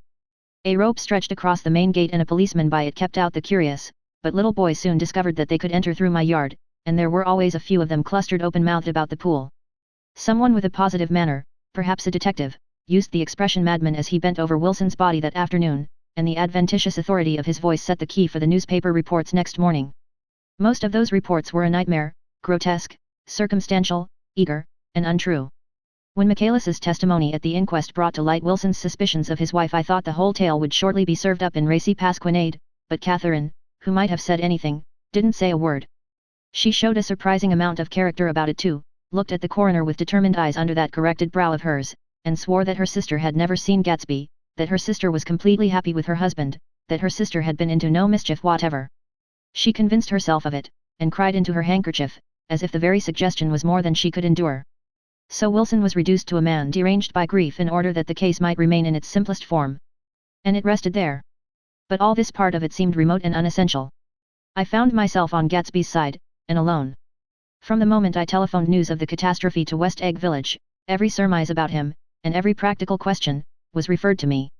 At first I was surprised and confused, then, as he lay in his house and didn't move or breathe or speak, hour upon hour, it grew upon me that I was responsible, because no one else was interested, I mean, with that intense personal interest to which everyone has some vague right at the end. I called up Daisy half an hour after we found him, called her instinctively and without hesitation. But she and Tom had gone away early that afternoon, and taken baggage with them. Left no address. No. Say when they'd be back. No. Any idea where they are? How I could reach them? I don't know. Can't say. I wanted to get somebody for him. I wanted to go into the room where he lay and reassure him, I'll get somebody for you, Gatsby. Don't worry. Just trust me and I'll get somebody for you. Meyer Wolf Shiem's name wasn't in the phone book. The butler gave me his office address on Broadway, and I called information, but by the time I had the number it was long after 5, and no one answered the phone. Will you ring again? I've rung 3 times. It's very important. Sorry. I'm afraid no one's there. I went back to the drawing room and thought for an instant that they were chance visitors, all these official people who suddenly filled it. But, though they drew back the sheet and looked at Gatsby with shocked eyes, his protest continued in my brain. Look here, old sport, you've got to get somebody for me. You've got to try hard. I can't go through this alone. Someone started to ask me questions, but I broke away and going upstairs looked hastily through the unlocked parts of his desk. He'd never told me definitely that his parents were dead. But there was nothing, only the picture of Dan Cody, a token of forgotten violence, staring down from the wall. Next morning I sent the butler to New York with a letter to Wolfsheim, which asked for information and urged him to come out on the next train. That request seemed superfluous when I wrote it. I was sure he'd start when he saw the newspapers, just as I was sure there'd be a wire from Daisy before noon, but neither a wire nor Mr. Wolfsheim arrived. No one arrived except more police and photographers and newspaper men. When the butler brought back Wolfsheim's answer I began to have a feeling of defiance, of scornful solidarity between Gatsby and me against them all. Dear Mr. Carraway. This has been one of the most terrible shocks of my life to me. I hardly can believe it that it is true at all. Such a mad act as that man did should make us all think. I cannot come down now as I am tied up in some very important business and cannot get mixed up in this thing now. If there is anything I can do a little later let me know in a letter by Edgar. I hardly know where I am when I hear about a thing like this and am completely knocked down and out. Yours truly. Meyer Wolfsheim. And then hasty addenda beneath. Let me know about the funeral etc. Do not know his family at all. When the phone rang that afternoon and long distance said Chicago was calling, I thought this would be Daisy at last. But the connection came through as a man's voice, very thin and far away. This is Slagle speaking. Yes. The name was unfamiliar. Hell of a note, isn't it? Get my wire. There haven't been any wires. Young Park's in trouble, he said rapidly. They picked him up when he handed the bonds over the counter. They got a circular from New York giving them the numbers just 5 minutes before. What do you know about that, hey? You never can tell in these hick towns. Hello. I interrupted breathlessly. Look here, this isn't Mr. Gatsby. Mr. Gatsby's dead. There was a long silence on the other end of the wire, followed by an exclamation, then a quick squawk as the connection was broken. I think it was on the third day that a telegram signed Henry C. Gatz arrived from a town in Minnesota. It said only that the sender was leaving immediately and to postpone the funeral until he came. It was Gatsby's father, a solemn old man, very helpless and dismayed, bundled up in a long cheap ulster against the warm September day. His eyes leaked continuously with excitement, and when I took the bag and umbrella from his hands he began to pull so incessantly at his sparse grey beard that I had difficulty in getting off his coat. He was on the point of collapse, so I took him into the music room and made him sit down while I sent for something to eat. But he wouldn't eat, and the glass of milk spilled from his trembling hand. I saw it in the Chicago newspaper, he said. It was all in the Chicago newspaper.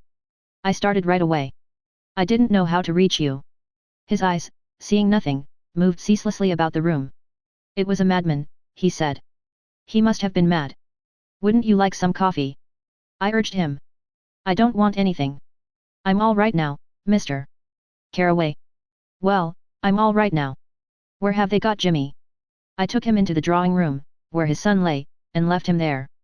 Some little boys had come up on the steps and were looking into the hall. When I told them who had arrived, they went reluctantly away. After a little while Mr. Gatz opened the door and came out, his mouth ajar, his face flushed slightly, his eyes leaking isolated and unpunctual tears.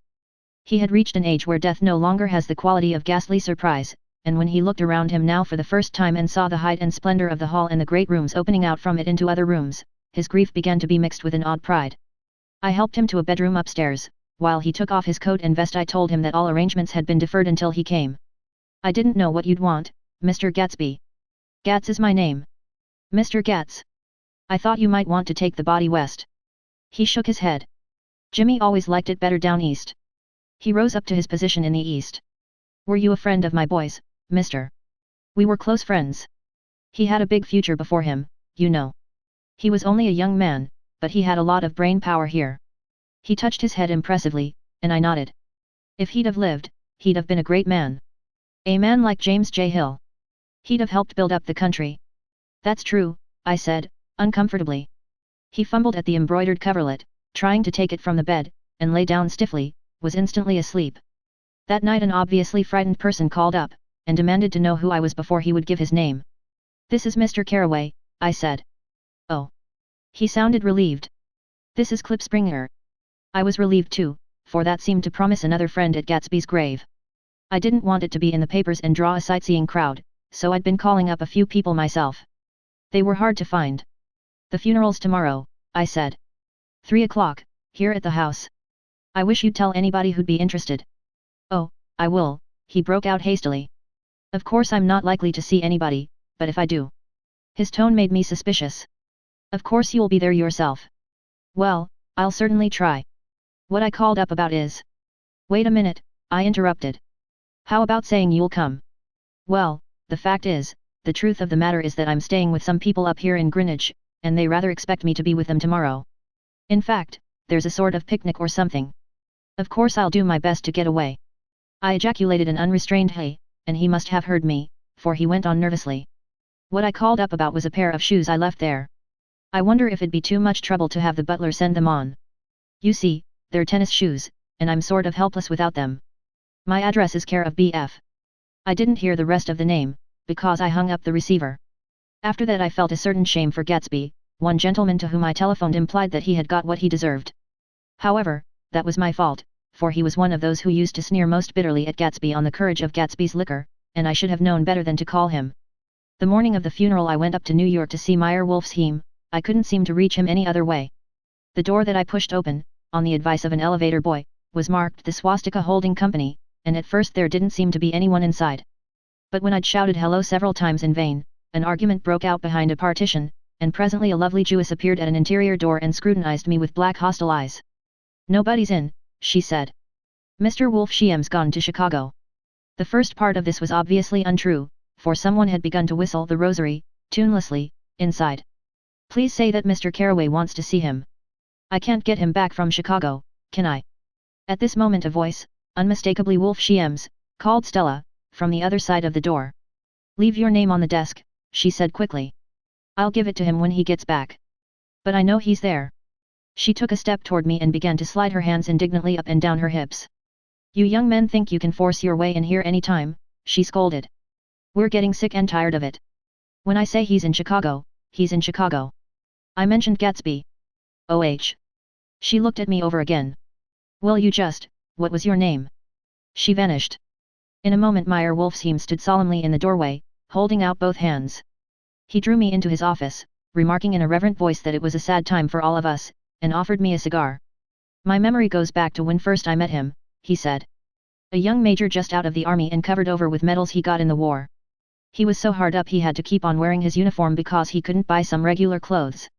First time I saw him was when he came into Winnebrenner's pool room at 43rd Street and asked for a job. He hadn't eaten anything for a couple of days. 'Come on, have some lunch with me,' I said. He ate more than $4 worth of food in half an hour. 'Did you start him in business?' I inquired. 'Start him? I made him. Oh. I raised him up out of nothing, right out of the gutter. I saw right away he was a fine appearing, gentlemanly young man, and when he told me he was at Oxford I knew I could use him good. I got him to join the American Legion and he used to stand high there. Right off he did some work for a client of mine up to Albany. We were so thick like that and everything,' he held up two bulbous fingers, "always together. I wondered if this partnership had included the World Series transaction in 1919. Now he's dead," I said after a moment. "You were his closest friend, so I know you'll want to come to his funeral this afternoon." "I'd like to come." "Well, come then." The hair in his nostrils quivered slightly, and as he shook his head his eyes filled with tears. "I can't do it, I can't get mixed up in it," he said. "There's nothing to get mixed up in. It's all over now. When a man gets killed I never like to get mixed up in it in any way. I keep out. When I was a young man it was different, if a friend of mine died, no matter how, I stuck with them to the end. You may think that's sentimental, but I mean it, to the bitter end." I saw that for some reason of his own he was determined not to come, so I stood up. "Are you a college man?" he inquired suddenly. For a moment I thought he was going to suggest a connection, but he only nodded and shook my hand. "Let us learn to show our friendship for a man when he is alive and not after he is dead," he suggested. "After that my own rule is to let everything alone." When I left his office the sky had turned dark and I got back to West Egg in a drizzle. After changing my clothes I went next door and found Mr. Gatz walking up and down excitedly in the hall. His pride in his son and in his son's possessions was continually increasing and now he had something to show me. "Jimmy sent me this picture." He took out his wallet with trembling fingers. "Look there." It was a photograph of the house, cracked in the corners and dirty with many hands. He pointed out every detail to me eagerly. "Look there," and then sought admiration from my eyes. He had shown it so often that I think it was more real to him now than the house itself. "Jimmy sent it to me. I think it's a very pretty picture. It shows up well. Very well. Had you seen him lately?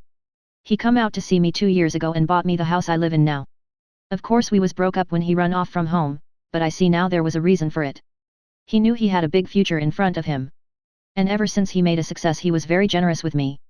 He seemed reluctant to put away the picture, held it for another minute, lingeringly, before my eyes. Then he returned the wallet and pulled from his pocket a ragged old copy of a book called Hop Along Cassidy. "Look here, this is a book he had when he was a boy. It just shows you." He opened it at the back cover and turned it around for me to see. On the last flyleaf was printed the word schedule, and the date September 12, 1906. And underneath: "Rise from bed 6 o'clock a.m. Dummel exercise and wall scaling 6:15, 6:30. Study electricity, etc. 7:15, 8:15. Work 8:30, 4:30 p.m. Baseball and sports 4:30, 5:00. Practice elocution, poise, and how to attain it 5:00, 6:00. Study needed inventions 7:00, 9:00. General resolves. No wasting time at shafters or a name, indecipherable. No more smoking or chewing. Bath every other day. Read one improving book or magazine per week. Save $5 crossed out $3 per week. Be better to parents. I came across this book by accident, said the old man. It just shows you, don't it? It just shows you. Jimmy was bound to get ahead. He always had some resolves like this or something. Do you notice what he's got about improving his mind? He was always great for that. He told me I eat like a hog once, and I beat him for it. He was reluctant to close the book, reading each item aloud and then looking eagerly at me. I think he rather expected me to copy down the list for my own use. A little before 3 the Lutheran minister arrived from Flushing, and I began to look involuntarily out the windows for other cars. So did Gatsby's father. And as the time passed and the servants came in and stood waiting in the hall, his eyes began to blink anxiously, and he spoke of the rain in a worried, uncertain way. The minister glanced several times at his watch, so I took him aside and asked him to wait for half an hour. But it wasn't any use. Nobody came. About 5 o'clock our procession of 3 cars reached the cemetery and stopped in a thick drizzle beside the gate, first a motor hearse, horribly black and wet, then Mr. Gats and the minister and me in the limousine, and a little later 4 or 5 servants and the postman from West Egg, in Gatsby's station wagon, all wet to the skin. As we started through the gate into the cemetery I heard a car stop and then the sound of someone splashing after us over the soggy ground. I looked around. It was the man with owl-eyed glasses whom I had found marveling over Gatsby's books in the library one night 3 months before. I'd never seen him since then. I don't know how he knew about the funeral, or even his name. The rain poured down his thick glasses, and he took them off and wiped them to see the protecting canvas unrolled from Gatsby's grave. I tried to think about Gatsby then for a moment, but he was already too far away, and I could only remember, without resentment, that Daisy hadn't sent a message or a flower. Dimly I heard someone murmur, "Blessed are the dead that the rain falls on," and then the owl-eyed man said amen to that, in a brave voice. We straggled down quickly through the rain to the cars.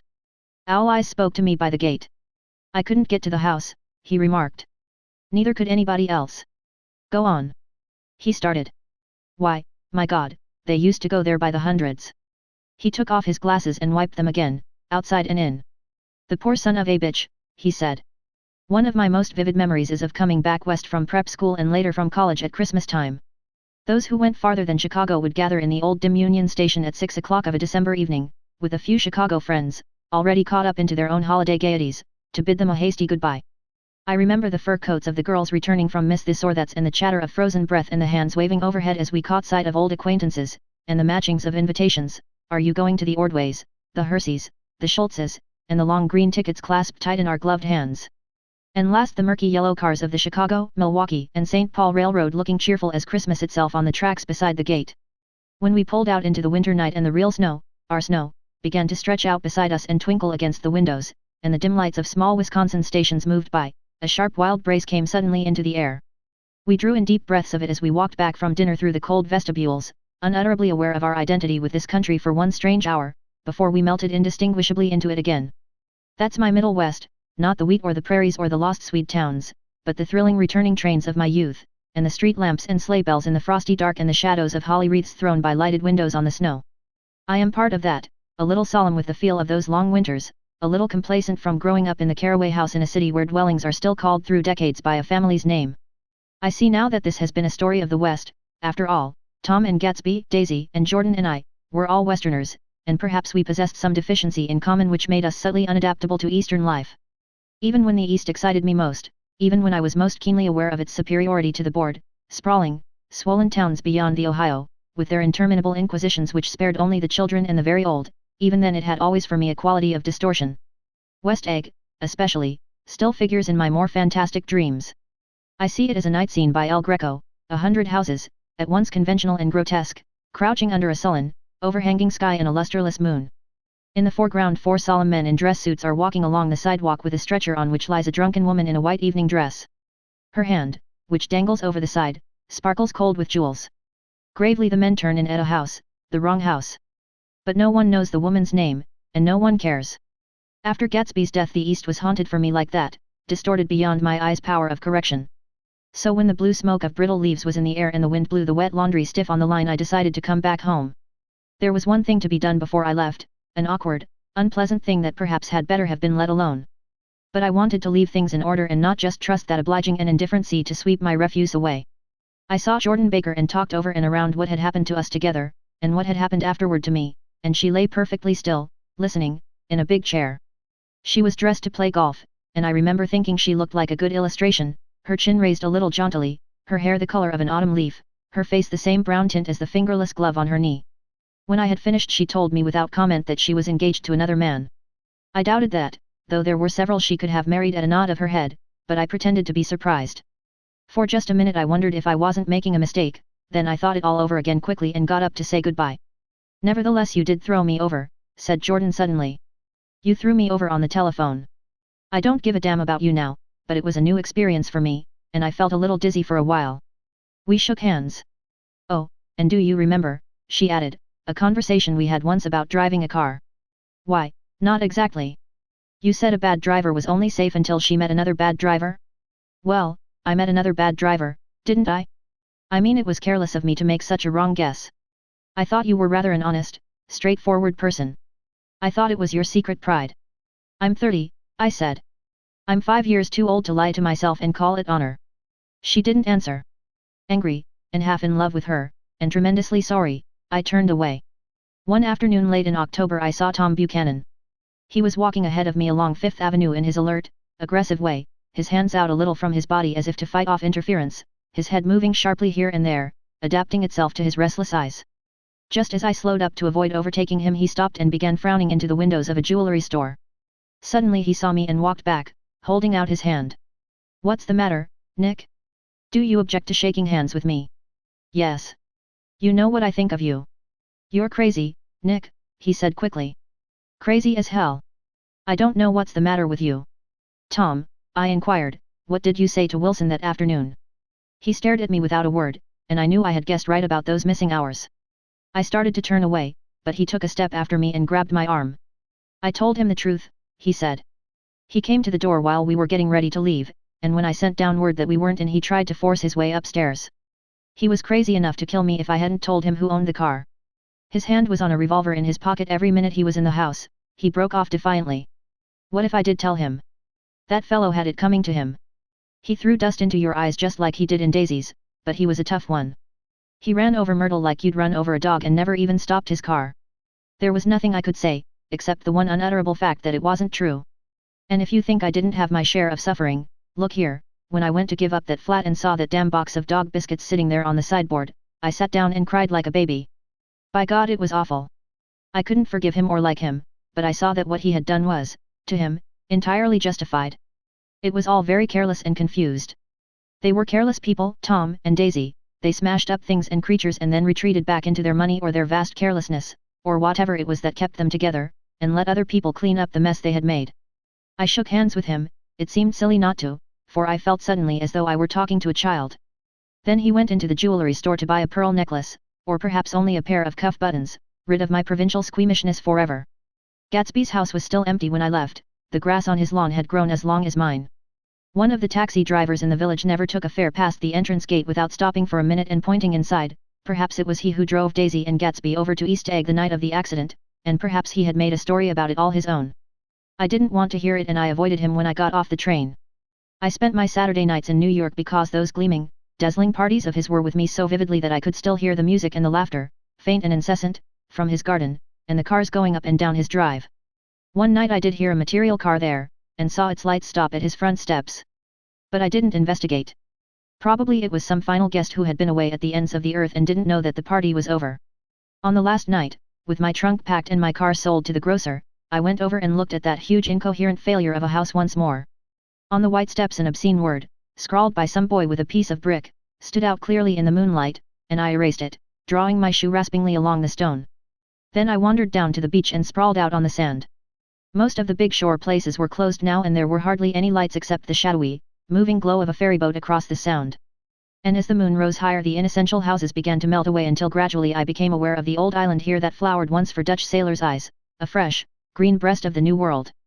Its vanished trees, the trees that had made way for Gatsby's house, had once pandered in whispers to the last and greatest of all human dreams. For a transitory enchanted moment man must have held his breath in the presence of this continent, compelled into an aesthetic contemplation he neither understood nor desired, face to face for the last time in history with something commensurate to his capacity for wonder. And as I sat there brooding on the old, unknown world, I thought of Gatsby's wonder when he first picked out the green light at the end of Daisy's dock. He had come a long way to this blue lawn, and his dream must have seemed so close that he could hardly fail to grasp it. He did not know that it was already behind him, somewhere back in that vast obscurity beyond the city, where the dark fields of the Republic rolled on under the night. Gatsby believed in the green light, the orgastic future that year by year recedes before us.